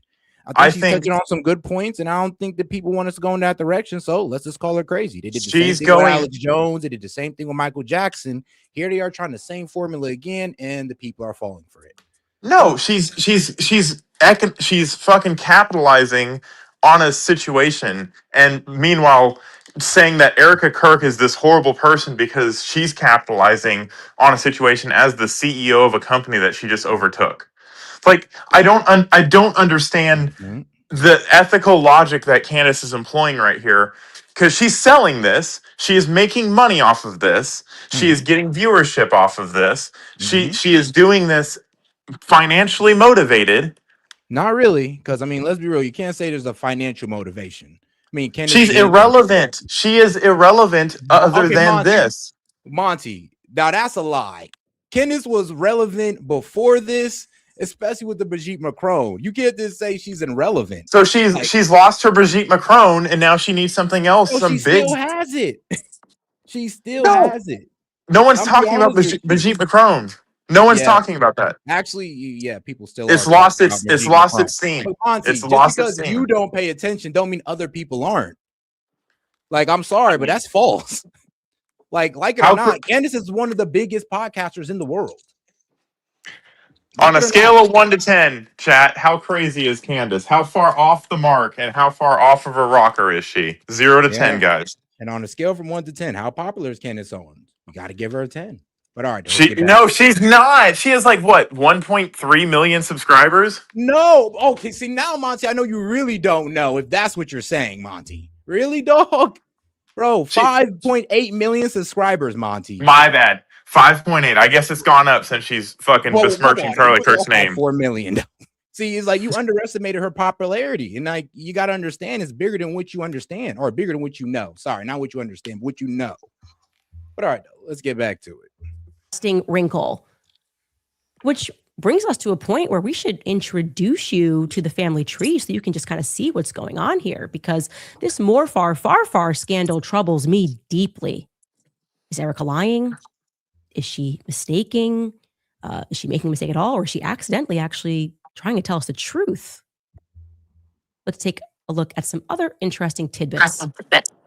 On March 21st of 2019, Erika visits with Charlie. She's in Jerusalem with Charlie, what is known as Zion's Gate in Jerusalem. She posts a picture with a pretty curious caption. It reads in part, meet Darla, a Romanian Jew that now calls Israel home. She was sitting by my family's dedication. Oh, wait, she sounds like Jar Jar Binks. I was gonna say, look like it, sure. And Kim Clacklin, no, Cackle, or yeah, Cacklin. She's relevant to this Kim Clack. Clayek. Sorry. She's relevant to this. She's relevant. She's more relevant to this Owens discussion. She's relevant to this Owens discussion. Well, as far as her lawsuit goes, I mean, not really. Like I said, her and Candace Owens had her, legal dispute, and well, it seems like Candace Owens won that legal dispute. Now, according to my man Jack, he says, nah, those are Democrat courts that just happen to rule in the favor of Candace. And I would have to look that up, because I'm gonna be real with you, like, I'm just now hearing about this beef today. And according to the court files, this was going on since, like, it started in what, 2020, 2021. That's how irrelevant Candace is. You're just now hearing about it today. Bro, we're talking about an old beef. That goes to prove how irrelevant Kim is. We're still hearing about Candace today. Like I said, Candace, biggest podcast. Because she's up in front of a camera every day. Bro, we can't sit here and debate Candace's popularity when it's undebatable. There's no debate on her popularity, bro. She's one of the biggest podcasters. She pulls in 1 million views a podcast. She's on Joe Rogan's level, like it or not. I know nobody likes her. I know y'all don't like her, but I mean, she cooking. Just because people, she's not cooking with. What is she cooking with? She hasn't even gotten to a point yet. I mean, no, like I said, she got into a couple. She's insinuating things. There's a difference between insinuating something and actually. Well, what is she insinuating? And actually making a point. There is a discrepancy in her birth, which there is. She said there's a discrepancy in her parents' divorce, which it is. And what does that have to do with Erika Kirk, the person we're talking about right now? Her initial insinuation is that she's not qualified to run the company that she's running right now, and that she hasn't really said that. She said that exactly. She's stepping up to it. So obviously, let's wait. Like I said, we gotta wait before we. That's what I'm saying. She hasn't gotten to a point. She hasn't gotten to a point. It's very, very drawn out, and it's a whole lot of fluff for nothing. Oh, shoot, let's give it 10 more That's the minutes. position. That's where I'm at right now. I'd like to see more, but I get that. Let me see. Klasick. Okay, that's how you pronounce it. Candace was instructed to destroy Klasick. Like I said, we'd have to have some proof on that one. I don't know about that. Two conservative black women going at each other. It kind of sounds like just a regular day in the hood to me, but hey, it is what it is. Sign for restoring the Zion Gate in Jerusalem. Oh. What? Why is Erika describing the Zion's Gate as her family's dedication? Speaking of which, why does her one-time roommate, Nicole Rothstein, allege that half of their family, referring to her and Erika's family, is Jewish? Doesn't make sense. She also claimed that after Charlie's assassination, that Erika, she was online going back and forth with people, that Erika was her best friend and her cousin. Nicole Rothstein said this. Now, I want to be clear, the Rothstein family, the Zion's Gate is their dedication. Nicole wouldn't be lying if she posted that it was her family's dedication, but Erika? Also, how did Erika and Nicole Rothstein get so close? Remember, Erika presents that she was raised by a single mother on the Lebanese side. If Erika is telling the truth about her paternity, then Nicole Rothstein, I want you to understand who this would be to her. Nicole Rothstein, it's going to sound ridiculous, but this is the reality. If Erika's telling the truth, Nicole Rothstein would be Erika's father's sister's husband's previous wife's daughter's daughter. In other words, zero blood relation, not even kind of related, kind of crazy. You would even call each other cousins. People do that. It's cool. It's my cousins, my cousin. Okay, cool. Erika goes a little further, though. Erika also posted a lovely tribute to Alan Rothstein, Nicole's father, online. She calls him Uncle. Uncle? Whoa, whoa, whoa. If Erika's telling the truth about who her parents are, to Erika, that would be her father's sister's husband's previous wife's daughter's husband. Suffice it to say, again, absolutely zero blood relation, yet Erika is extraordinarily close to him as well. Now, we can show you on the family chart just how removed this is. It's insane. Okay, but we actually couldn't even fit it. It's so far removed. So you've got her aunt, Carla, is married to a guy named Jack, but Jack was also previously married to somebody else, which you see there named Edna. And this is Edna and Jack's line. This has nothing to do with Erika Franzwey. Again, how did she get so close to these people? Why is she referring to them as her family and declaring that Zion's Gate, which is actually their family's dedication, which has nothing to do with her aunt Carla, why is she saying that that's her family's dedication? That makes no sense. I'm struck by this. We could imagine how it could make sense. Now, again, we're imagining here. We're trying to make sense of the things that Erika is saying. I could imagine a very easy way it could actually make sense. Her closeness to the Rothsteins, her dedication to Jerusalem, if and only if we take Erika literally when she says Morfar. Let's assume that Grandpa Carl is indeed her mother's father. That would mean, well, obviously, Lori's wouldn't be her mother. It would also mean that Kent, just by nature of him being a man, is not her father. We're looking for her mother's father. So we have to start looking at Kent's siblings that are females. That would give us only 3 options. We can bring this back up. One of Kent's sisters would be my first pick.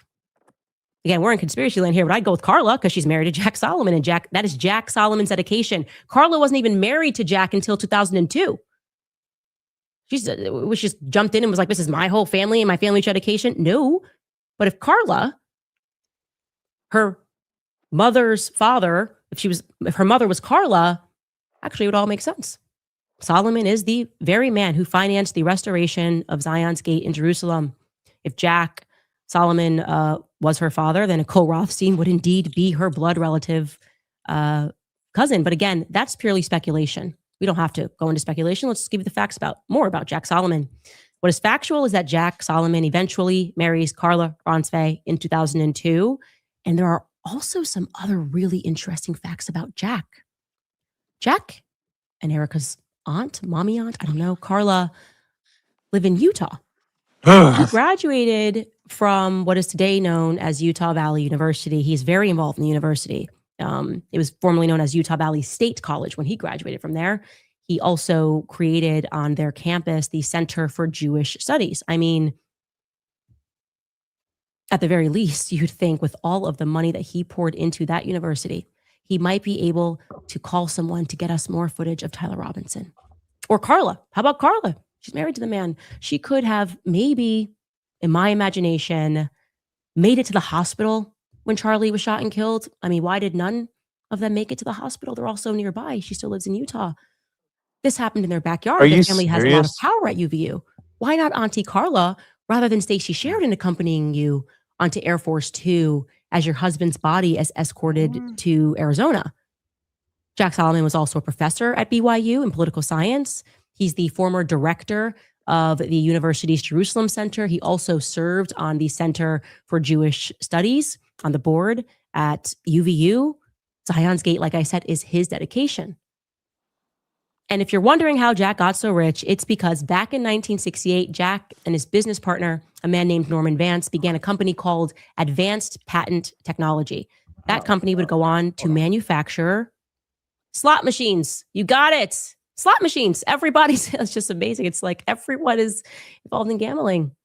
Per his bio, in 1974, Jack gathered more than $5 million to purchase United Coin, the manufacturer of slot machines and the holder of a profitable Southern Nevada slot machine routes. In 1979, they announced plans for the Colorado Bell Hotel and Casino in Lachlan, Nevada, the first of a series of hotels. All right, so what I got is mislabeling of either close friends of the family or just family members, and then, of course, a family connection to the gambling industry. Doesn't really say too much about, I'm be real with you. Like, oh, well, is this a good person to, did she kill or was she involved in Charlie Kirk's murder? She ain't saying that. Is she saying that Erika Kirk is unfit to run TPS USA? Well, she ain't even saying that. She's just pretty much saying that She's there's just a lot talking. of discrepancies in Erika's past. That's pretty much all she's saying. And what does that have to do with the price of tea in China? Well, Like, read. whoa, Monty, because Erika has said otherwise, and now it's been proven wrong. That's the problem. When you say something and it turns out to be a lie, I mean, you're gonna get kind of called out, and you're gonna get Hey, called Seth, out. I'm gonna hit you with it. That assumes duplicity. What? Oh, caught up. Well, yeah, I'm be real with you. You're right. It does assume duplicity. Erika could have just been getting it. She could have just got the date wrong. Her parents could have been wrong, and Erika could be going on bad information. And she could also she might not know Swedish that well, and her grandfather could have just been letting her call her that. I mean, you're right. That does assume duplicity. This could all be there could all be innocent reasons for these mistakes. Even with the whole, Jack Solomon and all that good stuff. And Candace is just being a bottom feeder to gain relevancy. That's all she's doing. She don't need to be a bottom, bro. She do not need Erika Kirk to gain relevancy. Monty, you're wrong about that one. She's being a bottom feeder. Nope. Actually, she's staying right on subject. She's been on Charlie Kirk's case, and Erika's how coincidentally so she's hopped over. How coincidentally, 24 hours after his death, she's already waving red flags all around. I mean, and she come on, bro. That was everybody. She's just the biggest channel to do it. Therefore, she catches most of the flack. What? Set. She's being a bottom feeder. No, she's not, Monty. How's that be, bro? A bottom feeder? No. She's just honestly giving us what she found out. The fact this is TMZ level. This is TMZ level accusations. How is that a bottom feeder though? Like again. Go ahead. Again, this is TMZ. Okay. Before this entire story, if anything, she's the one making the story big. So that's not bottom feeding if you're the one blowing up the story. You're bottom feeding when if somebody else blows it up and you're taking that story for yourself. She's manufacturing controversy out of nothing. She didn't manufacture anything. She just gave us the straight facts and inconsistencies. She's manufacturing controversy. Controversy is an emotion. Controversy before. There's controversy before that. Are you gonna let me talk, or? Well, Balti, you're kind of not making sense. Are you gonna let me talk? We've listened to Candace talk for 30 minutes now, and she said a whole lot of nothing. I mean, so I get to criticize you. You won't let me talk. Of course she is. All right, go ahead. Please. She gets to make points with your undivided attention. Okay, she's manufacturing controversy using TMZ level fucking journalism to fucking put some sort of emphasis on things that really don't mean anything to get to an overarching point that what? She's jealous that fucking Erika Kirk has a $250 million company that she's running because her close friend Charlie Kirk, who she didn't talk to, Monty, you're assuming duplicity. Gotcha. It's not. It is assuming duplicity because Candace has a reputation for making outlandish fucking claims that really So what? aren't proven. What outlandish claims has she made? The Brigitte Macron. She's Well, on. it She's hasn't on been the unproven. I mean, she took it to court. She's not proving. Not disproving a lie is not proving that it's true. Set. I mean, did you actually even, bro? Come on now. You know you didn't even watch the Brigitte Macron series to make that. Set. I saw assessment. you. I saw haven't you. even I saw you. watched it to I make that saw you assessment. run a red light last week. Prove me wrong. You saw me. I mean, you're all the way in the West Side, so I don't know. You don't know where I'm at. Prove me wrong. Prove me wrong. Oh, I mean, Monty, I can prove you wrong You because you can't said prove how many times you've been here, so everybody can sit there and be like, "Well, Monty's in Washington, so it's unlikely." You can assume that. You can assume that. You don't know that I haven't traveled to Ohio in the last month. I haven't been on the show for a while. I could have driven to Ohio. I could be in Ohio right now. You don't know. Yeah, but that's unlikely. Prove me And I'm being wrong. real with you, dog. You're kind of coming from a very uninformed perspective because you haven't watched it. You don't know the evidence that she laid out. So you're coming from an uninformed perspective with I guess, a hatred for Candace, which is fine. No, it's not a hatred. No one has verified any of the documents that she's saying. These could be fucking drawn up on a word processor for all I know.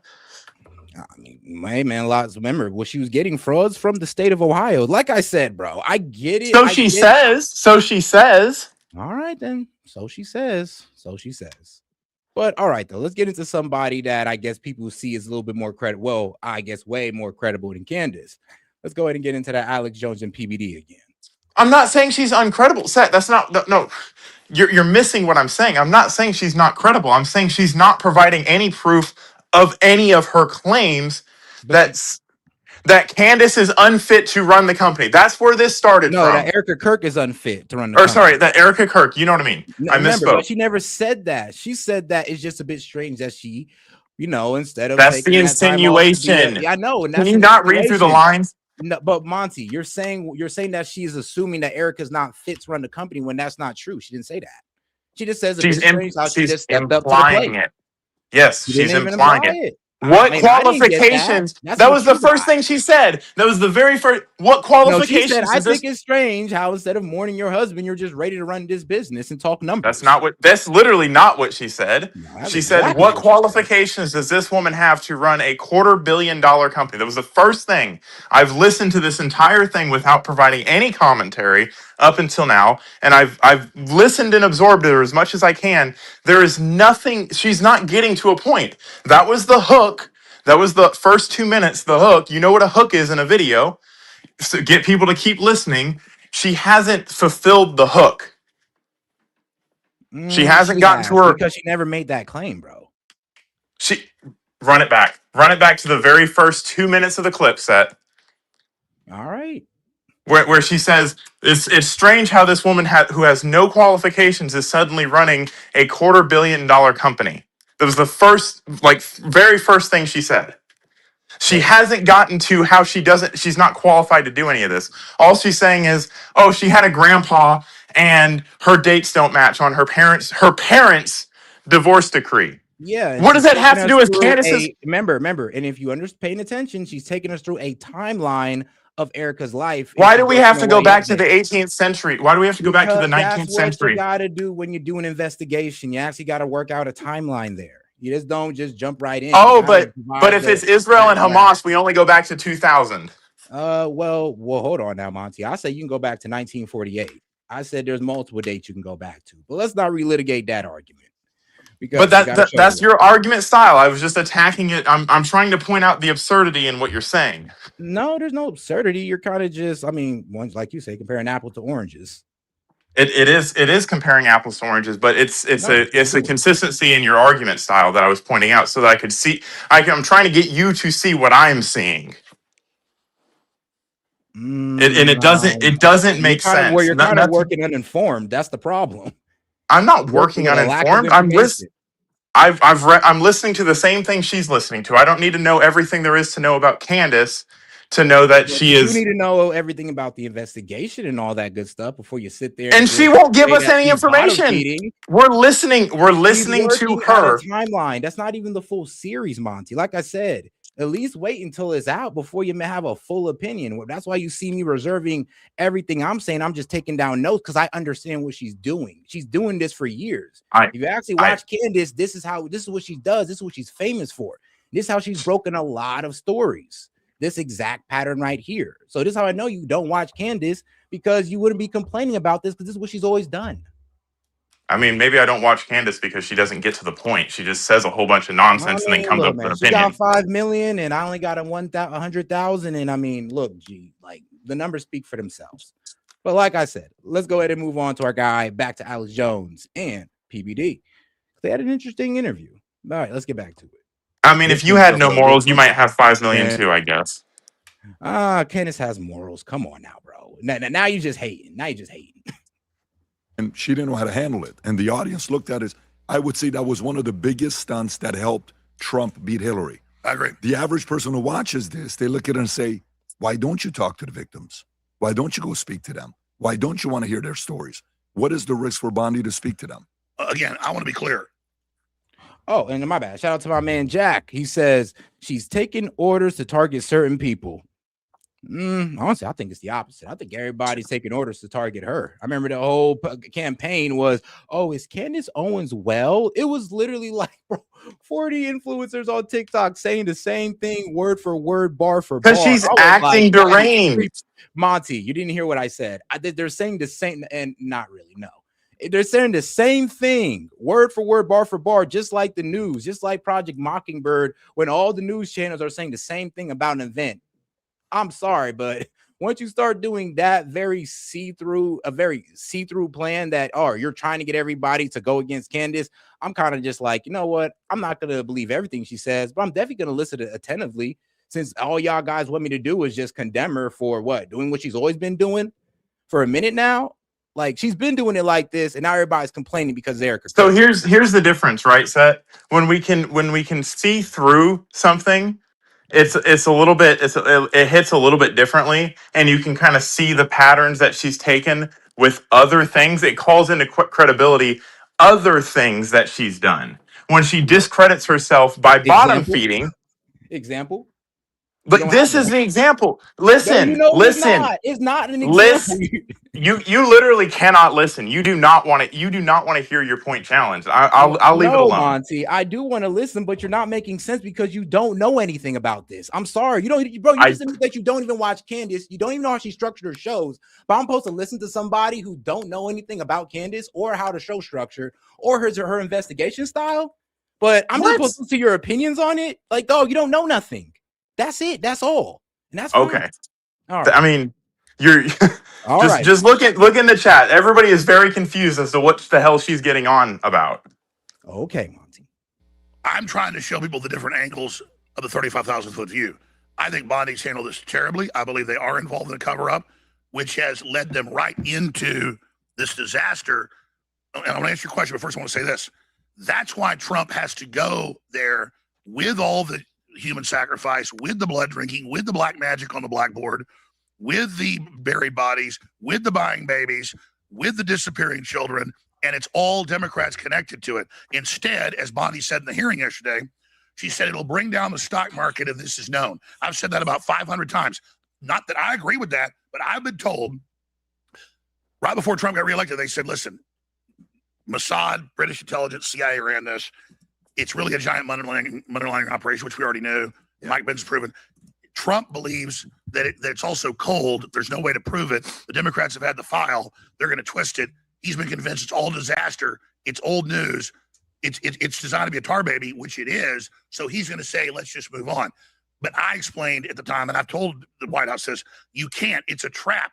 This is how the people that are guilty trick you into becoming an accomplice and then manage it and turn it around and politically destroy you. And then, of course, none of the truth ever comes out. It's all a giant smokescreen of garbage and fake AI and the rest of it. So I was just simply bringing that clip up, not to obfuscate from the clip, that's why I raised it, but to say, here's the other layers to it that are going on. Now, to answer your other question, yes, this looks absolutely horrible. She looks like a deer in the headlights. She looks like she has a gun to her head. Like when we saw Bongino and Patel 11 months ago get up on Fox, they go, I know we said there were another shooter in Pennsylvania. There wasn't. Epstein acted alone. In fact, he wasn't even a child trafficker, and he had no accomplices, and he killed himself, and the Easter Bunny is real. And everybody turned against him because we'd already studied it. We knew it wasn't true. Plus, it was a 180. So it's the same thing. It looks terrible. It is terrible. It's hurting Trump really bad. It's hurting America. And again, my frustration is it lets the Democrats, who are the ones that are really guilty, if you look at the evidence, pretend that it's Trump and the Republicans that are the pedo protection party. I mean, yeah, and that's just the truth. Like the whole Zorro Ranch, like the place in New Mexico where Epstein was committing some pretty heinous crimes and allegedly might have buried some girls out there. Bro, that was all being protected by Democrats. Like, and some of these Dems kind of knew what was going on in Zorro Ranch, and they just kept their mouth shut. And that's a state full of Democrats, ran by mostly Democrats, who was pretty much in line with what Jeffrey Epstein was doing. And there was a lot of Democrats, well, not a lot, but a decent amount of Democrats who were actually caught visiting the ranch, who were known to visit it. So yeah, he's right. Like, it does implicate the Democrats in some pretty serious things. And I'm gonna be honest with you, the fact that Trump's cabinet was out here telling them, oh no, if you release it, just a bunch of shit on you, that honestly made things worse for Trump, when he should have just took the approach that he's taking now with it and just said, yeah, or F it, release it all. Let's get this Transparency Act going. If he did this, I don't know, beginning of 2025, we wouldn't be in this position with the Epstein files. Now, maybe Pam Bondi would still be in this position, but at least Trump wouldn't be. And notice they're not going to the big reports of top Democrats and people raping kids and all the witnesses and everything. They're focusing on Lutnick, which is fine. Lutnick obviously was in business with him, obviously moved in next door to him, lied and said he only saw him once and thought he was a creep and ran out of his house with his wife. And then a couple of years later, he's out at his island with his kids. Okay, yeah. No. But Lutnick's never been implicated in any of the illegal stuff. Fine. Fire Lutnick, or if you found him in a crime, indict him. But let's spend as much time on the hardcore cannibalism, Satanism, human trafficking, buying, selling children, and that's Democrats. They're not there yet. They're not there yet, by the way. It doesn't seem like they're there yet. This is the clip I think you were talking about, Rob. You may want to fast forward to the part. No, I get that. Go for it, Rob. When he starts saying, yeah, go ahead. He killed himself. You want me to? I've seen the whole file. He killed himself. This is the clip you were talking about. Yes. Yeah. So, a part of it for me yesterday, I watched the Bondi hearing, and I asked myself, I couldn't find one clip that made her look good. Not one. Typically, these hearings, you'll say, okay, she won this one, they won this one, this was even, this was whatever, nobody won here, she took this one. I don't know if I found the clip. Now, don't get me wrong. The whole fighting back and pushing back and all that stuff, was that present? Sure. Asking Jasmine Crockett, she goes for 5 minutes, doesn't ask a single question, or the other lady who doesn't bring up Hakeem Jeffries, or calling out a lot of these people. That's great. There's a part of it that some people are speculating. Tell me what you think about this, where the DOJ or the AG was monitoring what the representatives were searching when they were going to look at the Epstein files. I don't know if you saw that or not. Rob, do you have that? I'll find it. There's a story going around that they were actually monitoring what these representatives were searching when they went to look at Epstein files. What do you know about that story? Oh, I'll guarantee you that was going on. I mean, I haven't seen the story, but of course they were. Everything in those computers is being monitored, and there's a record of it. So meaning if I'm whoever I am, I'm going to go out. It's just like when you search your own files or you search Google, they're searching a private database of the DOJ. Of course, they know who logs in, this congressperson, and then now they know what they're going to look at. They have a record of it. So they know exactly what you're looking at. Why would they want to know what you're looking at? I mean, by default, that's the way computers work. I don't know if that story is particularly true. I just know that's the way computers work. Yeah, where is that story that Rob that's saying that happened? Right here. This is Representative Nancy Mace of South Carolina said full release of the names of the Epstein files would shock the world. And then there is an article here this morning. Justice Department tracking which Epstein files lawmakers are searching for, opening, and reviewing. According to this is Nancy Mace as well. Yeah, that's a 2-month-old story as well on what they're looking at. I guess it makes sense to see what person's story they're interested in. The other part of it is, Well, no. It means the watchers are. Who's going to watch the watchers? No, it's so funny though. I remember when Rohanna and Massey went in there. Now Massey, he was actually looking for, co-conspirators. Rohanna, he kind of exposed his TDS. He literally said, well, I went in there, I searched for Trump name, and I found it a lot of times. I'm just like, bro. So out of everybody that you could have looked up, you went in there looking for Trump, and Thomas Massey's the only person who did any real work actually looking for co-conspirators. It's like, bro, when the TDS is that blinding. And so, I agree it's Big Brother. I'm just saying by the very nature of it, they have the technology, so I'm sure they are monitoring what they're watching. I would assume this is something both sides probably do. The other part of it is, the Dems, they only want one person. They want Trump, right? They want to get Trump. This has been going on under 4 presidents that people have been looking at. Why is it that it's fallen on this administration's mishandling of the files? Because right now the left is running with this. They're saying they're hiding it. Massey and Rohanna are coming together. This is not a good look on the current administration. Well, you just nailed it. But going back to your last thing you said about Bonnie, and then I'll cover that, if I may. Even Senator Kennedy, who's a Republican and likes her, he had to tear her up on Epstein. So even Senator Kennedy had to nail her, and that's because she's been sent in there to sell something that isn't going to sell, and everybody keeps blaming her and blaming even Todd Blanche, who, by the way, doesn't like me. I'm not defending him. They're following Trump's directives. And I said this, about a year ago when the cover-up started, and it's been since confirmed. So it's Trump that thinks it's a distraction and a diversion and tar baby, which it is, but it doesn't matter because exactly the Democrats never wanted to touch it. They covered it up. They controlled the files. That's why there's all these clips going around. I saw today of Don Lemon, just 3 years ago, going, how dare the Republicans try to investigate the Epstein files? This is bigoted, and this is horrible, and this is crazy, and this is terrible. So yeah, and that's what Trump should be pointing out. You're the pedo party. You're the sexualized kids party. It's all the Democrats that are in these files.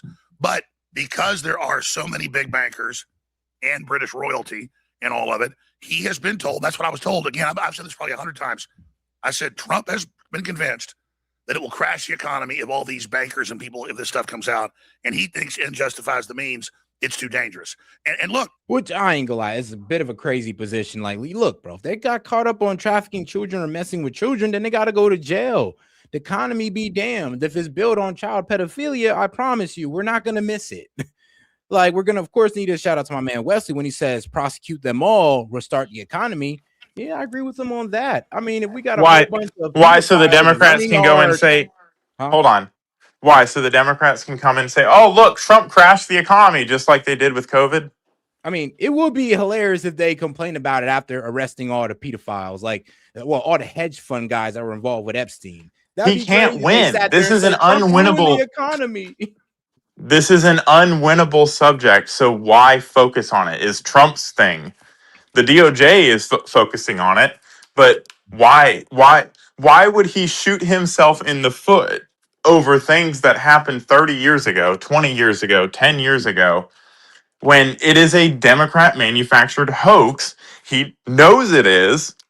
He sees it is. I'm sure he's seen the files. And everybody's like, oh, Trump's in there 100,000 times. Man, last week it was 38,000 times. The week before that, it was 4,000 times. The week before that, it was 1,800 times. Now we're at a million. we're going to be at 6 million next week. Like, every single iteration of Trump in there, like, I'm telling you, S.E.T, like, I've looked through the Epstein files and looked for Trump's emails and stuff like that. They're literally campaign emails, like those fake form emails that you get everybody gets sent out. There's a whole bunch of those in there. There's fucking countless news articles about Donald Trump where Trump's mentioned multiple times. That's not Trump in the Epstein files. That's something being cited with Trump's name in it in the Epstein files. You dumb Here's the problem, asses. though. But here's the problem, though, that Trump was actually misled about the Epstein file. They kept telling him that it was Democratic code, just put your name on it. I mean, it's really a distraction. Ignore it. And that's what Trump did. He went off the knowledge that his people were giving him, and he said, "Oh, it's all a hoax. We should just ignore it." Until, well, we the people kind of got our congressman to go out there and actually put up a fight for it. And now that Trump is actually seeing what's coming out, now that his hand has been forced, he's like, "All right, this is not that bad. Why was I told to cover this up? Now we might as well just release everything." Because as it's coming out, Donald Trump isn't really getting hit with anything. I mean, Because Bill he Gates is wasn't. looking guilty. We knew Leon this to Black begin is looking with. guilty. That's why we say it's a hoax, Set. That's why he said it was a hoax. When we sit Because the hoax is that Donald Trump is implicated in it, not that the Epstein files exist. Yeah, and it's being fucking repeated over and over and over again. And the fucking takeaway, somehow, because people have a fucking room temperature IQ and don't know how to fucking log into DOJ.gov and fucking read the fucking instances of Trump's name in the files. They don't know how to do that. They'd much rather sit back and say and listen to fucking congressmen say, "Oh, he's in there 38,000 times," as if that fucking means anything. And then they come on this shit and fucking repeat it like they think they're fucking saying anything profound. And it doesn't matter how many times you explain it. All it is begging for airtime for fucking commentators, and it's fucking giving the Democrats fucking ammunition to say, "Oh, look at this. Oh, look at this. Oh, look at this." That's what we mean by it's a hoax. It's a manufactured hoax, the same way COVID was. It's fucking designed to tank the economy. It's designed to fucking rip up any progress that Trump makes. Now I see why fucking Pam Bondi's talking about the Dow. Now I see why fucking people don't want to fucking talk about it, because it literally can do nothing but hurt him politically. Not because he's going to be found guilty of anything, not because there's anything to it, but simply because the course that would be taken if he were to get rid of these people, and I think he should, right? Like, don't get me wrong, I think he should fucking go after these people. But the implication is that if he doesn't go after these people, he's protecting pedophiles, when it's been going on for 30 fucking years. It's been going on for as long as any of us that are commenting on it right now have been alive. But now Trump has to take it on the chin and fuck the entire economy up that he's working to fix, so that later on Democrats can say, "Oh, look what he did to the economy," and not fucking provide any introspection, not fucking hold themselves accountable in any way. And it doesn't fucking matter, because public perception will be that Trump's a pedophile and that's why he hid the files. That doesn't matter what the fuck is said. You're gonna play teams. They're gonna play team sports, and it doesn't fucking matter. All right. That's me fucking getting to the point Trump's at now. And all right now, and a lot of people are, well, like I said, my man Wesley said, prosecute them. The problem is statute of limitations. We do have statute of limitation when it comes to a lot of these charges, because Democrats have protected them. Hold on, Monty. Yes, because I'll be real with you. It seems like our own law is protecting them due to the statute of limitations. So y'all are asking us, or y'all demanding that Trump prosecute them or the DOJ prosecute them, but when they have no grounds to. Yeah, I mean, especially under the statute of limitations that let a lot. So he's damned if he does, damned if he doesn't. Yep, pretty much. And that's the perfect position to put him in. They weren't able to do it with COVID because everybody saw through it, and now they're going to try it with this because people like us arguably want people that hurt kids to be fucked with and fucking put under the jail. But because we're in this position now, he's damned if he does, damned if he doesn't. All these fucking bankers go to jail. Holy shit! All right, Monty, let's go. I'm not pushing this. I'm saying let's look at his perspective. The carbon taxes have been estimated by top experts that they put them in the next decade to kill 2 billion people by starvation or war. Okay, Trump just got us out of the Paris Accord. They've secured the border. They found half of the 500,000 missing children. They've got no tax on tips. The economy is starting to turn around. It goes on and on and on and on and on. Getting men out of women's sports, exposing the NGOs. the election fraud. I mean, it's great. That's why it's paradoxical. I want Trump to succeed. But he has to understand that this has become a litmus test. They're not going to win here if they continue going this way. If they continue fighting, opening it up, this is just going to make it seem like they're hiding something more and more and more. So what should and if they go with it, they'll fuck the economy and Democrats. Monty, come on out. And by the way, before you answer that question, guys, you've been asking this for a long time. It's official. Alex Jones is on Manect. You can officially ask him any questions. Go ahead, Monty. You got to remember, you're louder than the video. So when you start talking, nobody can hear the video. I mean, I don't know how to say anything while the video is playing. I can't pause it. I know. But you just got to tell me to pause. I got you, brother. Then everybody makes fun of me for saying pause. I'm damned if I do, damned if I don't. Fucking literally, there's two ways you can handle this. Go and fucking go after everybody. The economy fucking tanks. Everybody fucking becomes homeless. We go into a fucking recession and everybody blames Trump. Or the economy does well and you can still fucking afford to go to fucking work every day and afford to buy milk. And you get to sit back in the comfort of your home and say, get the pedophiles, and be fucking virtuous. Good point. Congratulations, you played yourself. You dumbasses. Another one, and another one, and another one, and another one. I know you couldn't. No, it's in a better place now. Yeah, absolutely. So, did I answer your last question? No. So I asked the question. So what should they do? Because for me, as I'm sitting there, if that's hilarious. Now, shout out Daniel Castro. He said, "What if Candace was a Dem plant to disrupt the GOP?" I mean, bro, he said that like an hour ago. Anything's possible, Castro. Anything's possible. The biggest victories: crime, murder down 20%, border beautiful, safe. People feel safe having their kids play outside. San Diego, Arizona, Texas, New Mexico, nice. We're winning in some of these areas. DC, right? DC, safer. All crime, all this stuff. Minnesota, Minneapolis, ICE, maybe a couple fumbles there. Sure, this is number one fumble. And so if they hired 5 advisors to go sit in a room with them, these are logical players. You're one of them. What counsel do you give to them? Well, when I was driving here this morning, I know the White House watches your show. They watch mine, but not as much. But I've been told by the folks they love your show, and I hope they listen. Look, I know they listen. I've Mark Mitchell, the pollster, was on my show a few months ago, and they really liked what he had to say. So the vice president brought him to meet with Trump and try to explain the same stuff. In which Mitchell was on my show yesterday, just saying this is you got to stop. He's doing. He's one of the most accurate pollsters. It's killing Trump. My family, people on the street, my callers, my listeners. I've got my finger on the pulse. I don't need a poll to tell people want a rebel that goes after the evil deep state. We cut our teeth exposing the Democrats as the pedophile protection party.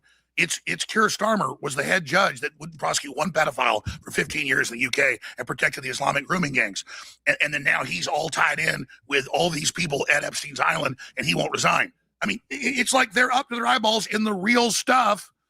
And Trump is just saying, I'm not involved. I didn't do anything. I dropped the dime, which is in the FBI files. Well, where's Trump at a press conference? See, I was the FBI informant. I got him arrested 18 years ago. I broke that with Roger Stone like 11 years ago before he even ran. So that's what's crazy is, though, he knows there's so much garbage. And that's what they explain. They go, sir, in the last year of Biden, they implemented this tip line. And I was telling people that were in the cabinet meetings when they convinced him of this. They go, sir, they implemented this tip line. And anybody by fax or email or phone can call in and file a report. So schizophrenic women, like in August, you'll call in and say, I was. And this explains all the uncorroborated, wild-ass stories you hear about Trump, Elon, and maybe even Jay-Z. Maybe, like I said, because they was letting in all types of stories. As long as you're talking about Trump or some famous person graping you, I mean, they was going to go ahead and put that in the file. What did I say back in April, May, when this was talking? They were talking about the client list that they acted like he had a fucking book that said client list on it that is just missing or something.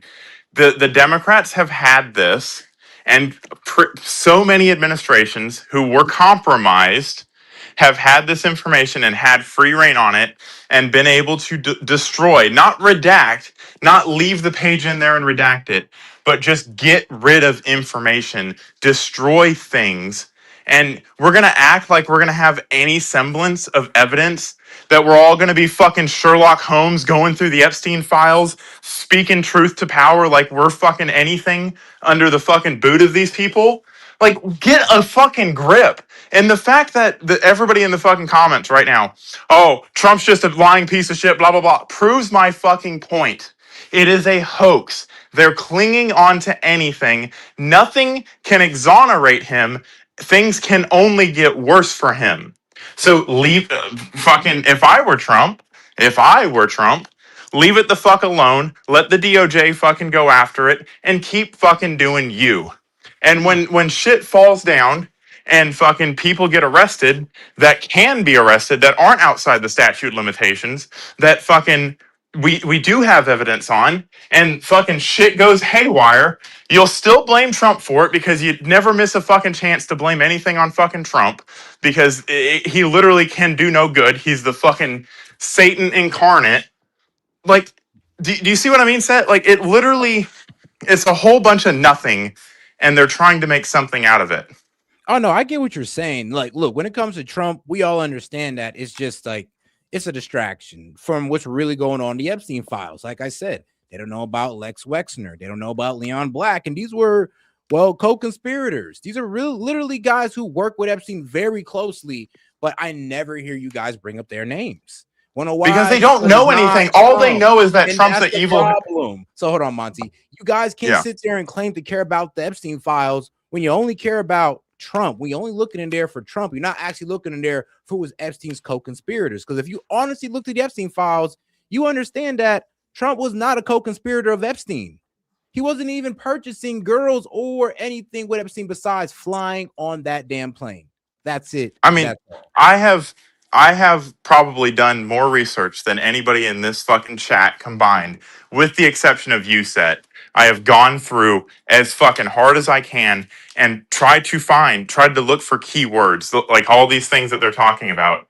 Literally, every time Trump's name is mentioned, as far as I've gotten into it, is one of his campaign emails being sent to Jeffrey Epstein. One of his fucking his name popping up in an article 3 or 4 times because they mention his name. Like, and that's implication that the president is a pedophile? Are you fucking no? They're not stupid. They're not misinformed. They're willing to lie to themselves and believe a lie because it suits their own narrative that they've built in his head. And all right, shout out to Asher Rose. She says, "What up? Hey, how's it going, sis?" And all right, let's go ahead and get back to the video. Oh, hold on here. Let me go ahead and shout you out real quick. Mar-a-Lago and Trump and Elon, raped me, and all of a sudden, it turns out they weren't even at Mar-a-Lago then. Or another report, I was at this golf course this year, and Trump raped me and did this. The golf course wasn't built for 5 years. It's so Trump goes, "What you mean? There's a public?" And now, sir, you see Jamie Raskin and Schumer. Trump is in the files 1,000,000 times. Well, because it's all so now they've got this ongoing tip line. So when you hear that there's 3 million more files they haven't given you, next month it'll be 5 million. You understand? Yep. Because it's Thank you. perpetual motion machine. It's a cornucopia. It just spews it. So I'm not defending this. I'm telling you what Trump's been told. And that's why I said he's told it'll crash the stock market. Bondi yesterday, it'll crash the stock market. And it's not like if they had targets they could get, or even a few of their own people they could sacrifice, they do it. They know it's a giant mess of BS and crap. And then the women that are the victims and the survivors, almost all of them were, got into it. And that's how it worked. And we're actually madams, out running these operations. And now they've been recruited and snapped up by the Democrats and are now on the payroll. That way, all the Democrats that are in there can be protected by the witnesses.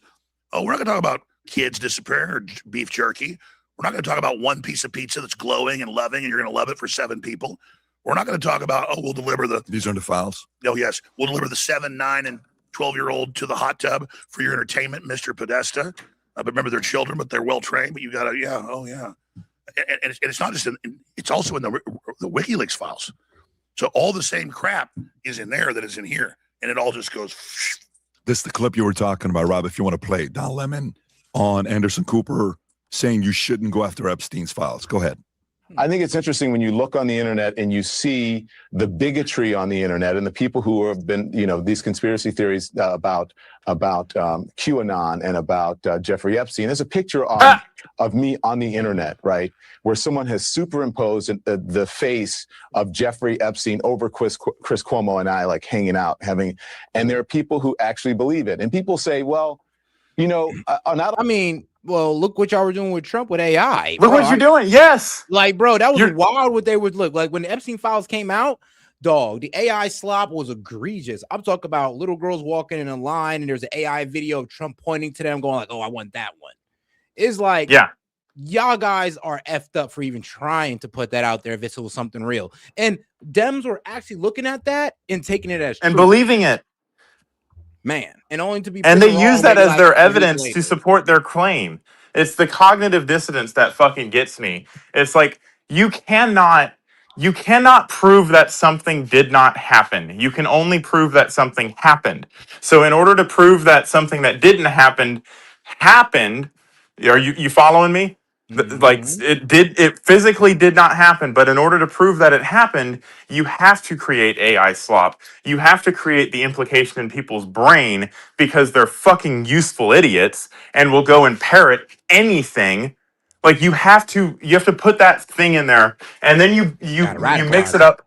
You radicalize them. You mix it up with, oh yeah, well Trump's been mean to women, and that just so I believe it. Like.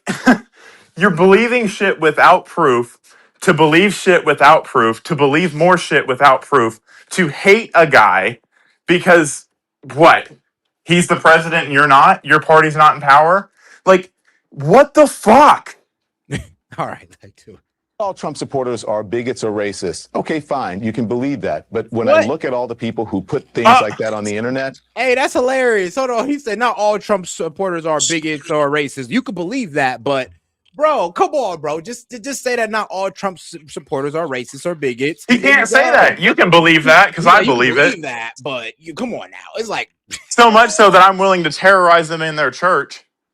Yeah, I mean, because according to Don Lemon, we're all racists and bigots. Yep. 99 times out of 100, it is a Trump supporter. So people should think about that as they are placing those things on the internet, as they are wearing Muslims. Yeah. Muslims. Well, I mean, talking about that, there's a fake flight manifest that has like 100. That you're on it. Yeah, I'm allegedly on it. Obviously, if you want to see who was on that flight, there are court documents, and there's like a handful of people whose names you might know who were. Who were ever on any flights of his. Here's the same tag they ran. WikiLeaks, Julian Assange, about 2 months for the election in 2016, releases millions of emails. So everybody goes and jumps in them and verifies them and checks them. And there's all these emails about upstate New York and other places with the Podestas, with others, like, hey, we're going to have our Thelema rituals tomorrow. We're bringing the spirit cooking. That's blood. And it's all in there. And there's famous emails and it's a well-known woman that ran a service where kids come and play with you, and you can order them online and stuff. And it's her delivering the 3 children to John Podesta at the wooded facility, and then they'll be in the hot tub waiting for you for your entertainment. And this is all the reality. Well, how did they divert off? They then had the New York Times and CNN report on 4chan and 8chan, diverting off to a pizza place in DC that the people were part of, but nothing was really going on there, with imaginary underground torture facilities that didn't exist, so they could go report on the fake story instead of the real stuff over there. You understand? So that's how they were discrediting it, saying, oh, there's no Epstein, there's no pedophilia, it's all fake stuff about us. And that's another thing happening. Somebody's flooding Facebook, X, TikTok with famous footage of Trump at beauty pageants and things like that. Young girls, these are all AI deep fakes. They're everywhere. And they march in the little girls. Yeah. And it's admitted fake. You can even see it's famous videos of Trump. You can find the original video at a pageant. But they work. Even if 20% believes it, they work. Some of these clips, I don't know about this one. No. There are some of them that's literally young girls. You'll see like 10-year-old, 12-year-old girls that deep fakes are being made. It's the one that starts with There's a bunch of them with like a little girl crying on stairs, holding her crotch. It's not pornographic, but it clearly the implication she's just been raped, and then it cuts to all these shots of Trump at Mar-a-Lago and stuff that are known videos that we know they're, and then they mesh them in with all these little girls. They're crying and Trump's pointing at them, and then they cut in. Yeah, it's sick. Did you see the 2006 phone call that the president made to the PD saying, "Hey, Ghislaine Maxwell's evil"? That story that came out 2 days ago. You saw that, Rob? If you want to pull that up, Trump told Palm Beach police chief, everyone knew about Epstein. Maxwell was evil. Go a little bit lower. So why did this story not come out earlier? Why is it coming out now? Well, this is spinning like. I mean, here's more proof that Trump was pretty much an informant. Trump called then Palm Beach police chief Michael Retier to tell him that Epstein's activities with teenage girls were well known in both New York and Palm Beach.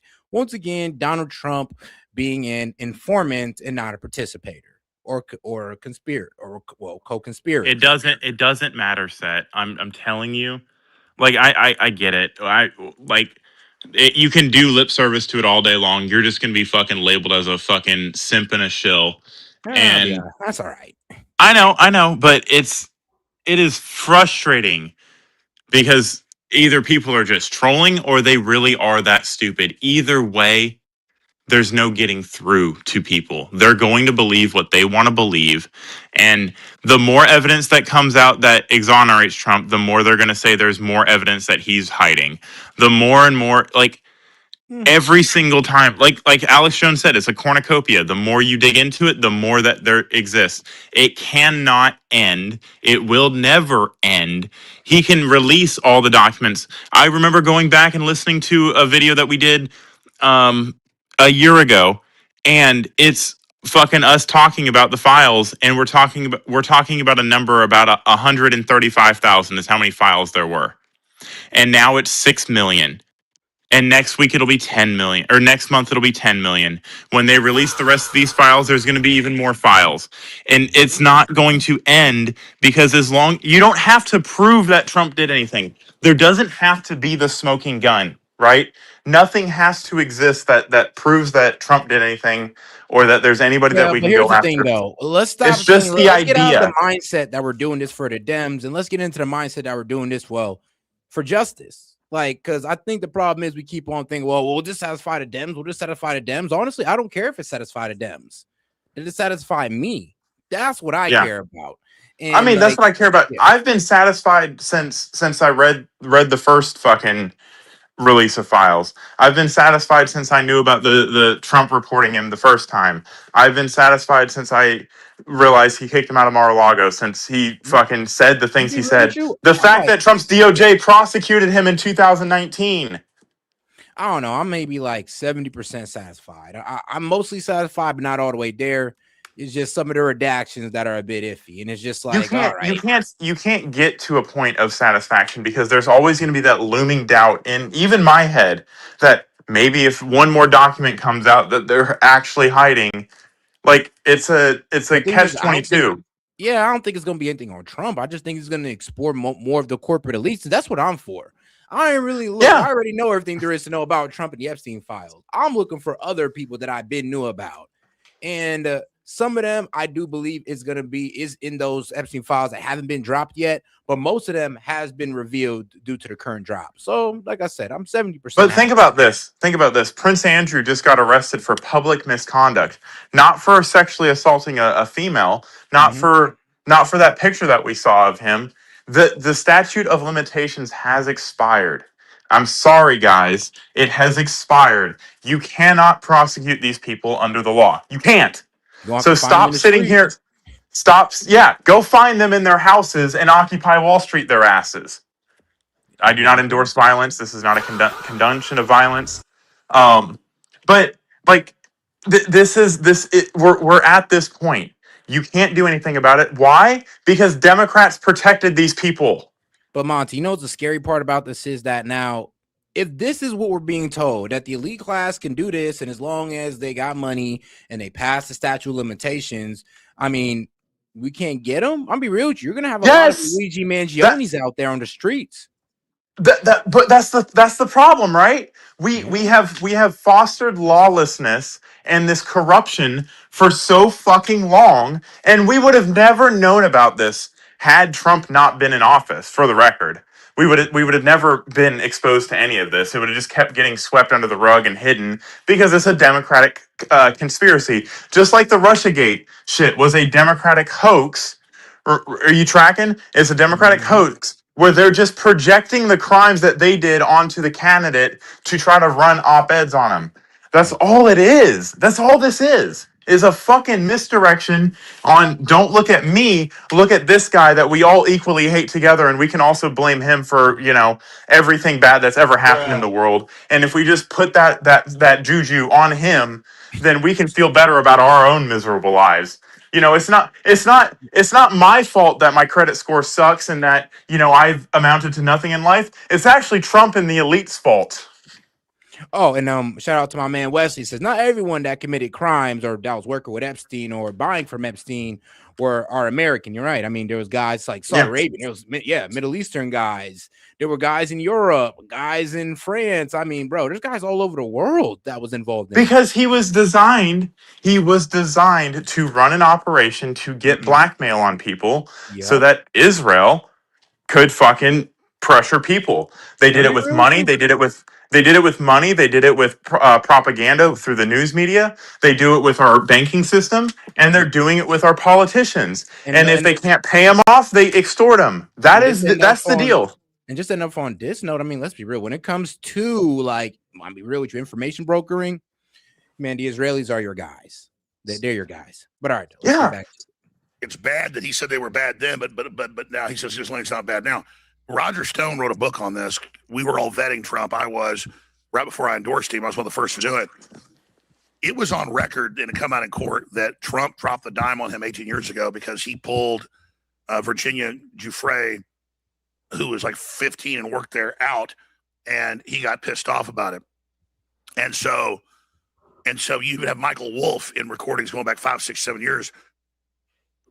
years of them trying to get him to say something about Trump. He's like, no, he never got a massage. No, he never was around the girls. He was never around the kids. No, but he did drop a dime on me, and he's a piece of shit, and he's the worst guy ever, and he's such a scammer, and he rips everybody off in business, which means Trump beats people. So I mean, it's literally Trump dropped everything Roger Stone told me back when he was trying to recruit me to support Trump, that Trump was going to win, which I vetted and got into. He explained how it all worked and how they're going to attack Trump for this, but it was really Trump first exposed it. And then now all that stuff has come out because Roger lives here. I mean, he's been at Mar-a-Lago since Trump got it. He's been Trump's friend for 50 years. Everything Roger's ever told me has been accurate. I mean, he told me, and by the way, I like Steve Bannon. I don't think Steve Bannon's a bad guy. He was involved with Epstein. Epstein was very politically powerful. He was really the shadow head of the Trilateral Commission. People say he can control these world leaders. He really did. Okay, the emails of Bannon are, how do we overthrow the left and get populists in the UK? And he's asking Epstein advice on that. So, I mean, Bannon calls me all the time and sends me links and says, how do we do this? How do you put pressure on that? Hey, we need to get on this. Bannon works like 18 hours a day. I'm not defending it. I probably wouldn't have hung out with Epstein. But the contacts with him are there. And it's what Bannon always said they were. It was elections. It was contacts, because Epstein was like, you could get any number you wanted, any information from him. So Bannon was going, he even says in the interview, are you the devil? You're a pretty bad guy. Can you pull up that clip? But I mean, he's like going to the Trilateral Commission. This is David Rockefeller handed it over to him. How many hours was that? Did he say 14 hours? Well, they say there's a whole bunch of hours, but I think all the feds got was like 2 hours. Wolf has 100 hours. I had Wolf on and we talked about it. Rob played his clip. I told him the devil, 100%. the devil himself. The devil himself said, "I'm going to exchange some dollars for your child's life." Do you think you're the devil himself? No, but I do have a good mirror.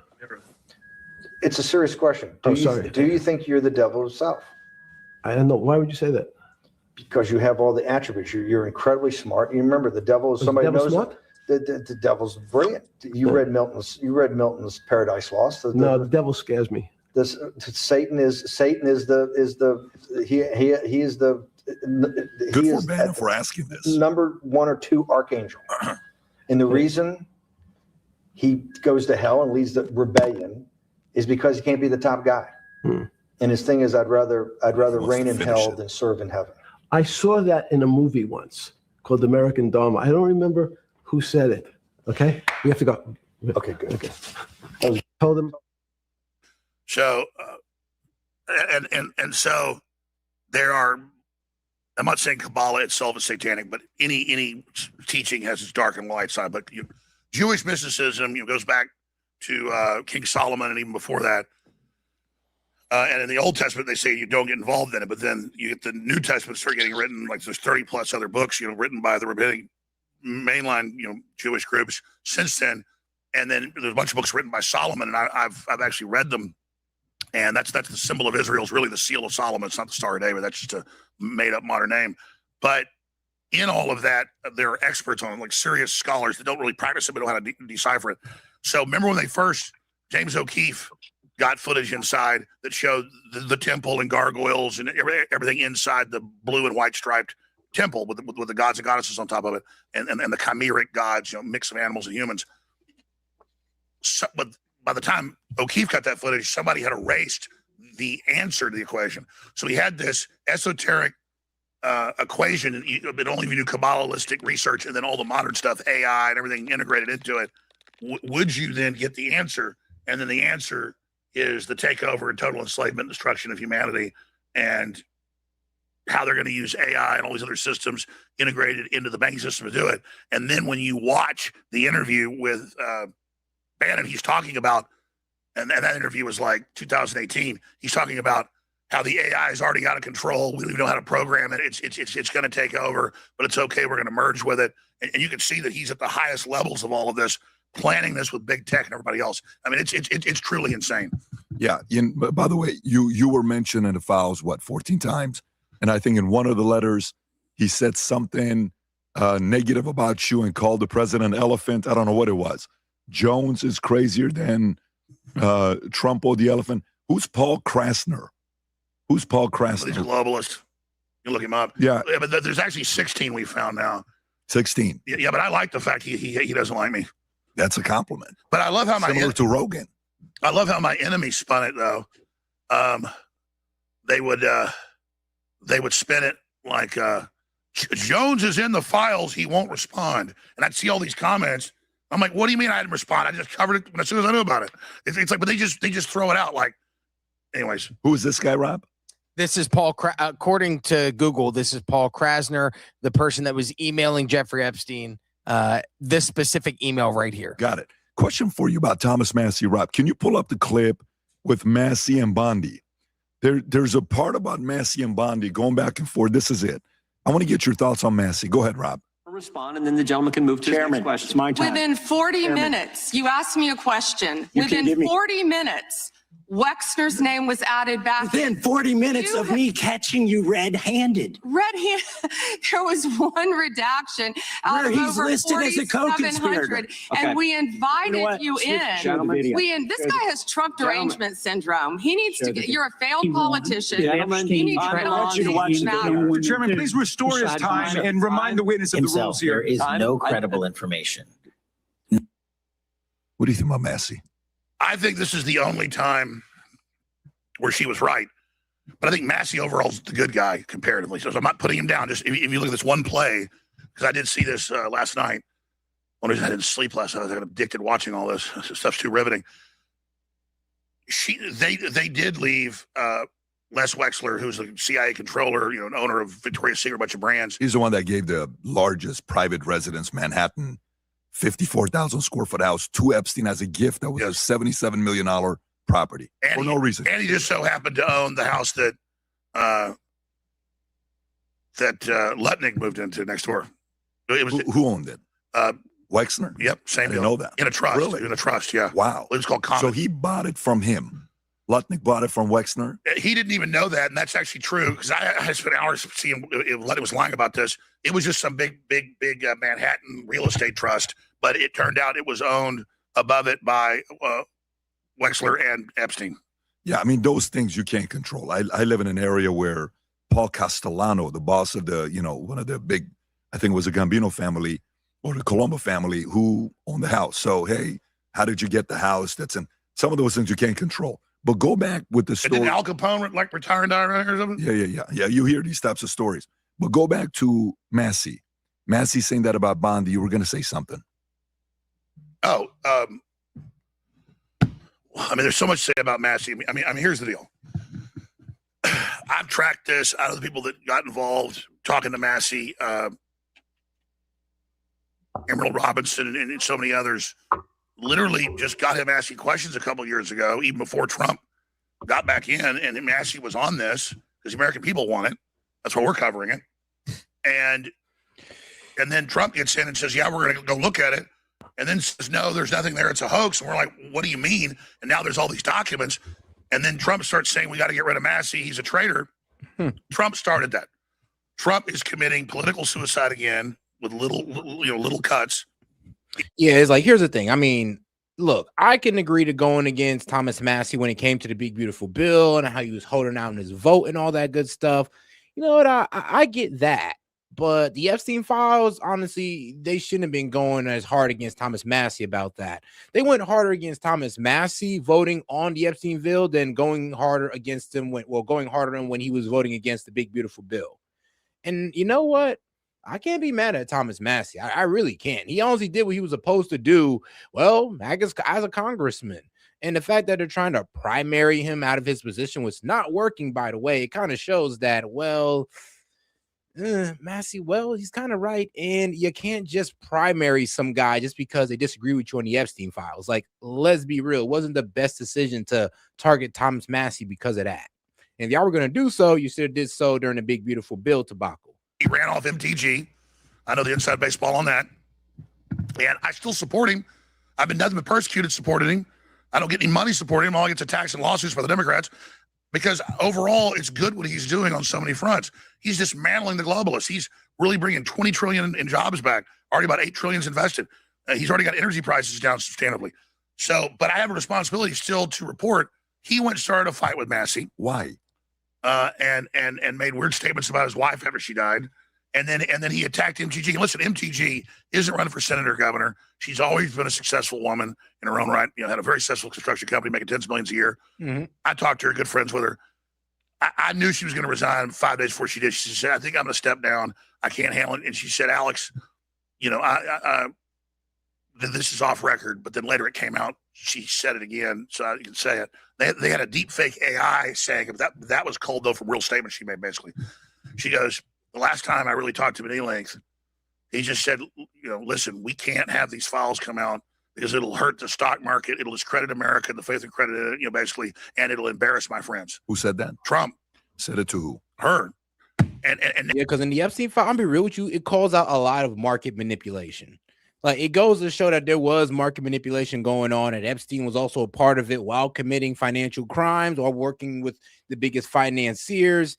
It does show that there was a bit of market manipulation. And if you're telling us that our markets are doing well because of these child pedophiles, then please, we're okay with it being all tear down.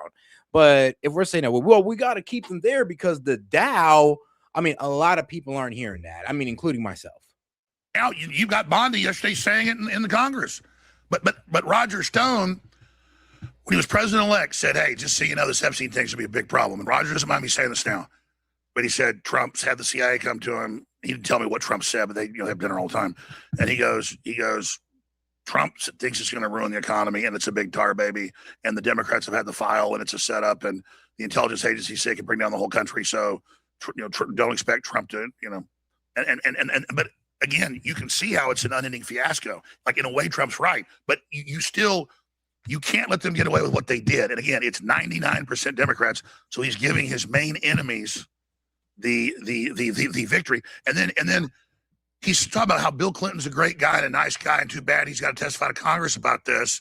And Ghislaine Maxwell's a nice person, obviously trying to defuse things. And then meanwhile, he comes after MTG, who would literally, eat his shit off the floor previously if he asked her to save the country. And Thomas Massey, like a Ron Paul type, was just very, very. I mean, that was a very crude way of putting it. Like, MTG, who would literally eat crap off the ground if Trump told her to. It's like, well, goddamn.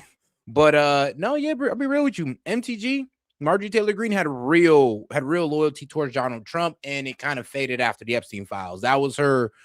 line in the sand right there is that, look, if you ain't trying to release these Epstein files, I can't rock with you. And I respect it. But the problem is that MTG made it more about, like, what was it? She started going against his economic plan, immigration plan. And if this was all about the Epstein files, then why not just stay on that? And I'm glad that Alex Jones mentioned that she does own a construction company and she makes like tens of millions of dollars. And, so crazy, she was actually brought that up, talking about, well, construction people use undocumented immigrants too, and it's hurting us as well. But then you were the main ones championing how we should also be deporting these undocumented immigrants. And then she trying to change her position to be like, oh, no, we should focus on the H-1B visa immigrants. Oh, you mean the immigrants that you don't utilize? No, let's go after both of them. But, hey, that's the two-faced stuff that I didn't like that came out of Marjorie Taylor Greene. Serious about his convictions. And so Trump turned them into enemies, made them more popular. Massey's more popular, even though they're trying to primary him, and put out that lie that she was polling bad. So that's why she didn't want to run. Trump didn't want her to run for the Senate. She didn't want to run for the Senate. So they just make up this bull. They attack their own party, and it's the stupidest thing ever. So, I mean, again, I need Trump to succeed, but this is so dumb. Yeah, Massey doesn't give me the vibes of a bad guy. But when I watch Massey, he gives me the vibes of a good guy that he disagrees with them. What does he say? His famous line is, I'm with the president 91% of the time, and the 9% that I'm not is when we're fighting pedophiles and, a couple other things that he says there. Is attacking Iran. But, I mean, that's the other thing. Lake Tahoe was pretty. Was that what you say? Tahoe? Tahoe, I love Lake Tahoe. Lake Tahoe, see what it is. Yeah. So, sorry. What was I saying? Massey like squirrel. No, Massey's the type of guy that comes off a farmer, nice and friendly, but you start messing with him, he's going to fight back. He's a fighter. And so, yeah. And you can tell he actually likes it now once the fight's going. Yeah. So it's like, Trump, you keep picking fights with some of the... You think he is a possible candidate for 28 for those that feel Israel's got a little bit too much influence, and for those that don't like the way Epstein was handled, you think he could be a leading candidate for 28? Absolutely. I mean, I don't know if he can win, but he can definitely run and get a lot of votes and inject that issue into the larger discussion. Massey. Mm-hmm. Yeah, I think he's formidable. Mm-hmm. I think he's formidable, and he's got a following. There's certain people that swear by him and follow what he has to say. And, more and more you see him talk, you're like, okay, I was with Rand Paul the other day at D.C., and we're doing a conversation. Of course, he's a libertarian. I've spent time with his dad as well. And you see the way they think is slightly different, but there's logic behind it. There's reason behind it where the average person can say, this guy sounds like a reasonable player. How do you think this is going to end up? And maybe the better question, Alex, is this. How long do you think this is going to... Hey, and shout out to my man Molotov Juicebox. He says, Pam Bondi's up for impeachment. Seems worth... That is worth covering. Hold on, man. Let me go ahead and see if I can find something on that. Going to be a story that they're going to be talking about. It would have already been gone, and they would have busted some of these top guys, and we have moved on. Because the trail is cold. Jeez, the FBI, right Epstein, who ordered a truckload of acid to dissolve everything the first day he knew it was under investigation. I mean, the really bad stuff's been destroyed and erased. The people that know are the young women that are the survivors that were really accomplices in most cases. So we have the witnesses. We know who they are. They're right there. And that's how they contain the whole thing. Not demonizing them. It's just a fact if you understand investigations. And so the way Trump keeps doubling down stubbornly, it's only going to get worse, a bigger black hole, and it's already just murdering him in the polls, distracting from all the good work he's doing. And his greatest strength is his greatest weakness. He was always, as Roger Stone says, thick-skinned, pig-headed in a good way, doesn't give a damn. And he says that, he said Trump, even before Butler and all the persecution, had a total I don't give an F attitude. He said after Butler, it was intense. He said now, Trump just does not care. He says, I'm on a mission. I'm going to save the country. I know I'm not involved with Epstein. I know it's a diversion. I know it's all the Democrats. Right, so I'm not going to even have this tar baby fight. And if the American people don't want to save things and you want to impeach me and remove me, he literally says in there, people come in and say, sir, we need to do something about this. He'll say, and it needs to be like this. He'll start screaming at them. Like, remember, sometimes he goes, I'm sorry, I'm hoarse. I've been screaming at people behind the scenes. And he has a legendary temper. But it used to pop out a lot. Now it's like, fuck. I mean, specifically on this topic. Yeah. Or if you bring up the poison shots, he brought Kennedy in and they're restricting it and cleaning it up. He never admits he's wrong. Poison shots, you're talking about the vaccine, COVID absolutely. Vaccine. Yeah. And And the thing is that the Democrats can't bully him and the media can't intimidate him. That's a good thing. But then it also, when his constituents are like, hey, this is what we elected you for, that pig-headedness becomes a problem. So it's hurting Trump. I don't see, a month's 1,000 years in politics. Who knows what's going to happen? I hope we win the midterms. Here's what I want to say to the American people. We need to start discussing just being pragmatic. It's terrible. This is bipartisan cover-up. The Democrats act like they're not involved in cover-up. They are. Explain how the cover-up's working. Explain how bad it really is, who's behind it, the intelligence agencies, and that it's far worse than anybody can imagine. Keep educating, keep exposing, discredit the power structure, discredit the system, and then run candidates for office that are more hardcore and awake, and support Congressman Massey, support Tulsi Gabbard, and her work, support all the good people like Robert F. Kennedy Jr. that's just knocking it out of the park, and just say, hey, too bad Trump destroyed his legacy. Too bad, he put a big scar on how wonderful all this was in populism, but populists getting people. I mean, yeah, shout out to Deuce Juicebox. It does seem like an article for impeachment was put against Pam Bondi. Let's see here by Representative Summer Lee, Democratic District 12. Let's see. Yeah, she's the one who introduced. Yeah, Lee introduced articles of impeachment against Attorney General Pam Bondi. Well, and let's see, Representative Summer Lee. Let me see here if I can bring her up here. Man, it's just all black women today, huh? I mean, first was that Kimberly girl. Now it's this one. Not as attractive as Kimberly, but all right, though.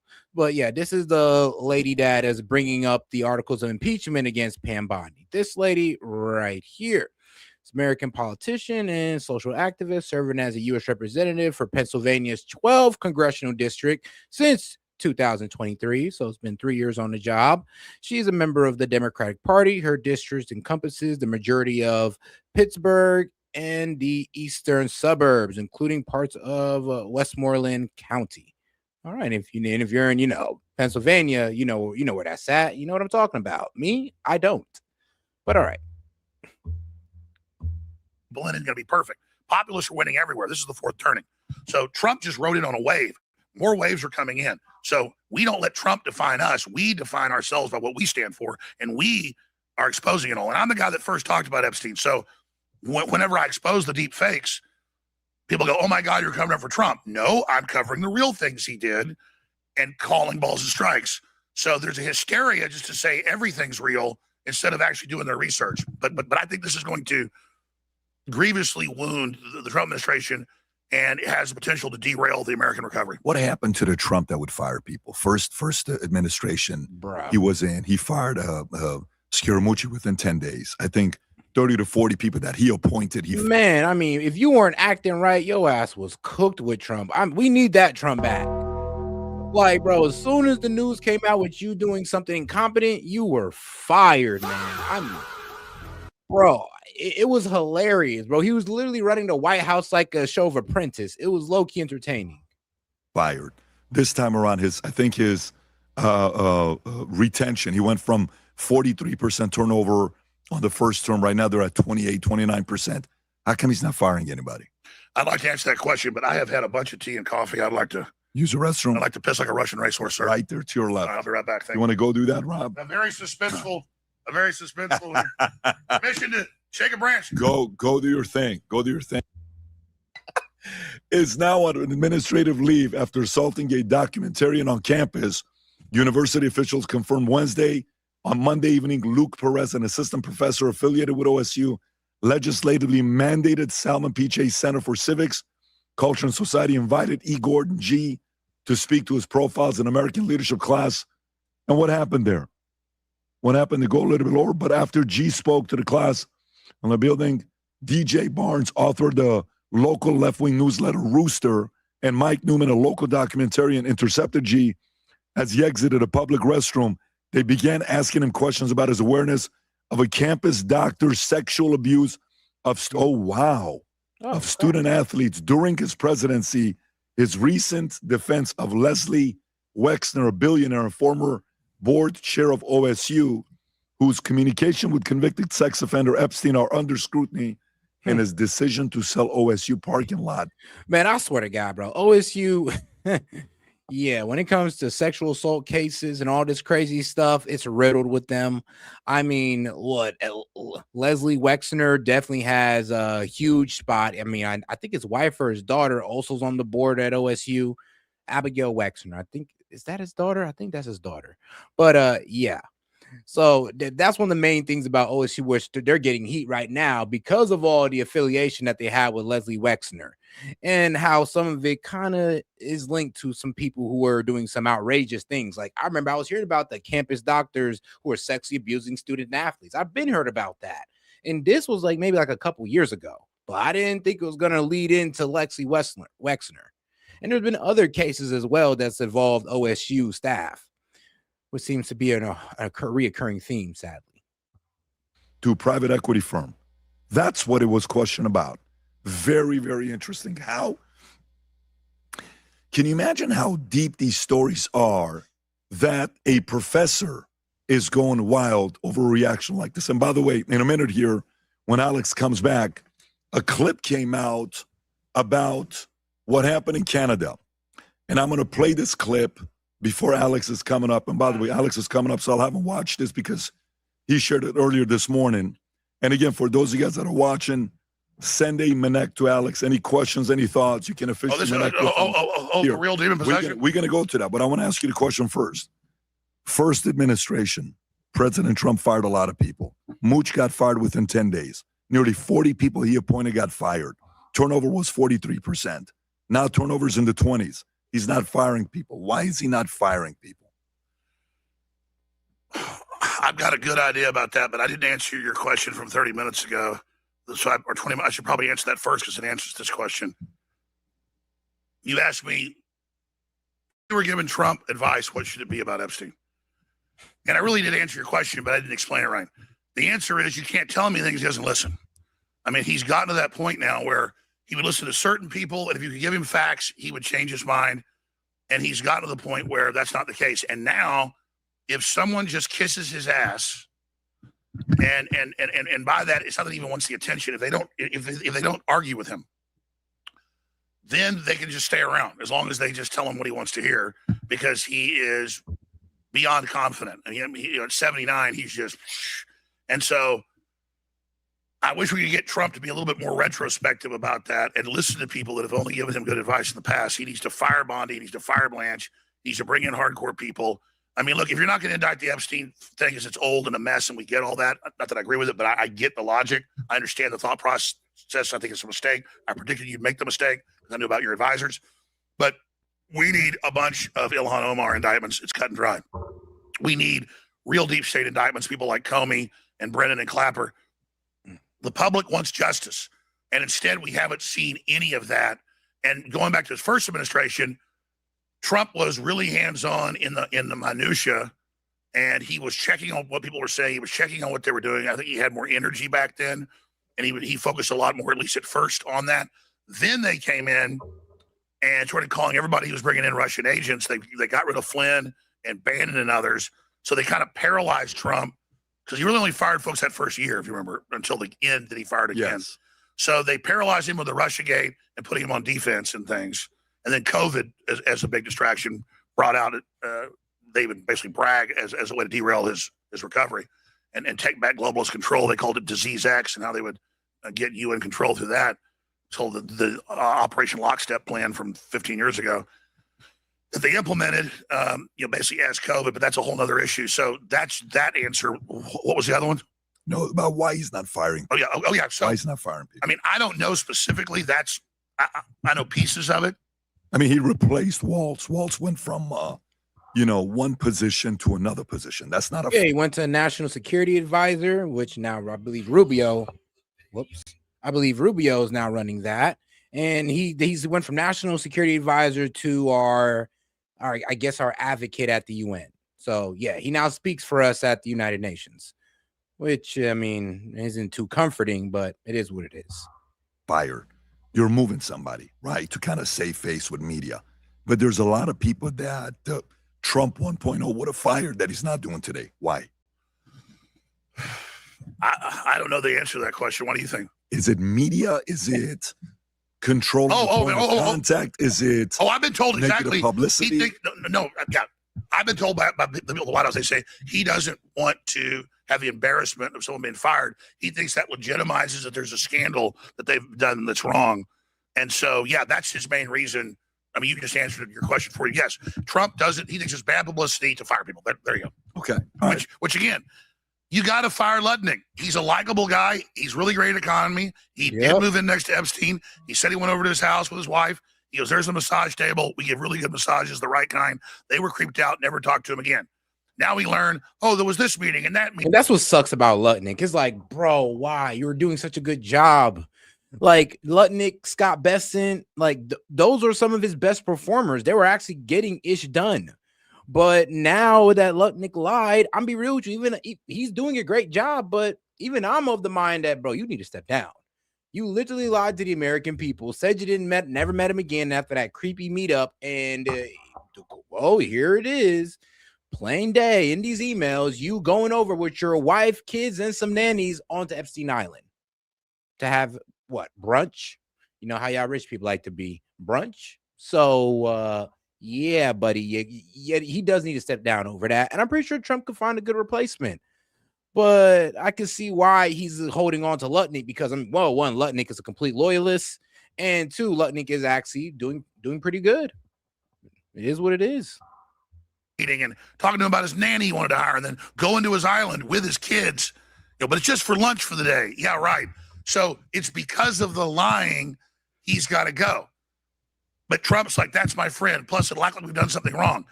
No, the public wants to see action, and then go fry some Democrats for what they've done. Hillary Clinton's head of her foundation was convicted of human trafficking kids out of Haiti. You can't swing a stick in the dark, and with the Clintons are not hit real. Jeffrey Epstein, Ghislaine Maxwell is on record with the founding money for the Bill and Melinda Gates Foundation, heavily involved there, but mainly with this Open Sea UN treaty, and even bigger, helping set up the Clinton Global Initiative. So I mean, the Clintons and the Democrats and all these people, they're all the people. So again, I know I keep ranting. It just makes me so mad to watch Trump doing this. All right, let's go to the next story. El Paso. Yeah, same here. I ain't gonna lie. It does, like, bro.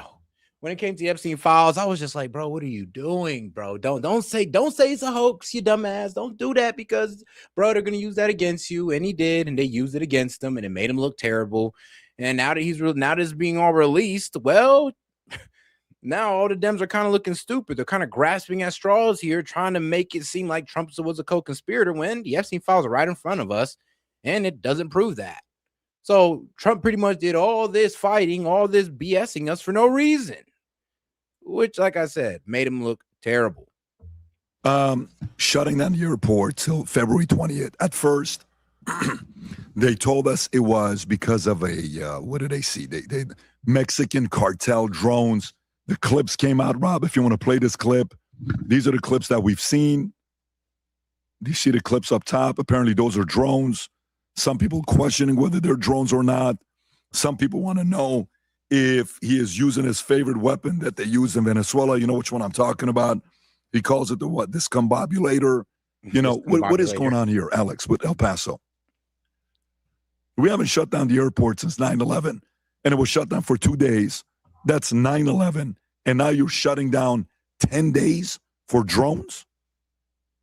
Well, we know that's down there by Joint Task Force 6, and it was our own Brianna Morello over at InfoWars that actually broke this early yesterday morning. She is a Pentagon liaison, to the Pentagon, and when she called and they said, we really can't make a comment, and then she first got the news that it was Mexican drones, and then now we know they're doing a drill. They've admitted an anti-drone attack training, and to do that, you've got to have really an active airport. You got to have it really in an active zone. When you're there in El Paso, it's in the middle of the city. It's all surrounded. It's right there on the border.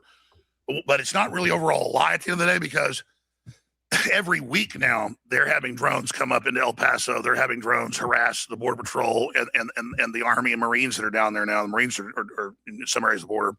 And so it's technically, from what we've seen, not true that this was a drone attack. And obviously that big line of bigger drones, although that's the drone protection grid that they've got on ground and in air. They got a bunch of new systems. Israel has some really powerful ones too, but whatever you're being shown is not the really good stuff they've got. And so, from what I've been told and from our sources, they're doing at least a 10-day drill on controlling that airspace, and that they're going to be launching their own simulated attacks by cartels or by even foreign governments or terrorists for control, and that Trump then wants to get the money. It's just pretty inexpensive. Yeah, it needs to be done, because I'm not gonna lie, bro. Them cartel guys, bruh, they are a paramilitary group. They basically do run Mexico. And I mean, bro, if you don't believe me, if you don't believe that the cartel runs Mexico, oh my God, guys, listen to this call right here. Because this was a call between, I believe, the police chief and the cartel leader that was just killed like a couple of days ago. All right. So get ready for this one, because this was crazy to hear. Delta 1. Hey, ¿quién habla? One. Yo, please. Mira bien, hijo de tu puta madre. Soy Mencho, güey. Relaja tu puta gente. Now, it's Mencho. You better tell your effing police to leave us alone. It's, well, blank. A verga, soy Mencho, güey. Relaja tus putas partidas. Get your effing men to fall back, or I'm going to F you up and your whole squad. I have 30 of you effing located and identified. And this is that cartel leader, Mencho, talking to a police officer, aka I think it's the police chief. Si no te voy a partir tu madre a ti a toda tu bola de perros. Te tengo identificado 30 güeyes. Hasta tus putos perros te voy a matar si no te relajas. I'll even kill your effing dogs if you don't chill out, bro. Remember, he's talking to the police. Güey. ¿Cómo ves? What do you think about that? Ya está, señor, ahorita los va. Yeah. Yes, sir. You got it, sir. I'll tell the police squads to fall back. I'm sorry, don't kill me. Oh, no cuelgues, hijo de la verga. Te tengo ubicado más en No. You better not hang the fucking phone. I got your location right now. Damn. This is tough. No, sir, I'm not hanging up. I promise you, sir, I'm not hanging up. I was just saying, I'll let you know when they withdraw. I'm sorry.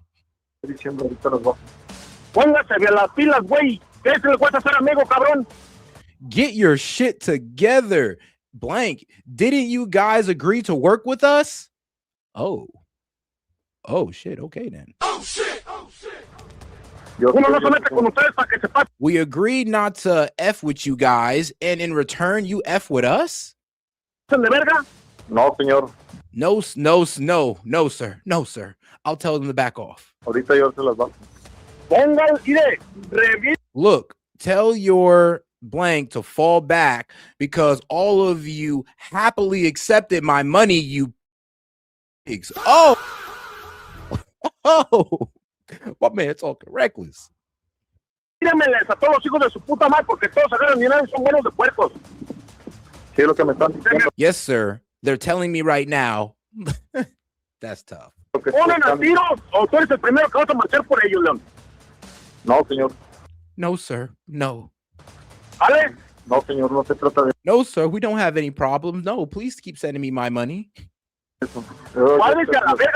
Watch yourself, because I'll spill blood at a moment's notice. You already know what's up. All right, yeah, bro, talking hella gangsta. I ain't even gonna lie. He's really telling him what it is. He's like, bro, you will die if you keep messing with me. And the police officer's like, yeah, you got it. You're right. I'm sorry. That's why the military had to go after these guys. Sí, los vergazos están al 220, ya se la sabe. Y miedo no hay. No, señor, no se trata de eso. No, sir. No problem. So if you guys want us to be friendly, then you be friendly. If not, go fuck yourselves. Okay. No,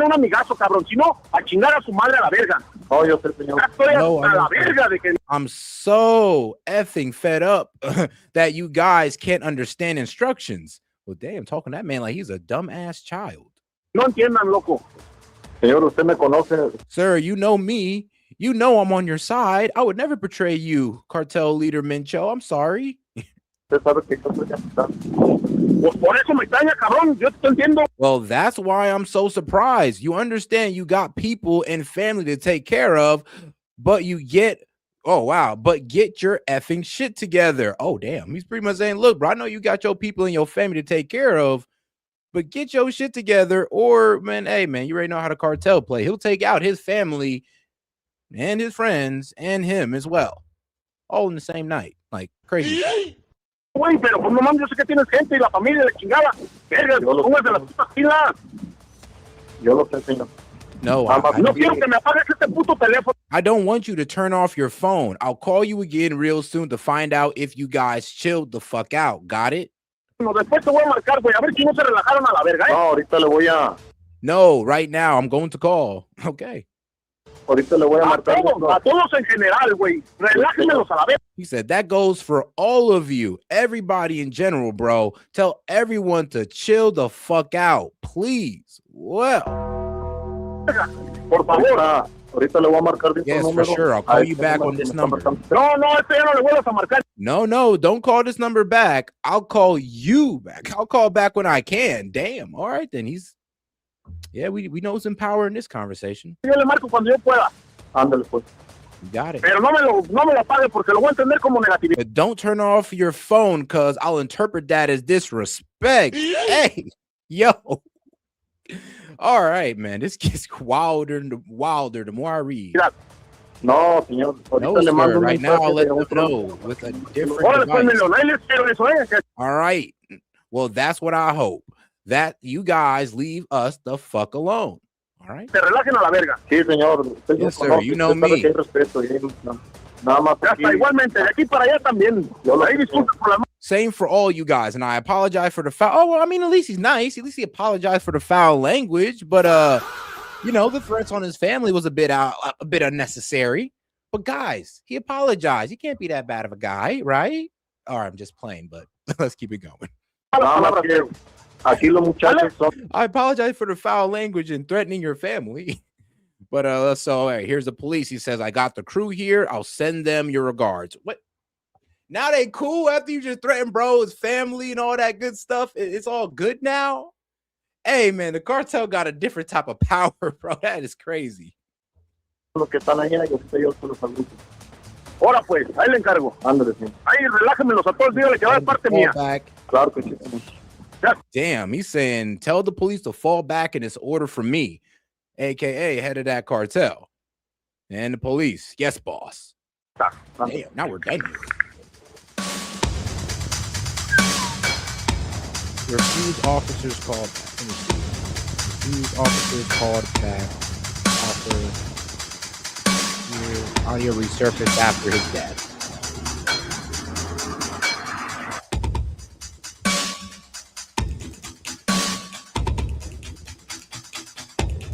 Well, so yeah, that's the type of power that the cartel holds in Mexico. When you can talk to a police chief like that, because he got to be talking to police chief, talking about get your guys, your squad, and pull them the fuck back. And I mean, like, and then he's talking to him like a subordinate, like a little kid, like, bro, what's wrong with you? You fucking up out here, man. You know what it is. You know I'm gonna body you and your family and the police if you F with us. Tell your guys to back the fuck up. And then the police chief's like, okay, I'm sorry. I'm so sorry. Please don't do anything. Please, how can I get on your good side? And completely capitulated. And that's what the people of Mexico got to deal with, man.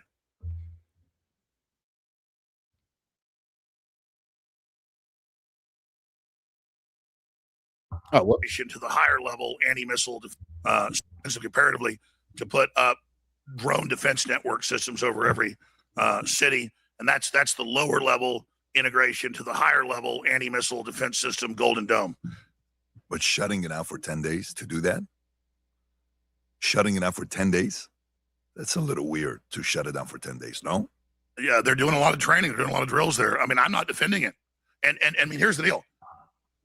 There are real Border Patrol reports like just a week or so ago down by El Paso. Remember drones came across, they were shooting everybody. I mean, it's going hot zone down there. And so I have no doubt that who knows, they probably are getting intelligence to the cartels. They probably are getting ready to use it as a forward air base to strike cartels. But you got to put a drone defense base up first because we know they've got drones across the border and even artillery and missile launchers. So you were in the military. So if Trump's getting ready to hit the cartels out of Joint Task Force 6 as the forward base, and you know those other camps, what are they down there? It's like Biggs, the rest of it. How much you know about the weapon that he talked about at Venezuela? Rob, you had that clip of when the president was talking about the weapons they use. I can't talk about it, but he gave a little bit of insight. Go ahead, Rob. You talked about the weapon, the discombobulator. Yeah, What is that? discombobulator. Well, I'm not allowed to talk about it. But what does it do? Let me just tell you, you know what it does? None of their equipment works. That's what it does. Everything was. How does it? It was my name. I'm very proud of the name. Everything was discombobulated. It was, practically a shot wasn't. They were ready. Right. And when we came, they couldn't do anything. You saw this on the video. You could tell. Tom, it discombobulated everything.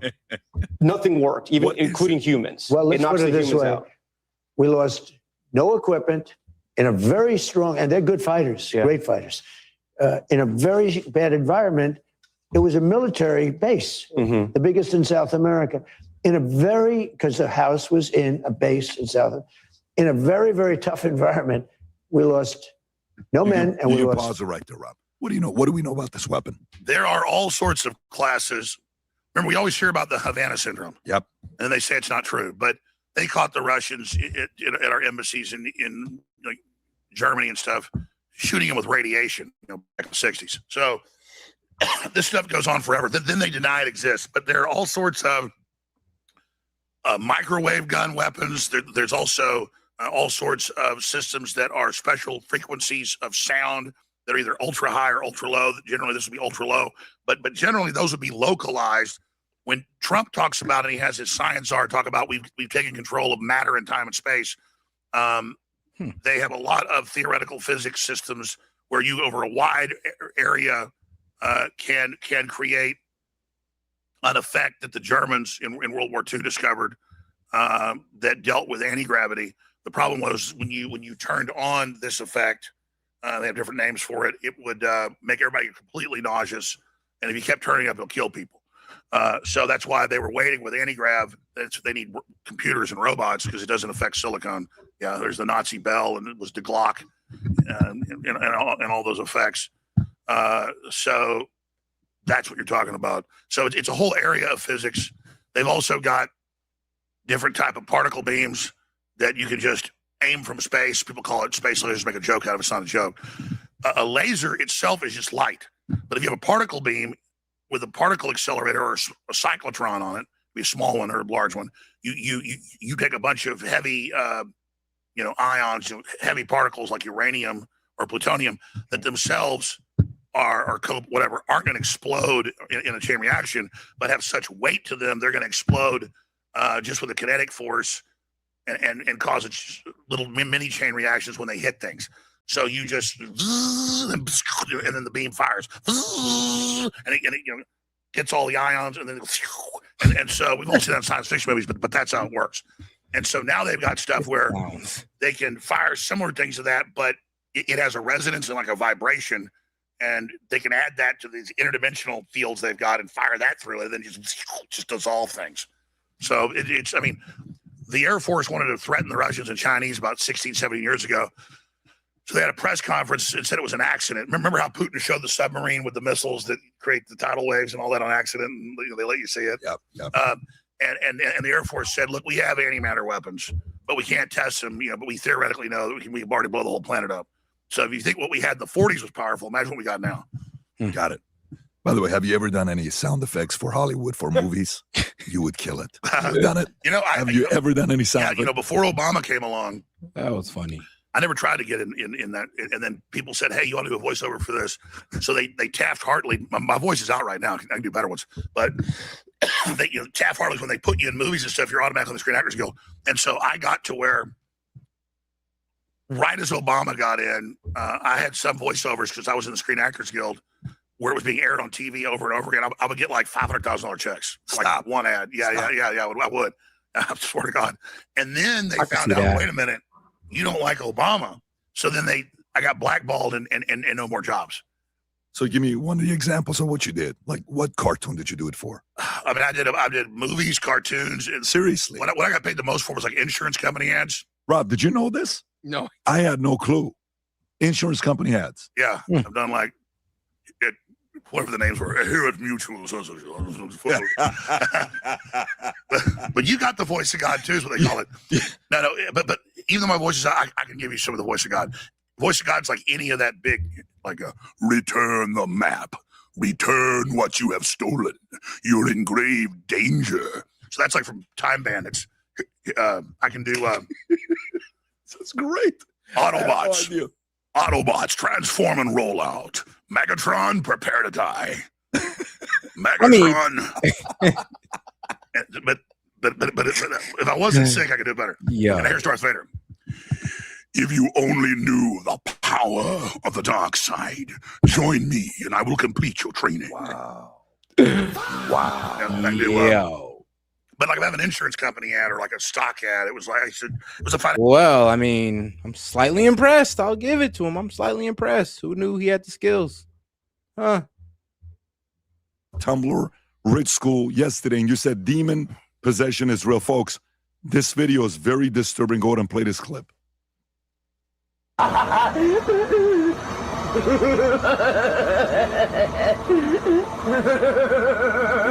is the shooter. Oh, that's the trans shooter in Canada. I mean, RIP to those in Canada. I hope you guys are doing well. I hope the families are in my prayer. But yeah, this is that trans shooter that was, out there going crazy. Huh. I mean, this video is very disturbing. Go ahead and play this clip. If you'd have seen this video before the shooting, you'd have definitely predicted that this kid is going to do something crazy. This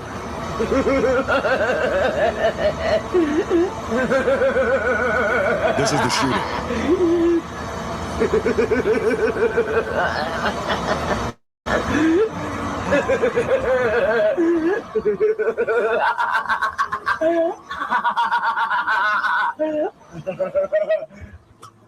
I'm sorry, but like, bro.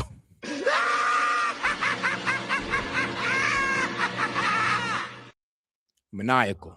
Pause the clip. When is this from? What do we know about This this? was 2 years ago. I'll explain it all, but here's the more important part.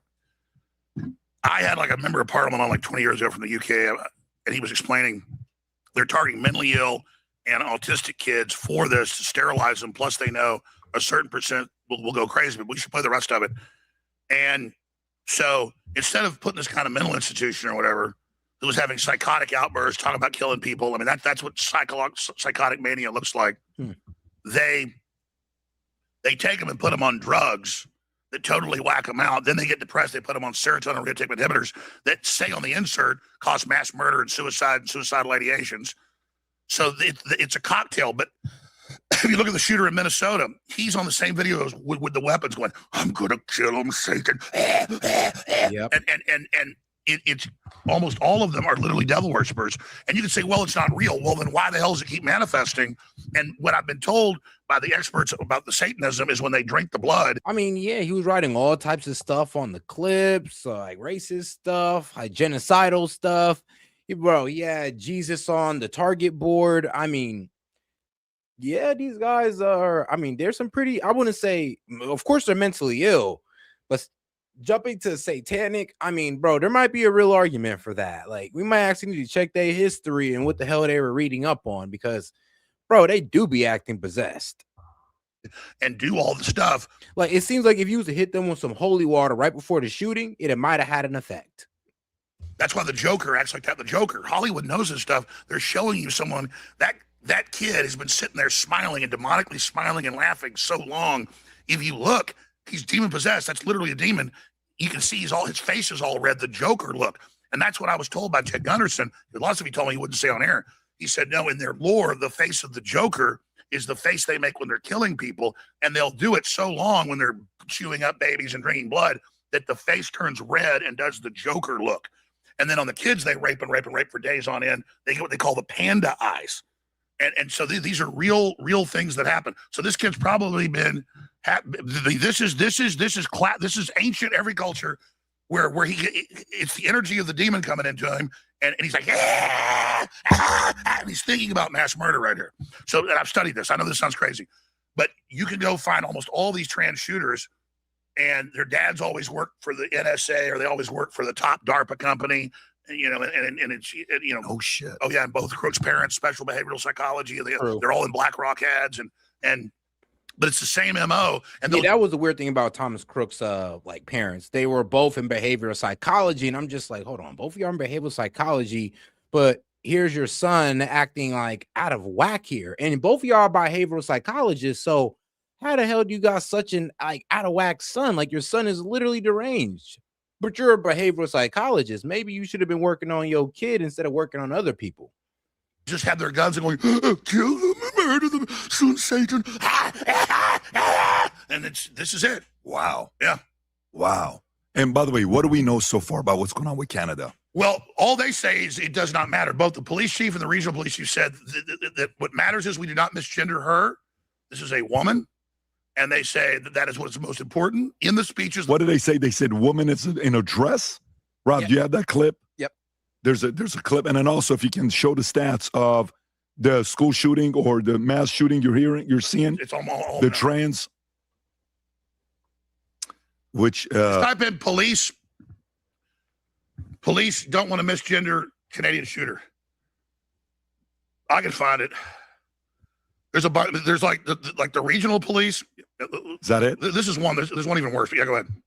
That includes Rob, the go back a deceased little bit, gun Rob. person. Start from the beginning. Go ahead. That includes the deceased gun person. Okay. Gun and then person. separately, Gun person is what he's calling it. Yeah, this one's pretty bad, but that's not. There's a long one. Yeah, there it is. This one right here. Female by the name. So a suspect is identified as an 18-year-old female by the name of Jessie. We have a history of police attendance at the family residence. Some of those calls were related to mental health issues. We've heard all around the world reports coming out from different media, not local but world, and we've heard people from Tumbler Ridge, actually people that know the shooter, and they are all saying that this person is transgender. Why is the RCMP not speaking to this? Why are we hiding this from the public? Well, first off, thank you for your question. We're not hiding it. In fact, you're the first media to ask the question. I will say this. We identified the suspect as they chose to be identified in public and in social media. I can say that Jesse was born as a biological male who approximately, the information that I have, approximately 6 years ago began to transition to female and identified as female both socially and publicly. Gun person. But see, it doesn't matter that just killed 10 people. It's we need to get it right. Well, what did they chose to identify as a potted plant or an Apache helicopter? Yeah, and apparently the uncle was interviewed or asked, and they said, "Yeah, he is a trans." There is that. And Rob, can you pull up the? We should finish the video though. It's more of you need to see the whole demon possession. We'll go back to the video, but can you pull up the trans stats? Oh, demon on possession. what percentage of the shooters we talked about it? I believe If this you morning. take gang related out, it's almost all of them now. Did you? Is this the one, Rob? Yep. Yeah, that one to the right. Mass shooting rates by demo, 2015 to 2025. Public incidents with 4 or more fatalities. Trans non-binary biological male, 0.769. Trans non-binary biological female, 0.667.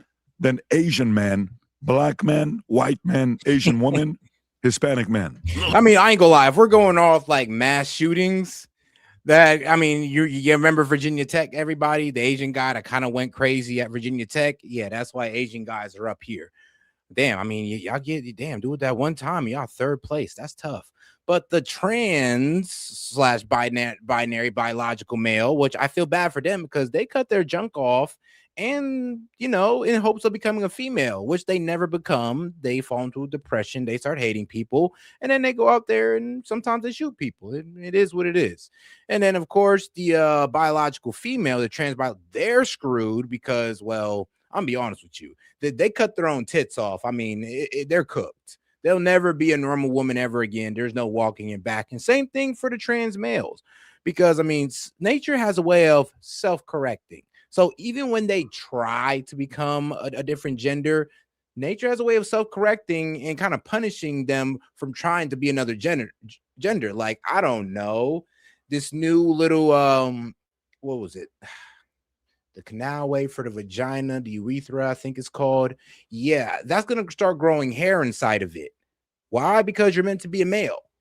And for some reason, I guess they got to destroy your pelvic muscles to give you that vagina. And now the hair that was going on top of your pelvis is now going inside of your man-made vagina. I mean, it's pretty painful, I heard. And then with women, it's just, I'm be real with you, it's just the fact that they'll never be males, and they start realizing that the male life is not as easy as they make it out to be, and then they end up killing themselves, sadly. Let me just stop you. You know what they call it in Europe and here now? When you see Asian men, that's not Japanese men or South Koreans. It's Muslims. So they call Muslims Asian men. You got to be kidding. No, that's the Asian rape gangs. You got to be kidding. Asian rape gangs. I was about to say, why are Asians? Yeah, so all the time they say when there's a murder or something that it's a white guy, even though I mean, yeah, I guess you can count. Yeah, you can count the parts of, you can count the Middle East as Asia. That counts. Shot, it's a black guy. The way they do that to cover up for Muslims is they call them Asian men if they are Pakistani or brown, Muslim Indian or any of that. Or Arabic. Can you check to see if somebody in Grok asked, what does Asian man mean? And if it doesn't, you ask. And yeah, because I'm be real with you, that's a reach. That's a bit of a reach right there, Alex. It's like, how do we know that they're talking about Muslims in that group as well? Does it state that it's talking about that group in that study that they did? And if not, then I'm be real with you, it's kind of effed up to just try to throw them in there. And I mean, hold on now, Muslims, like, bro, you know there are white people that are Muslims, you know that, right? So he's kind of using Muslims as a catch-all term for Arabs. And it's like, if you said Arabs were being, sitting there as Asians, then I'd be like, oh, okay, sure. But Muslims, I mean, bro, white Muslims, Mexican Muslims, I mean, a Muslim ain't just an Arab. Like, come on now. But look up what are Asian grooming gangs? Oh, yeah. It's the same thing. Yeah, no, I'm trying to find out how that chart put Asian man and Asian woman. That's what I want to know. We know about the Asian grooming gang. We know about the Pakistani. We know about the inbreeding. I want to know what they mean. Okay, so this is what I got. The Asian grooming gangs refer to a group of men predominantly British Pakistani heritage in several high-profile UK cases convicted of systematically sexually exploiting and abusing vulnerable young girls, and most were white. Oof, that's absolutely terrible. The term itself is controversial, as official data suggests most perpetrators of child sexual abuse in the UK are white, but there is an acknowledged overrepresentation of men from Pakistani background in specific types of group-based exploitation in certain regions. So yeah, when they're talking about, and this is where Alex Jones might be wrong, because they're talking about in America. They're using the word Asian groom gangs and refers to what going on in Britain. But I mean, hey, it could be, but it doesn't say it on the study. By Asian man. Oh, you're right. What demo? Good question. What demo do you mean? Does it mean Asian men when they say Asian men? Yeah, that's fine. No, but he's right, though. I mean, Asian, they are using Asian and they're throwing Arab people in there. Not Muslims, but Arabs, because, you could be a white Muslim, black Muslim. I mean, Muslims comes in all different shape, colors, and sizes. So it is pretty reckless for him to just say Muslims. I am so curious. Well, it's going to take a minute for Well, Grok to respond. I don't know if Grok knows this yet, but you can separately ask everybody or ask it, what demographic has the lowest violent crime? It'll tell you Asians in general. So how is it suddenly Asian men are up at the middle? That I believe is like in Europe, it's coming over to is what they call it. Rob, go back to the clip of the guy, the shooter, for us to see the ending of that clip. It's disturbing, but if you can go back to it, if you just go on Alex's Twitter account, you'll see it. Real Alex Jones. There you go. Go for it. And go to 30 seconds. Even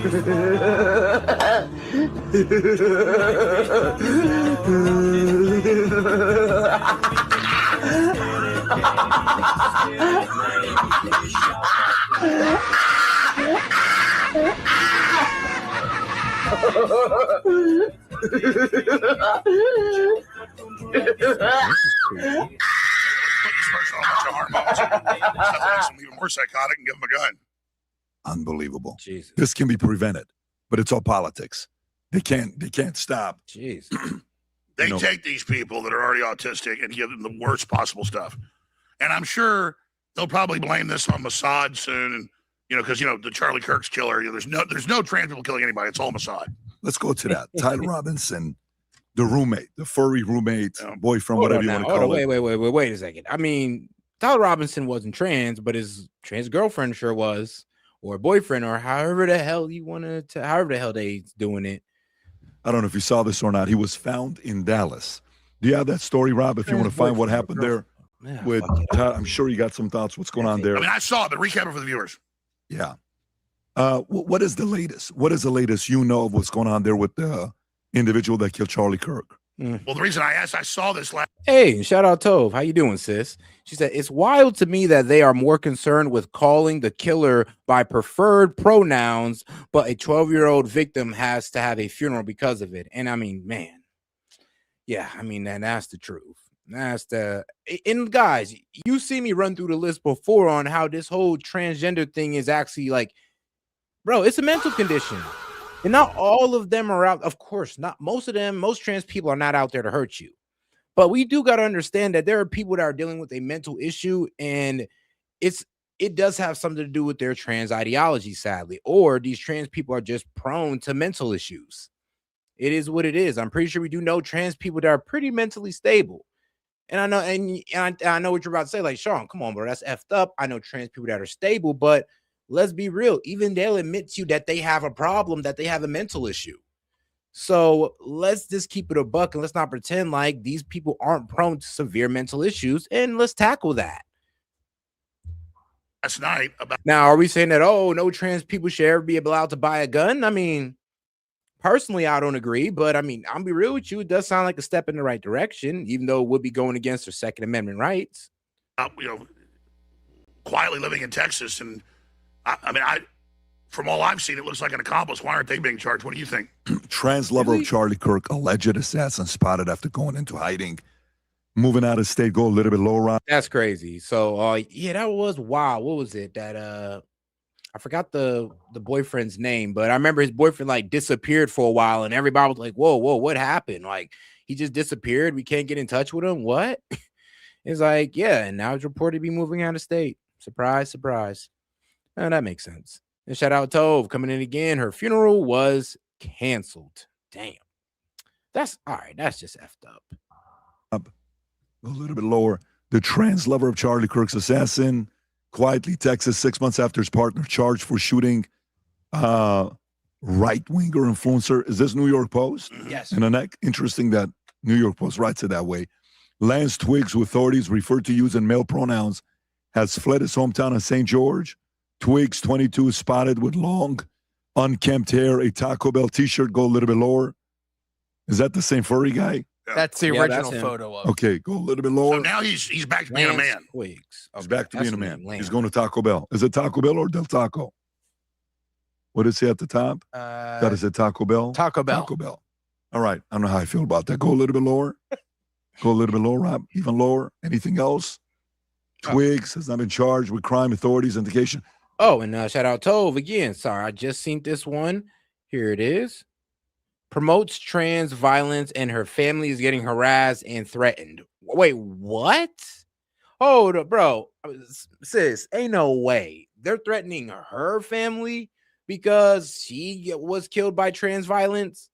Are you serious? Like, let's be honest. Yes, the young lady was killed by a guy who wanted to be a woman who was mentally ill. Like, that's just a fact of the matter. You can't sit there and call nobody a bigot because that's how their daughter died. Like, that's fucked up. Bro, it's like calling, what was it? That one girl who got stabbed on the bus. It's like calling her parents were racist towards black people for pointing out that, yeah, a black person stabbed her daughter. It's like, you can't sit there and say that. But, I mean, it is what it is, man. The trans community is a little bit too protected. Like, people ain't even trans and they're willing to throw themselves in front of a bus, in front of a bus for them. So it is what it is. I mean, bro, there's people who's not even trans that fight harder for the trans community than trans people themselves. Okay, where are you at now? It's been months since the shooting.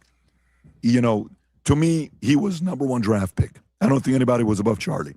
Charlie was the most important player in the conservative Republican movement long-term 60 years, they took out the number one draft pick. Knowing what we've seen and read, what do you think's going on? Well, let's look at Tyler Robinson. Everybody saw the mugshot of him if you scroll up. And, he looks like a pretty normal guy. But as soon as I saw him in court and watched the 25 minutes of it, he was wearing the trans tie. He was laughing. He was looking really psychotic. And, there was this lie that, he's such a nice young boy. And then you have his family that turned him in, and they're crying behind him. And then you have all these leftists in the town saying, when Charlie comes here in a few days, he's going to be dead. And then as soon as the shot fired, a bunch of liberals go, yay, great job, and stand up while everybody else is running. And then you've got this famous leftist activist down there saying, I shot him. And he told the police I did it so our guy could get away. That was coordinated. That's where the help is. But Kash Patel killed, and I confirm this with people that were in the room, any investigation into accomplices. And his argument to TPUSA was, and I talked to high level, I'll leave it at that. Well, we don't think we can get those convictions. This is open and shut. So if we widen this, it'll make it too hard. No, it makes it believable. Plus, it's justice that we roll up this network of trans killers. They said we're going to kill them. 6 of them, 10 total. 6 the days before said we're going to kill him when he comes here. Within minutes, they said, see, he's dead. We told you. He had all these helpers there in the crowd. And then by limiting it and not bringing the stuff out, it allows people to push the idea that somebody else did it, which I have seen some weird stuff happen. There was a lot of bizarreness that day. I'm not saying it shouldn't be investigated, but overwhelmingly, we have these trans people out killing folks, evidenced by what we just saw in Canada. And in the last year, every confrontation I've had at a restaurant or on a hike and bike trail or on the streets of DC that we caught on tape is a trans person, and they never looked like actually a real woman. They looked like some crazy dude with sunken eyes, with bozo, the clown hair, comes over and threatens to kill me. And a guy in DC say, Charlie Kirk's gone. He got it. You're next. And he's going around me super fast in one of those mono wheel things, whatever those things are you stand on. Yes.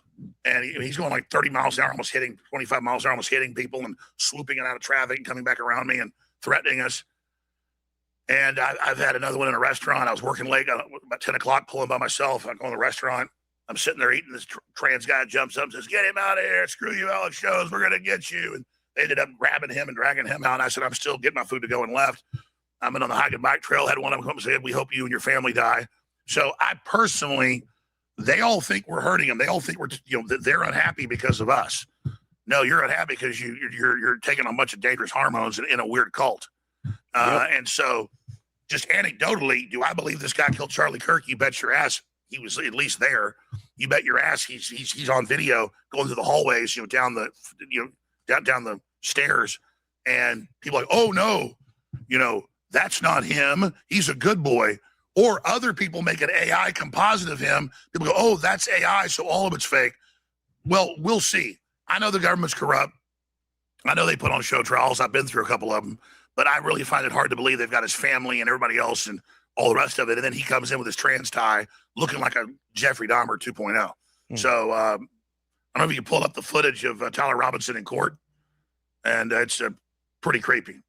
I mean, What's the trans tie? Yeah. You said trans tie. That's the trans colors. That's the trans tie. Got it. So he's representing. Absolutely. I mean, that's the exact color, the exact stitching of it. Did you see the George Zinn guy? What happened to him? The guy that stood up and walked up. Did you see the story about him? No. Oh, he got busted for man who falsely claimed he killed Charlie Kirk is sentenced to prison. Oh no, I didn't know that. Rob, can you pull up that story? Is this it? Okay, go a little bit lower. Okay, so a man who falsely confessed to shooting the late Charlie Kirk last year will face up to 15 years in prison for pleading guilty to sexual exploitation of a minor and obstruction of justice. George Zinn, 71, claimed to have shot Charlie Kirk.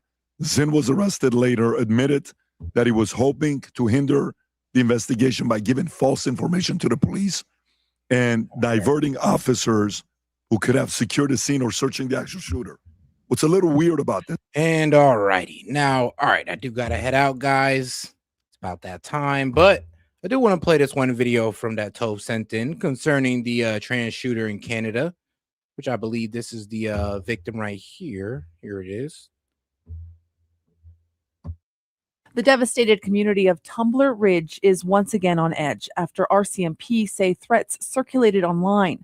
On Friday, a funeral for one of the youngest victims, 12-year-old Kylie Smith, was abruptly canceled. The family says because of a credible threat. In a statement shared online by the Tumbler Ridge Chamber of Commerce, Kylie Smith's parents said they had been moved to a safe location. From what we are hearing, we are at least the third family of the deceased to be harassed or threatened since this awful tragedy took place. Though RCMP say the veracity of the multiple threats has not been corroborated. It's extremely tragic that these families are being victimized again. This former RCMP officer says the attention this tragedy has garnered on social media may have put these families at risk. The RCMP says it is working with the mayor and community leaders to ensure a safety plan is in place for both the community and any specific individuals who may have been targeted. They would bring in resources, potentially from protective operations, which is in E Division in British Columbia. And they might use those resources to move them to a secure location or safe house. And have them under guard. It was also a difficult weekend for the family of Maya Gabala, who was critically injured in the school shooting. Hours after posting, the 12-year-old had opened her eye and was moving her arm.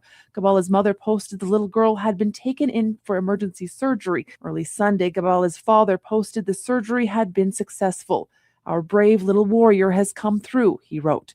She's holding on strong. Heather Yurex, West Global News, Calgary. And all right, we're just gonna go ahead and end it on that one, guys. I appreciate y'all for tuning in. Let's make sure to double tap that screen, like the video, and subscribe to the channel if you haven't. I looked at my analytics, and there's about over 250,000 of you guys who watch who haven't subscribed yet. So go ahead and end the cycle today by subscribing to the channel. Appreciate the support, guys. Shout out. I'm gonna go ahead and end out with, well, Little S.E.T. Shout out Little S.E.T, man. Adorable. All right, I'm out. See you soon. Peace. All right, I'm out. See you soon. Peace. All right, I'm out. See you soon.